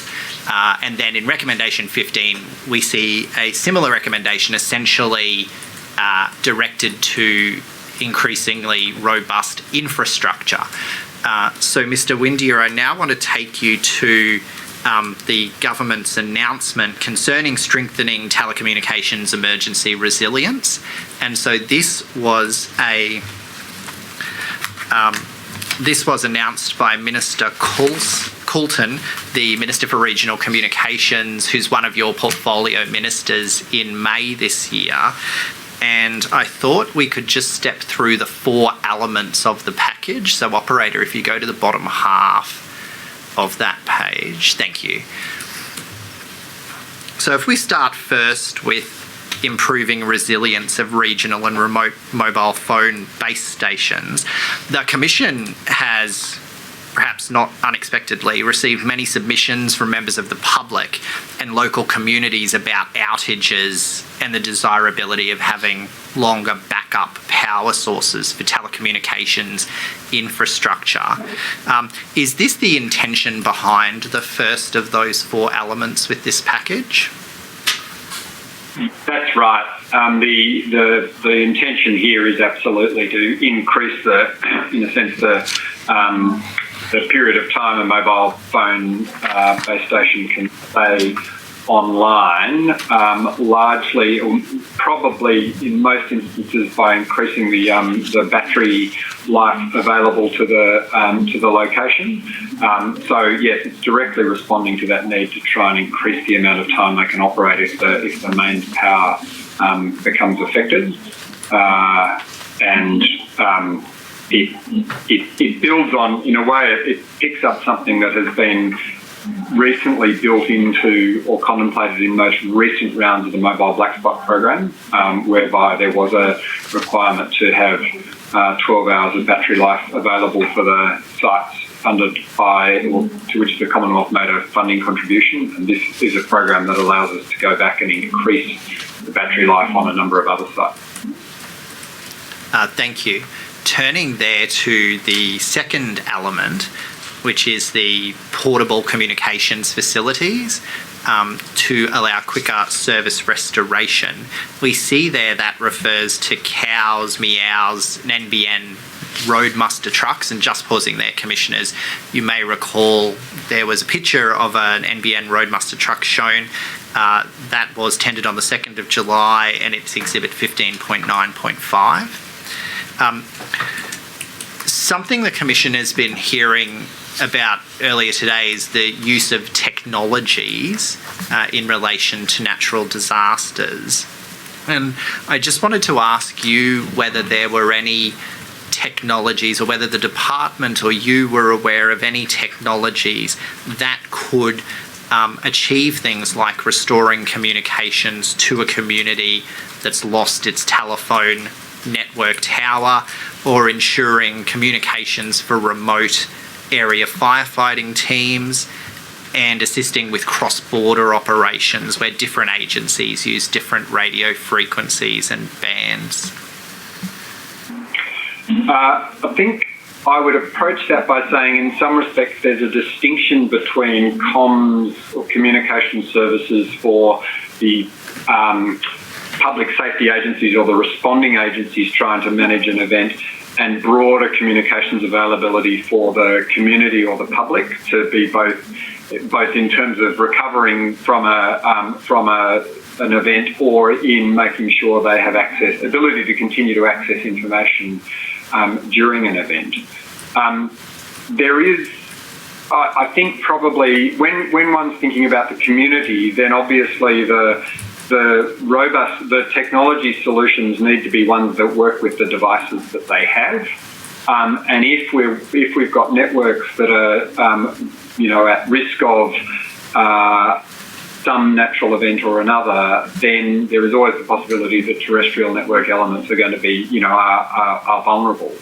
The sorts of technologies I think that possibly solve that problem are technologies that end up using satellite connectivity, because by definition, obviously, the satellites are not affected by the bushfire, for example. And that's where things like NBN's roadmaster trucks or the SAT-COWS, satellite cells on wheels, become quite important, because they allow you to quickly deploy connectivity that the community can use and people can use their normal devices on, but use a satellite link for the purposes of what we call a backhaul, to get the communications out of the local area and back to the internet or back into the telephone network elsewhere. So, I think perhaps a long way of taking on your question, really finding ways of using satellite connectivity in moments of sort of extreme disaster or network being knocked over is probably the most useful option, and that's exactly what some of these elements look to do. As I said, in particular, probably the NBN roadmaster truck.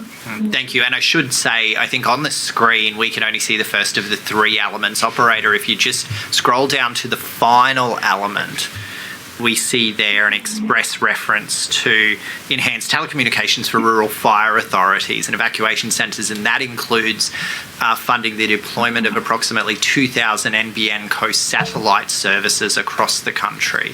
Is that what you had in mind when you were talking about some of the satellite services that could be made available to first responders?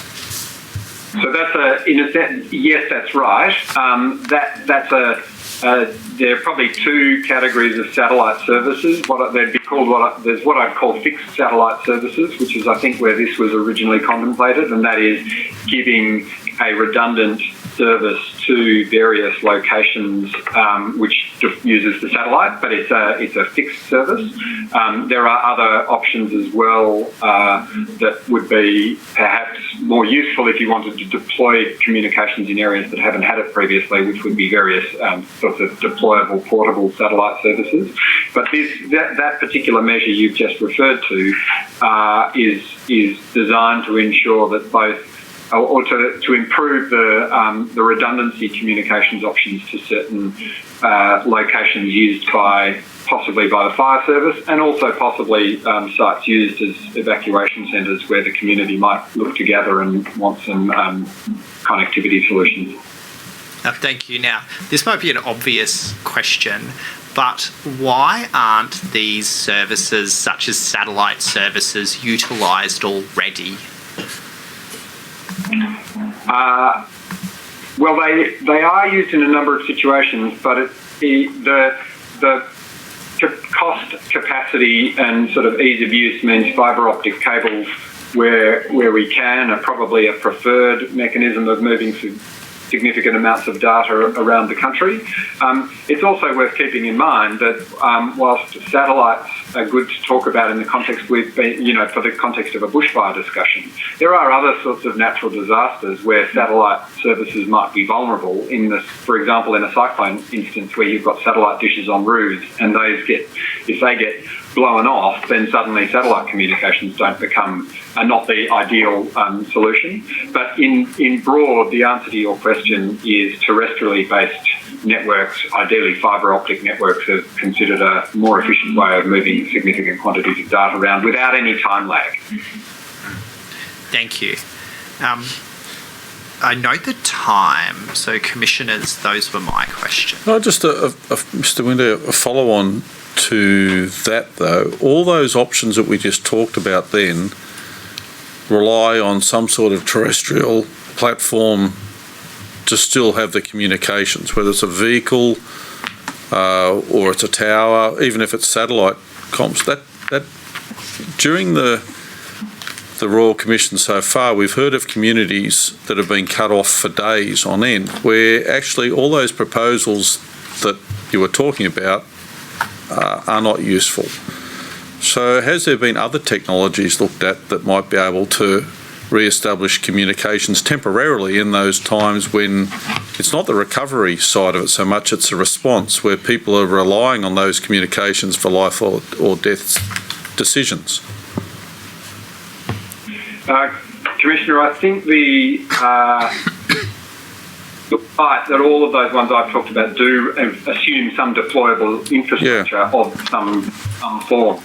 I mean, if a community has lost all of its normal fixed infrastructure, then really the options available are how quickly can you deploy either new devices to people. So satellite phones, for example, could be and are able to be deployed. And I think there were instances where those were being used in the January bushfire period. Or how quickly can you get, and if you've got enough available, and I think one of the points I suppose behind this program, there's a limited number of cells on wheels available to the carriers. An increased number of those, more can be deployed. And then they do have that advantage of allowing people to continue to use their normal device. But all of those are about mobile or wireless communications. Obviously, if people have lost their fixed line telephone, there is no quick and easy solution to a fixed line service other than repairing the fixed line. No, I understand if the fixed line is more the mobile service, but I appreciate that. Thank you. Commissioner Bennett, Commissioner McIntosh? Thank you, Chair. I think we got you back on time, Mr. Glover. Might. You did. Commissioners, thank you. Might Mr. Windier be released from his summons? Yeah, Mr. Windier, thank you very much for joining us this afternoon. We appreciate that. And you are released from your summons. Thank you. Thank you. Yep. I think that was a collective view, wasn't it? Back on time. Good job from everyone. We will take a short adjournment and we'll reconvene at 15:35, which gives us enough time to swap out and get the videos ready to go. Thank you, Chair. So we'll adjourn till then. All rise.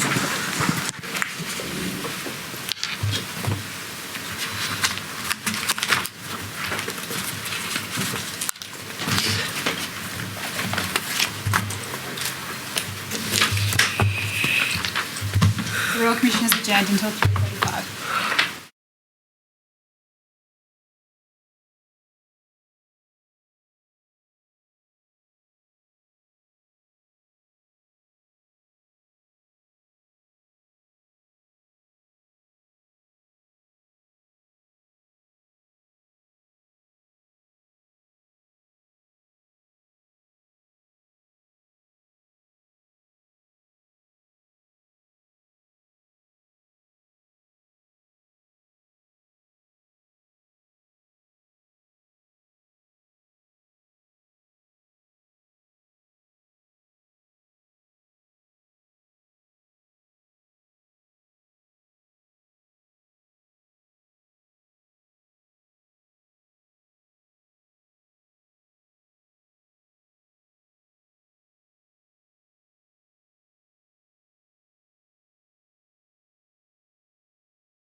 The Royal Commission has now resumed. Please proceed. Ms Amber Kapathy. Thank you. Commissioners, the final panel of the day will focus on improving knowledge and understanding of natural hazards, and in particular bushfires. You'll hear evidence from Professor Jason Sharples from the University of New South Wales and Justin Leonard from the CSIRO. However, we will start this session by playing 2 interviews conducted at the meeting of the Commissioners and Chief Officers Strategic Committee, COSC, on the 31st of October 2019. As Ms Hogan-Doran in her opening noted, these interviews were recorded for an upcoming documentary entitled Big Weather. The first interview you'll see is of Mr Chris Arnold, the Chief of the Tasmanian Fire Service, and that has a doc ID number of RCN.727.000.001. If you could just please hold on the videos. And then the second interview will be of Mr Chris Hardman, who's part of the Forest Fire Management in Victoria, and that has a doc ID number of RCN.726.000.001. In these interviews, these emergency leaders will describe the challenges of dealing with the changing nature of fires and the fire season, and will provide a useful context for the final panel today. If you please play the video.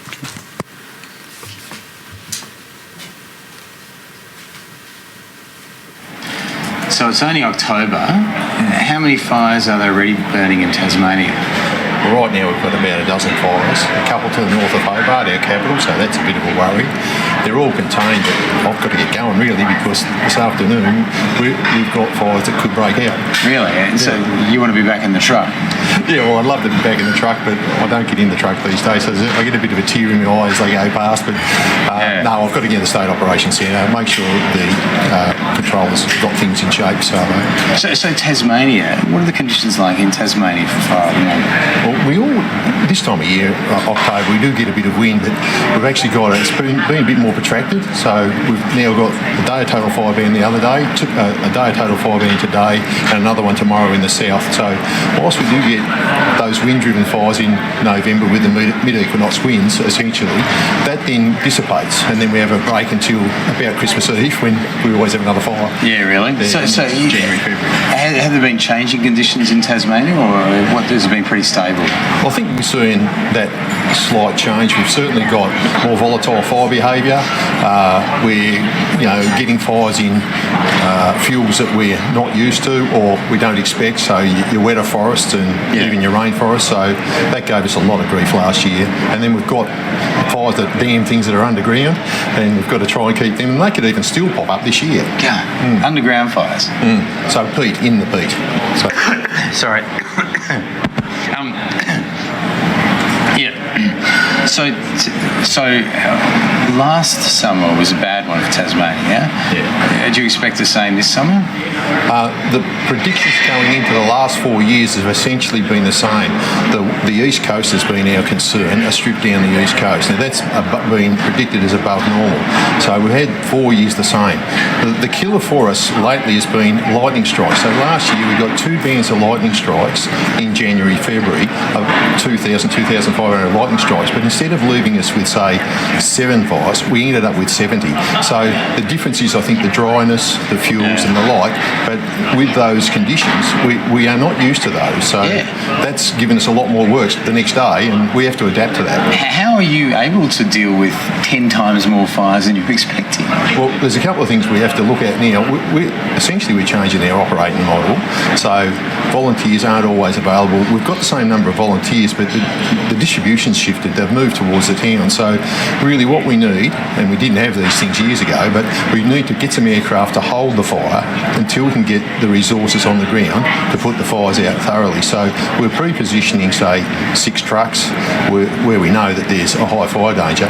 We have a way to attack with aircraft and fire appliances to hang on to the fires and keep them small in that initial attack phase. So that's a thing that certainly Tasmania, since I've been appointed, has put in place to hold fires. And it's been tremendously successful. On days of total fire ban in Tassie, Last year we stopped 36 fires like that. The year before we stopped 50.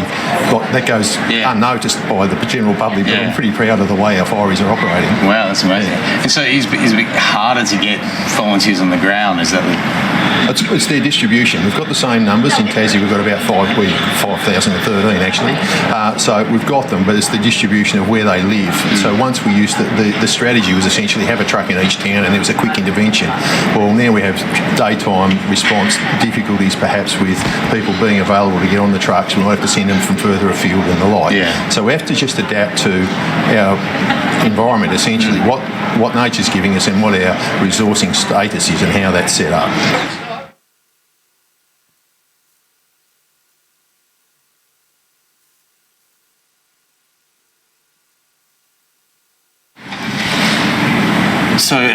So how's it looking for forest fires in Victoria for this season?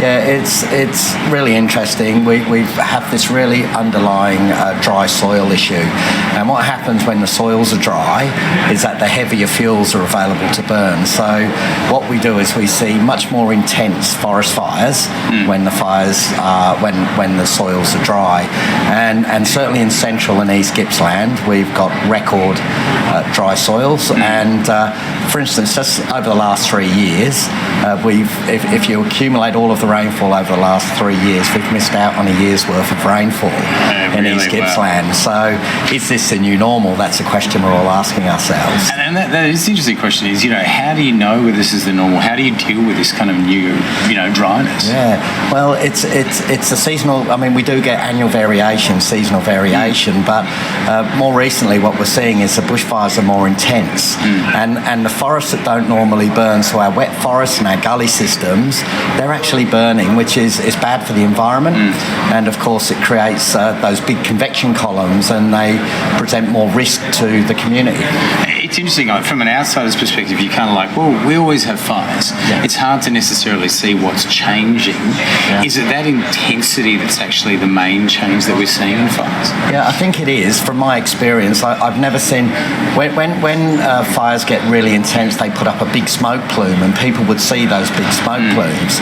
And I've seen more of them in the last few years than I've seen in 30 years of firefighting. So my sense is that it's changing. Those fires are going to be more intense, and if a fire's bigger, it's going to present more risk. The bigger the fire, the bigger the risk. And our job is to do everything we can to keep the fires as small as possible. So in Queensland, we've seen for the first time ever rainforests that have never burned this year. How's it changing in Victoria? Well, exactly the same. So where you have the rainforests in northern Queensland and northern New South Wales as well, in Victoria we've got what we call the mountain ash forest, so the wet forests, and we've got cool temperate rainforests. Now our mountain ash forests normally don't burn. They normally hold so much moisture and so much leaf litter that they don't burn, but we're seeing them being available to burn, and that was that underlying dryness. And of course when those areas burn, there is so much energy released. Yeah, so we're seeing places. So we're seeing places that have never burnt before are burning now. Yeah, correct. And it's one of those really challenging things, because sometimes fires are beyond human capability to suppress. We can't put them out. On those really bad days, no matter with all of the efforts in the world, we can't put them out. So we have to wait for those fires to stop, and we have to get people out of the way. And this is why warnings and advice is so important. People really do need to understand what the risk is. No amount of work, no amount of suppression on those really bad days will stop a bushfire. So there's some days where, as a fire brigade, you're essentially just saying, we need to get out of here and warn people. That's all we can do. Correct.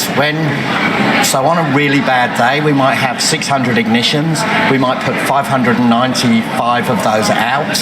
But that one that gets away, when that fire starts to build up energy, there is nothing we can do. No matter what we do, no amount of aircraft, no amount of bulldozers will do anything other than try and reduce the risk, do asset protection.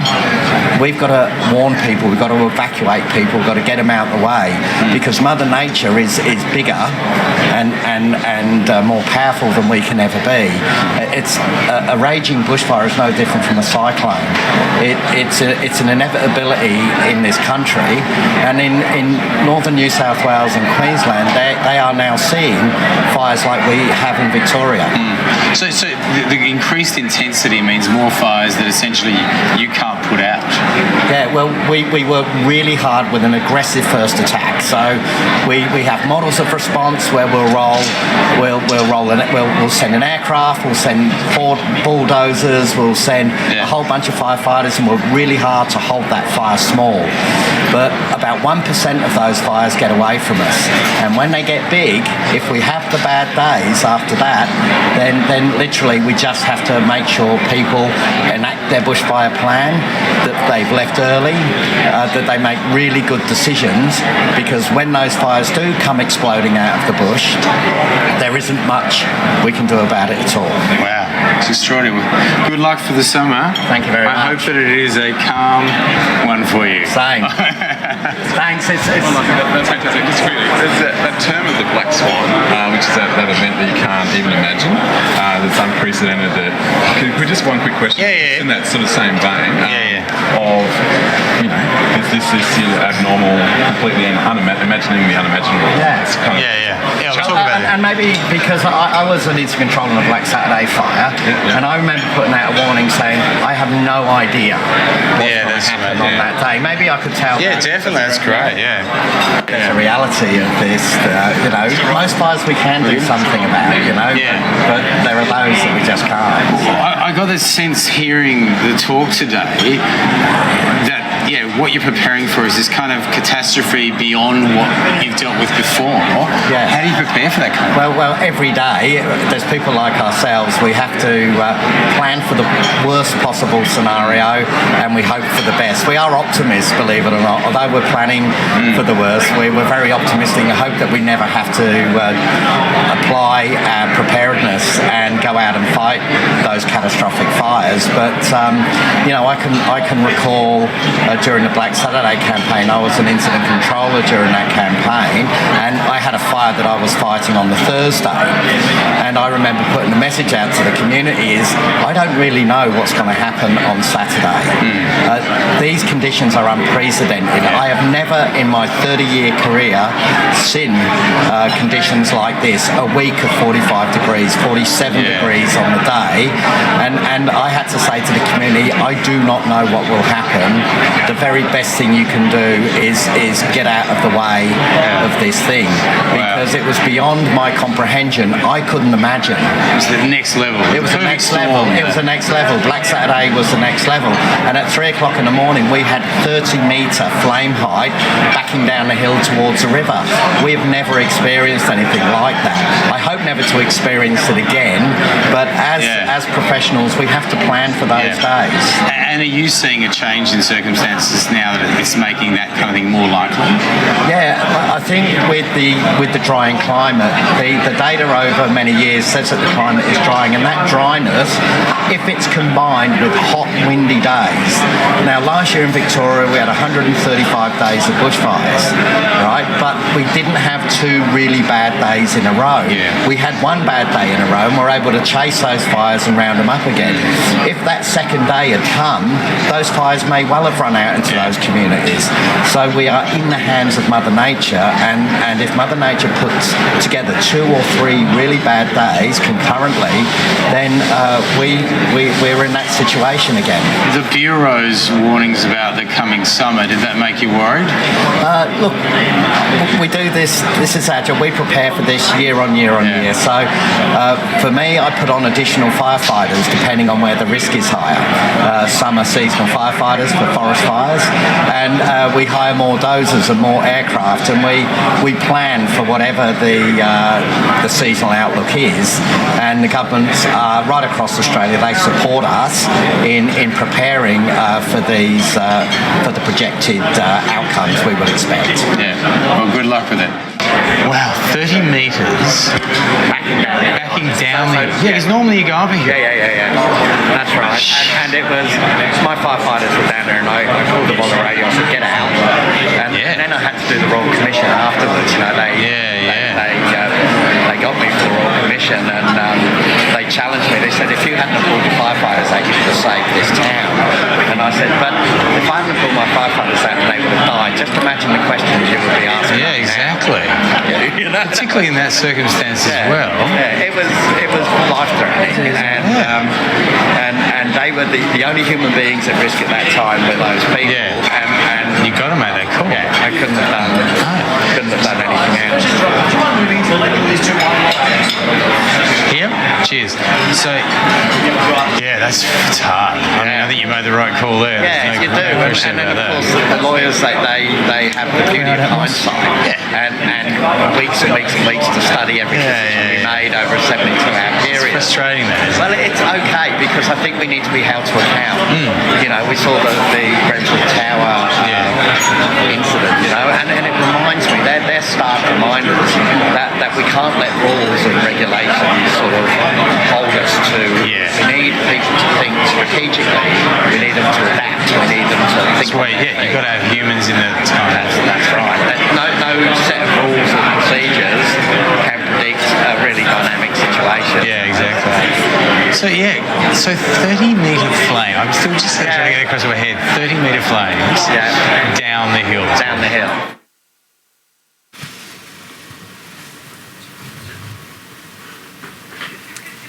Thank you. I call Professor Jason Sharples from the School of Science in the UNSW, and Mr. Justin Leonard, who's a research leader of bushfire and urban design at the CSIRO. Professor Sharples and Mr. Leonard, thank you very much for joining us. Pleasure. Associate, could you please administer an affirmation for both of the witnesses? Thank you. Mr. Leonard, do you solemnly and sincerely declare and affirm that the evidence you shall give will be the truth, the whole truth, and nothing but the truth? I do. Thank you. Professor Sharples, do you solemnly and sincerely declare and affirm that the evidence you shall give will be the truth, the whole truth, and nothing but the truth? I do. Thank you. Thank you. Professor Sharples, I will start with you. You're an expert in dynamic bushfire behaviour and extreme bushfire development, is that correct? Yes, correct. I will come to those two terms shortly and ask you to explain those a bit further, but I just would like to go through your background and experience first. You have a Bachelor of Science in Mathematics and Physics and a Bachelor of Mathematics. Yes. First class honours, and a PhD in Mathematics. That's right, yep. And you're currently the Professor of Bushfire Dynamics at the University of New South Wales. In Canberra, yes. And you lead the Bushfire Research Group. I do, yes. And you've worked in bushfire science since 2006 and have led research projects into various aspects of fire science, fire weather, and bushfire risk management since 2011. That's correct. And you've also been a volunteer firefighter with the ACT Rural Fire Service since 2003?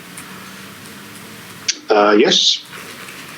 And you have been involved with firefighter training in the ACT, New South Wales, Victoria and Tasmania, where you've delivered training workshops to basic and advanced firefighters, crew leaders and fire behaviour analysts. That's correct. Okay. So what I'd like to do this afternoon is take you through your evidence in three parts. First, looking at an overview of the science of extreme bushfire behaviour. Then moving to understanding extreme fire in an operational setting. And then finally, the training and expertise needed to manage extreme fires. So that's the sequence I'd like to take you through today.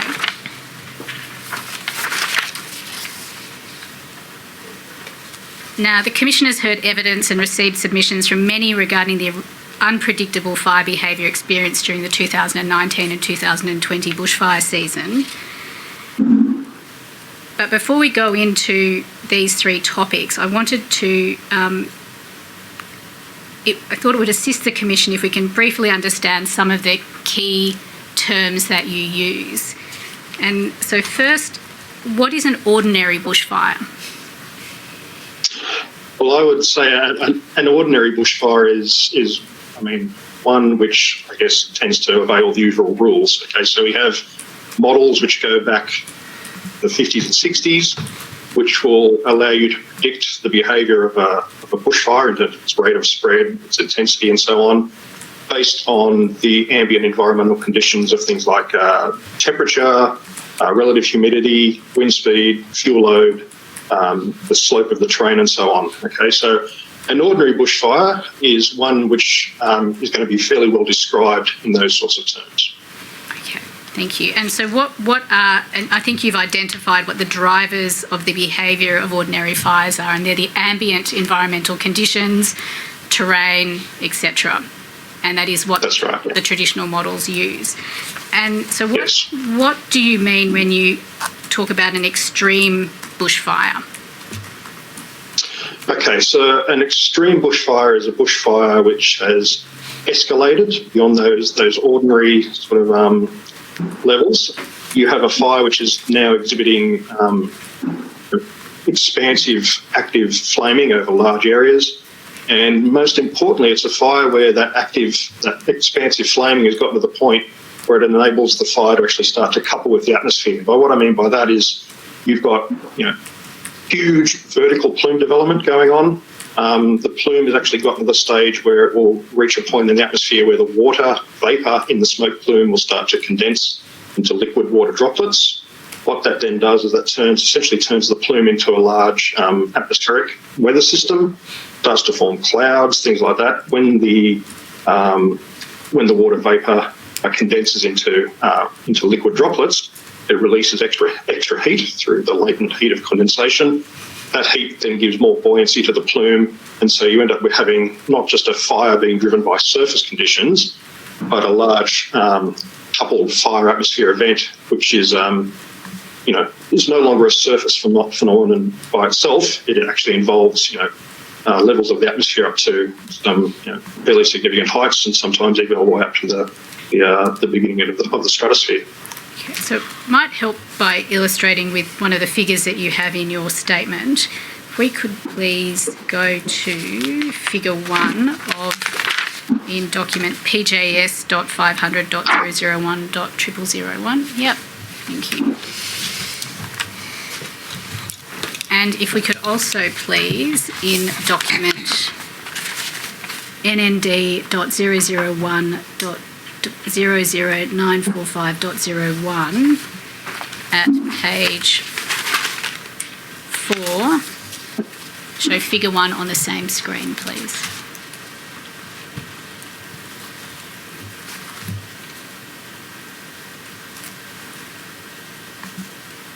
Are you able to zoom in on the figure 1 on one side and figure 1 on the other side? Thank you. And so, Professor Sharples, are you just able to explain firstly with the photos that we have on the left-hand side, if you can see them, and then if it assists by reference to figure 1, which is which is more animation, just how an ordinary bushfire and an extreme bushfire differ from each other, and then 2, what conditions lead to the formation of extreme bushfires? Yeah, okay. So, I mean, the photographs on my left there, so the one on the left of those 2 photographs is a fairly benign fire, and that would be burning under relatively benign conditions, and it would be doing so in a manner which would be well described by the traditional models I spoke of before. By contrast, the one on the right of those 2 photographs, you can see you've actually got a fire which is burning over a much larger area, very vigorous dark smoke column coming from it, but then you've got that layer in the atmosphere, you can see where the dark smoke column becomes white. That's the level where your water vapour is being converted into liquid moisture, droplets, cloud droplets, if you like. So that's when you start to get what we call a pyrocumulus cloud. And then if that whole process continues further and escalates further, that cumulus cloud can actually develop thunderstorm characteristics, at which point we call it a pyrocumulonimbus, which is what that fire, that's the Denali fire in Tasmania in 2013, eventually turned into. The schematic on the right there is a particular form of dynamic fire propagation, one we refer to as vorticity-driven lateral spread. And so what's going on in the figure there is we've got the wind is pushing from the left to the right. We've got a fire which has been ignited on a windward slope. Okay, it's burnt up that windward slope as fires, ordinary fires tend to do. But what happens if the wind is strong enough and that lee slope, the side of the hill facing away from the wind, if that's steep enough, then what you can get is these modes of dynamic fire behaviour starting to develop. And what happens in this particular mode of fire behaviour is that the fire will actually spread laterally across the ridge. It does that, in a manner which is highly turbulent. Okay, it basically involves little firewells or quite large firewells in some cases. They're highly turbulent, and so they have the effect of generating more embers. Those embers are then sort of incorporated in the prevailing winds and blown downwind, as well as across the slope. Okay, once you get all those embers forming spot fires in high density, then you start to get what we refer to as deep flaming, or these sort of aerial flaming patterns. And so does deep flaming also lead to these extreme bushfires where you get the pyrocumulus nimbus thunderstorms forming? Yeah, so that seems to be a common feature. We're still in the process of understanding that. We have an ARC project working on that at the moment. But what we've found from the computer simulations we've done is that if you have fire burning over a more concentrated aerial expanse as opposed to a thin line of fire, like you would get an ordinary fire front looking like, then what happens is it's harder for the atmosphere to tease that plume apart. And so it's more likely then for that plume to rise higher into the air and get to those levels where you start to get these secondary processes like cloud formation and things like that going on. And then once you get that cloud formation and those secondary processes occurring, why does that add to the intensity and the severity, or how does it add to the intensity and severity of the fire? Well, because you essentially get an event then which is an atmospheric event which is still connected to the surface. So we call these coupled fire atmosphere events. So then these systems start to generate their own winds. The plume is really strong, so you're lofting embers a lot higher. Embers are then able to be deposited further downwind in greater number. And so you start to get these systems where once they escalate to that stage, then they can actually modify or maintain the fire behaviour on their own rights. Okay, and so what proportion of the 2019-2020 season experienced these extreme fires? I'm not entirely sure of what proportion, but there was, about 60 or so fires, which I think would be classified as extreme bushfires, and about 100 or so which would be classified as blow-up fires, which not all of which would have escalated into, extreme bushfires. So these are fires which would have exhibited, very high rates of spread, in very intense fire behaviour, but may not have developed into the level of coupling for an extreme bushfire. And how does that compare to previous fire seasons? That's unprecedented. Yeah, it's. A normal fire season. Well, the largest number we had, I think, was probably around about 15, going back to the start of the satellite record in 1978. Yeah, so the number we got this year was well above any other season. Okay. I'm going to move to the next topic, unless the commissioners have any questions at this stage. Nope. Okay. So, Professor Sharples, I'm now going to move to the second topic, which is how we can use that understanding, or it should be used, that understanding of fire behaviour and the extreme fire behaviour in an operational setting. And I guess the first question is, how does we use the term extreme catastrophic fires? Does that mean the same thing as an extreme fire danger rating? No. It's one of the issues we have with our language is the terms become very concentrated at that end of the scale. But no, I mean, you can get what I would call an extreme bushfire in the sense that I just defined, anywhere from very high fire danger or above. Okay. And in fact, the majority of them actually occur in that very high to severe fire danger category. Okay. And so, can you talk us through? You've touched on it a little bit in your evidence already, but what the existing fire models do to inform operations on the behaviour of ordinary fires, and then compare this to the modelling needs for understanding the behaviour of extreme fires. Yeah, sure. So, I mean, when the traditional sort of fire spread modelling paradigms being developed, there was a number of assumptions that went into them, and they were made for very good reasons. But what they were doing was to develop the models. They're actually going out and observing small fires, and they watch those fires burn, and then to try and relate the rate of spread of the fires to the environmental conditions, they basically made the assumption that, well, the fires they were observing had reached what we call a quasi-steady or a quasi-equilibrium state. So they sort of developed through a growth stage, and then the fire behaviour they're actually measuring reflected some kind of equilibrium state of the fire. Once you make that assumption, then you say, okay, the fires reach this equilibrium state. The behaviour of the fire that we want to then describe is that equilibrium state in terms of the environmental conditions. So they made the assumption that you could actually uniquely define the rate of spread based on the environmental conditions alone. Okay.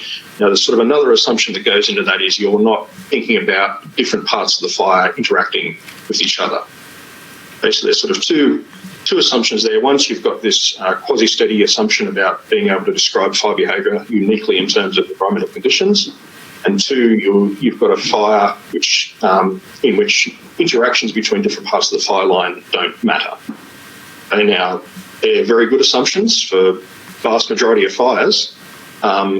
It's just when you start to get these fires escalating and these sorts of fire behaviour modes of fire propagation that I talked about starting to come in, then the fire is being driven precisely by those things that the traditional models ruled out.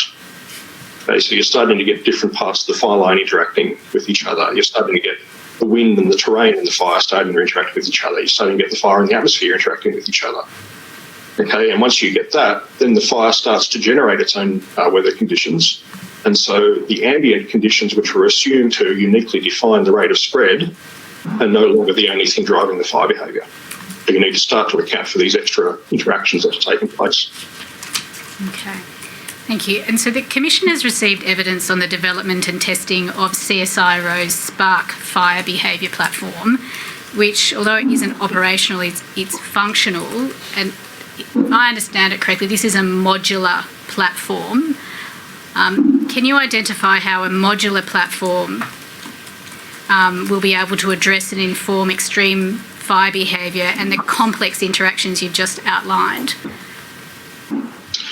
Yeah, so I should say that we've been heavily involved in the development of some of those modules with CSIRO and Data 61, but what we can do with Spark is we can start to build in some of those fire atmosphere interactions at a very, very basic level. They were quite surprised to find out how much some basic inclusion of those things actually improves matters. So we can start to look at things like when we have the fire burning, we can start to model the air being drawn into the fire. And that sort of gives us the first basis of looking at how the fire in the environment or fire in the atmosphere start to interact with each other. We can also do things like incorporating vorticity, like the sorts of things which drive vorticity-driven lateral spread that we talked about. And so I think we published a couple of papers in the last few years. The first of those was really the first paper which presented a two-dimensional model, which means that it can run in operational timeframes, which will actually reproduce the parabolic rounding of the head of a fire, which is actually a coupled fire atmosphere effect, as it turns out. And the other paper we published was the first two-dimensional model which can accurately start to emulate some of the vorticity-driven lateral spread effects. But yeah, I think, by building these little extra bits into the model, which you can sort of switch on and off, gives you that capability to say, well, on a normal fire, then you don't really need them on. You can just run the model as we always have. But when things start to escalate, you can start to turn these different modules on and start to capture some of those fire behaviours which weren't captured in the traditional models. So when will those modules be available for operational implementation? Well, I mean, that's a tricky one. I mean, they're available now. It's just whether they've been, tested enough for the operational people to have the confidence to use them, and also the technical knowledge to know that to understand what the models are telling them. Yeah, I mean, this is fairly technical stuff, and we've been involved in discussions with the fire services for quite a while now about the need for upskilling. Okay, well, that actually takes me nicely to the third topic that I would like to address with you today, and that is the training expertise in operational settings that it's needed to manage extreme fires. And based on your experience in firefighting training, as well as your knowledge of extreme bushfire behaviour, where does current operational training and development work well, and what needs to improve? Okay, well, I think it works well for the vast majority of fires which are classified as ordinary fires. It's where it doesn't work well is when you start to get these fires escalate into the more extreme classes. And saw in those videos, the fire managers are basically at a loss to try and predict what these fires are going to do. So where we're at now, I guess, with the research is really trying to understand some of the processes which drive these unpredictable fire behaviours, and in doing so, I guess, bring a level of predictability to them. Vorticity-driven lateral spread, for example, we can very clearly define which parts of the landscape are going to be prone to that sort of behaviour. So we have started to build these sorts of pieces of knowledge that we've obtained from research into training materials. But there's a whole lot of issues around trying to figure out where you put these new bits of information into the curriculum, how different parts of the curriculum might complement, or bits of the curriculum that might need to be replaced. There's a lot of spurious things in the current curriculum which are not necessarily helpful. There's a bit of a challenge, I think, in just sort of trying to figure out where you fit this stuff in, and then also at what level you pitch it for different levels of firefighter development. I'm talking about basic firefighters through to advanced firefighters, through to crew leaders, through to fire behaviour analysts. Okay, there's different sort of technical levels there that you need to cater for, and different requirements that knowledge is going to have to fulfil for these people to do their role. So figuring that out is still quite a bit of work to do in that. How, if there's quite a bit of work, how might that be facilitated? Well, a lot of it's started to happen through the Bushfire and Natural Hazards CRC, for example. So that's been a real focus in the last couple of years, in particular about research to utilisation. And so there are, a number of initiatives. There's currently a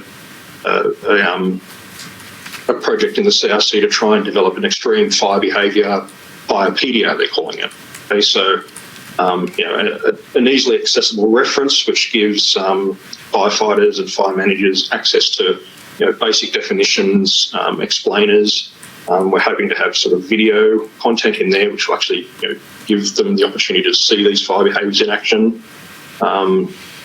We've done sort of laboratory scale experiments which we can show videos of and things like that. So just, I guess, starting to develop materials which, one, gives firefighters the idea of the full spectrum of potential fire behaviours that can happen on a bad day, and then trying to give them some level of, well, first of all, awareness, then understanding, and then through to expertise as you go through those different technical levels.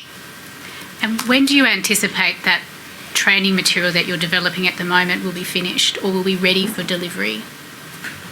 The Firepedia, I think, has got a time frame of about, the CRC is winding up in March next year, so I think they'd probably want to have it, mostly done by then. That may be a little ambitious. I would say it's more like a year to sort of get the feedback from the fire agencies to make sure it's pitched at exactly the right level. Okay, thank you. I'm now going to, thank you very much, Professor Sharples. Commissioners, I'm now going to move to Mr. Leonard. Mr. Leonard, thank you very much for waiting patiently. You have a Bachelor in Engineering, is that correct? Yes, it is. And could you please provide the Commissioners with a brief overview of your background and experience?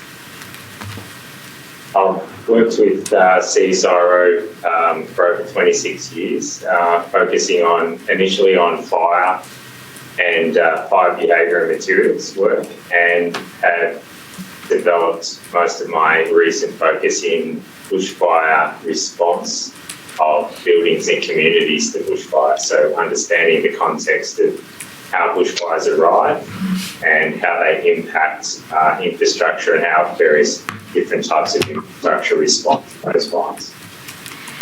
And I understand that you recently led the writing of one of the chapters in a technical report of the CSIRO report on climate and resilience to the Prime Minister.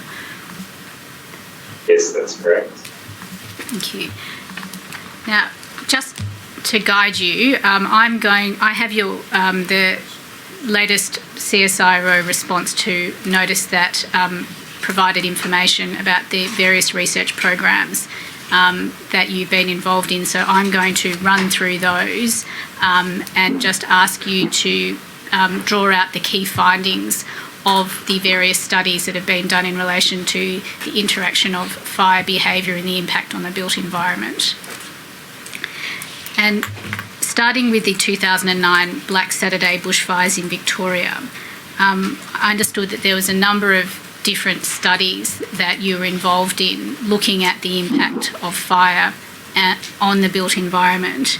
And one of those studies was collaborating with the National Association of the Steel Frame Housing to develop bushfire resistance house design. And I was wondering if you could just briefly talk about that particular study and the key findings of that study. Sure. In that study, we looked to utilise not only non-combustible and robust cladding materials on a structure, but to use non-combustible framing materials and non-combustible elements that were within the envelope, so within the roof cavity, subfloor cavity and wall cavities of the building, and to assess whether we could achieve a relatively cost-effective but highly robust building system to withstand various levels of fire attack. And if I understand correctly, that work underpinned the development of the Bushfire Building Construction Standard, which was ultimately accepted into the National Construction Code. That's right. So it now stands within the National Construction Code as a means to comply to bushfire codes. Okay. And then I understand you're involved in another study, which was studying weather severity context in relation to house loss potential in bushfires. And are you able to just briefly talk to the key findings that came out of that particular study? Sure. So that's profiling the historic house loss that we've experienced over many fires through the history of Australia and linking it to the fire weather severities that were achieved on the days that those losses occurred, and the specific aspects of loss that made a particular fire unique. It may be that the houses were very close together and burnt neighbouring houses down, or particular wind actions that sensitised and weakened those houses before and during the fire event itself. or aspects of community participation or lack of participation in defending those houses. And was it another finding of that particular work that the majority of Australia's historic house losses occurred on days when the fire danger weather reached catastrophic levels? That's right. We've certainly lost more houses on days that exceeded their catastrophic threshold. So under the modern fire weather warning system would have been declared as catastrophic, yes. Okay.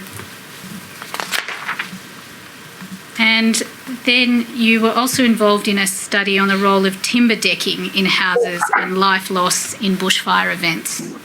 What were the key findings of that study?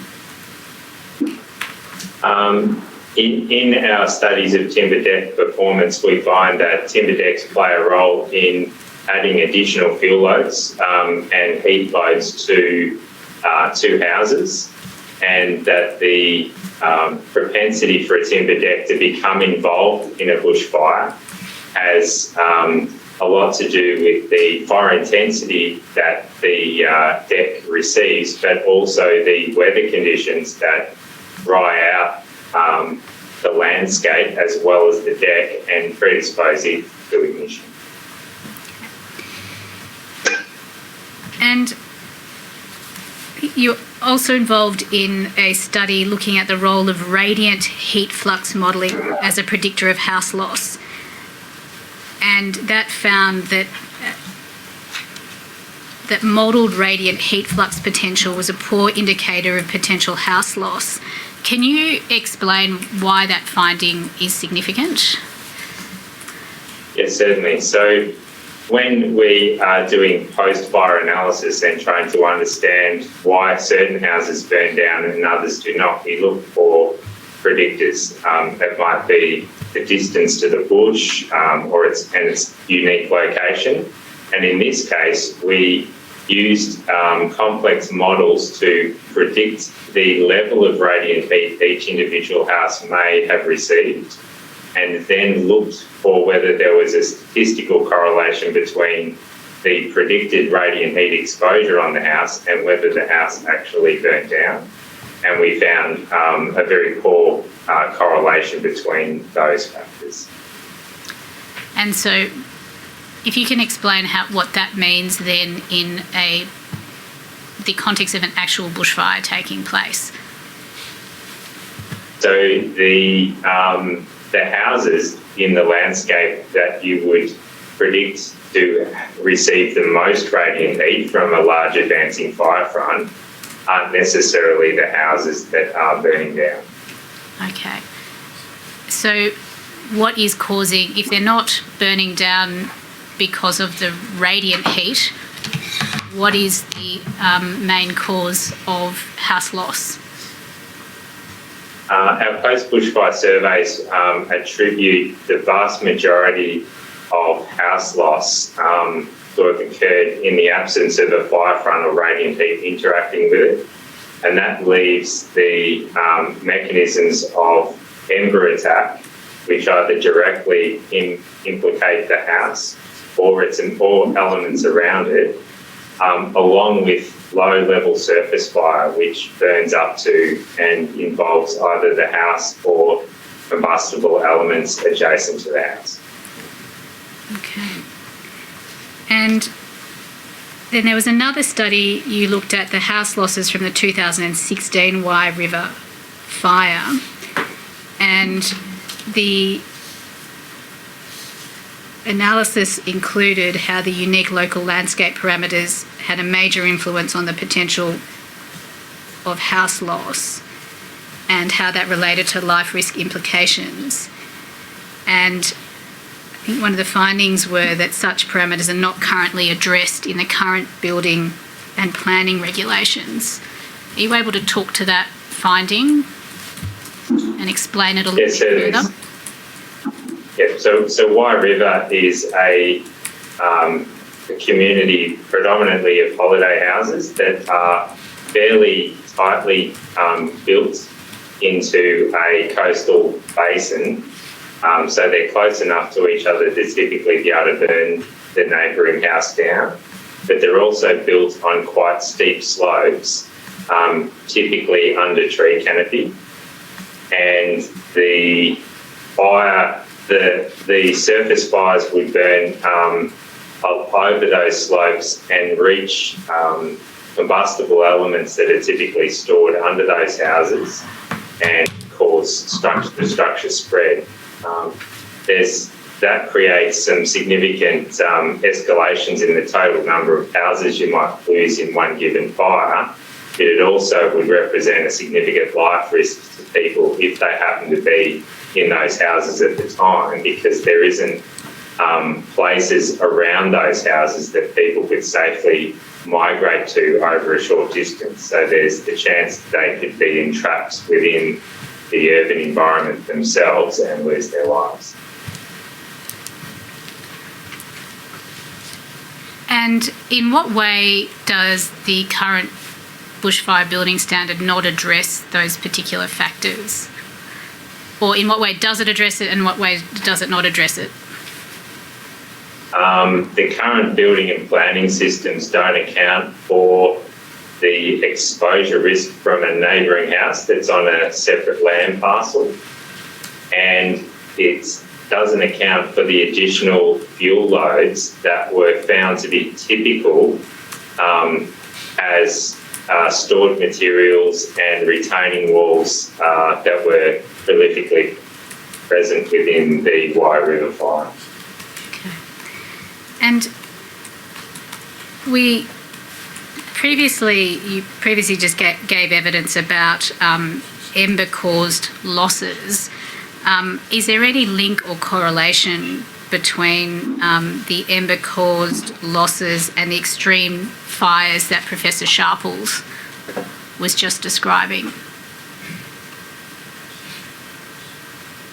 The types of fire behaviour that Professor Sharples was providing in his evidence described in particular fire-induced winds, which can be applied in addition to the ambient winds, and at some times they can be subtractive, so they can reduce wind speeds, and other times they can be additive, so can provide additional wind loads to the structures.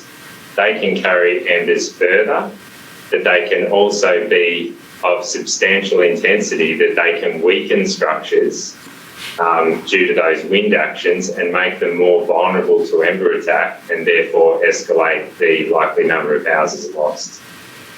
Okay. So there's been a number of studies that you've undertaken of the bushfires leading up to the 2019-2020 bushfires, but if I understand it correctly, there have been limited sample sizes in relation to house loss and being able to make statistically significant findings in relation to causes and correlations. Is that correct? I think each fire has its own opportunities to collect data, and while some fires we have the opportunity to do comprehensive and deep studies and make strong statistical correlations. Mm-hmm. Other fires, the correlations aren't necessarily obvious and readily available. Okay. And so in terms of affecting the results, it seems like there's two factors. One is the depth in which you can study the impact and the house losses that occurred, or the extent to which you can look at that and the extent to which you have information about that, versus, and also the number of houses and the impacted area, and they're the two factors. As well as other actions, which may be complex weather activities, complex suppression activities that are either known in detail or not known. There's many aspects at play, yes. Okay. And so I understand that you're currently in the process of doing a study of the impacts of or the survival rates and loss context of houses impacted by the 2019 and 2020 bushfire season in the state of New South Wales? Yes, we're in the data aggregation phase of that project. And is there any particular reason why the study is focused on New South Wales? That particular study is contracted by the New South Wales Rural Fire Service to specifically look at the data they were able to collect on house loss locations, as well as other associated data they need to collect. Is it also the case that in New South Wales there were the most house losses in the 2019-2020 bushfire season? Yeah, I believe that's the case, yes. Okay. And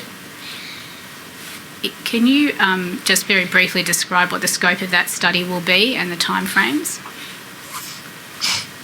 We'll spend the time frame of the complete study will go through to approximately March 2021, and we'll start by looking at the houses and whether they were subject to modern bushfire building regulations, and to see what extent those regulations may have improved their prospects of survival in bushfires compared to those built prior to regulation.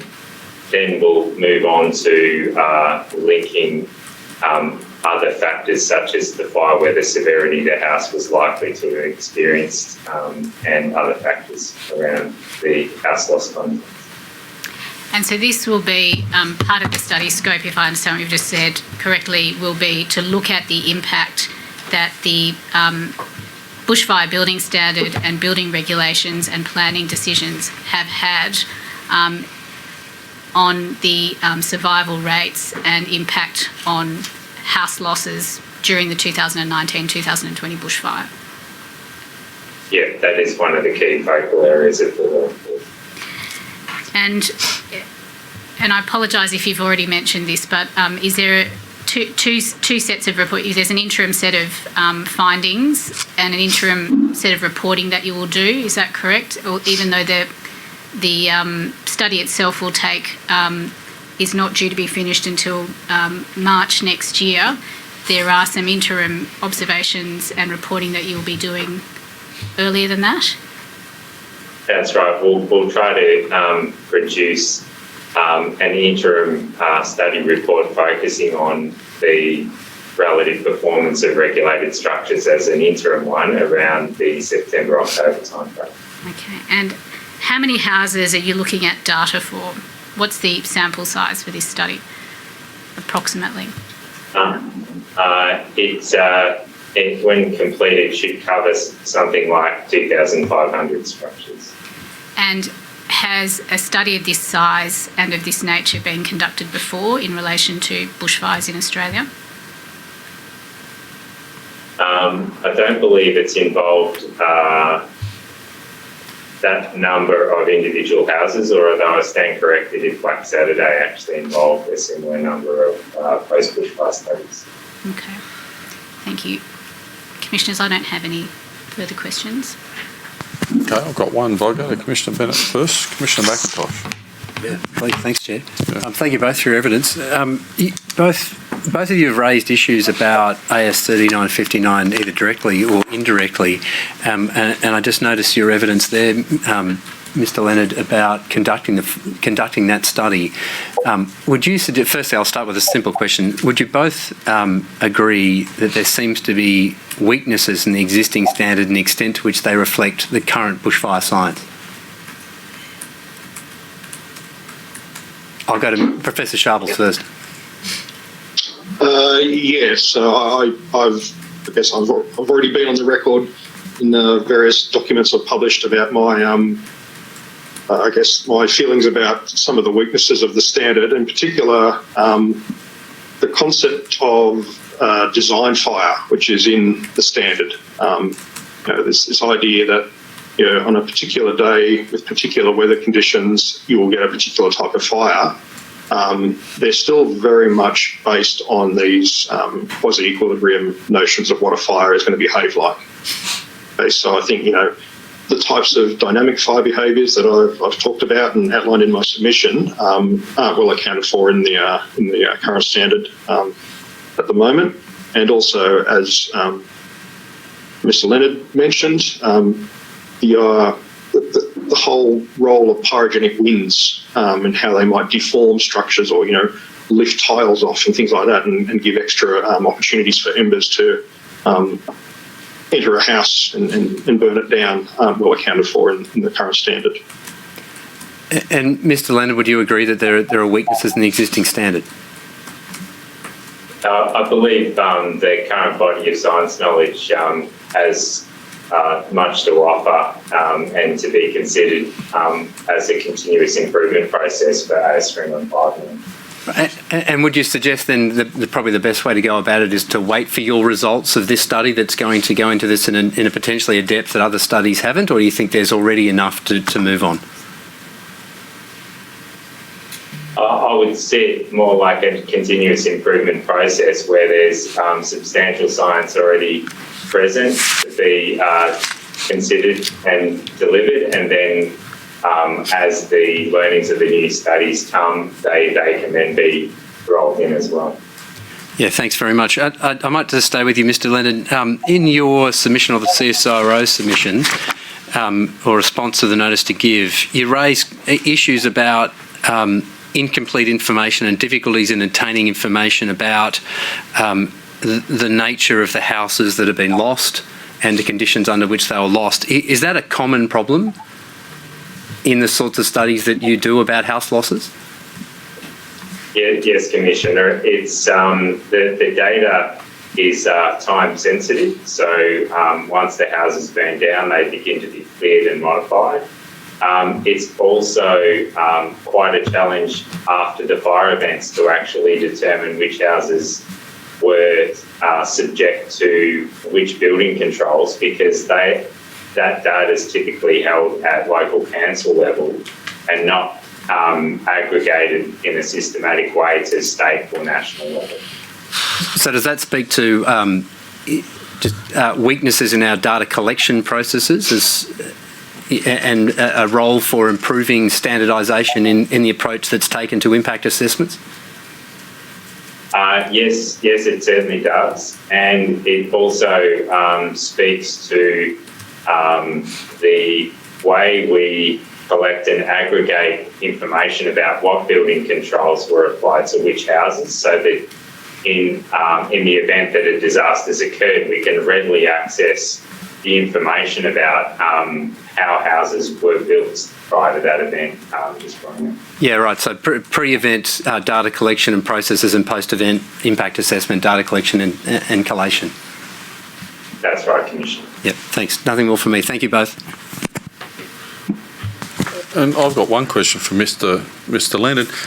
If I understood what you said earlier on, I could build a house to a building standard, regardless of what that is, as it improves. But if I'm a collector and hoarder of stuff that's all packed around that house, that standard may well be worthless. I think we used the term before, a compliance issue about how well you maintain the grounds around the house as much as what the house is built to in a standard sense. Is that right?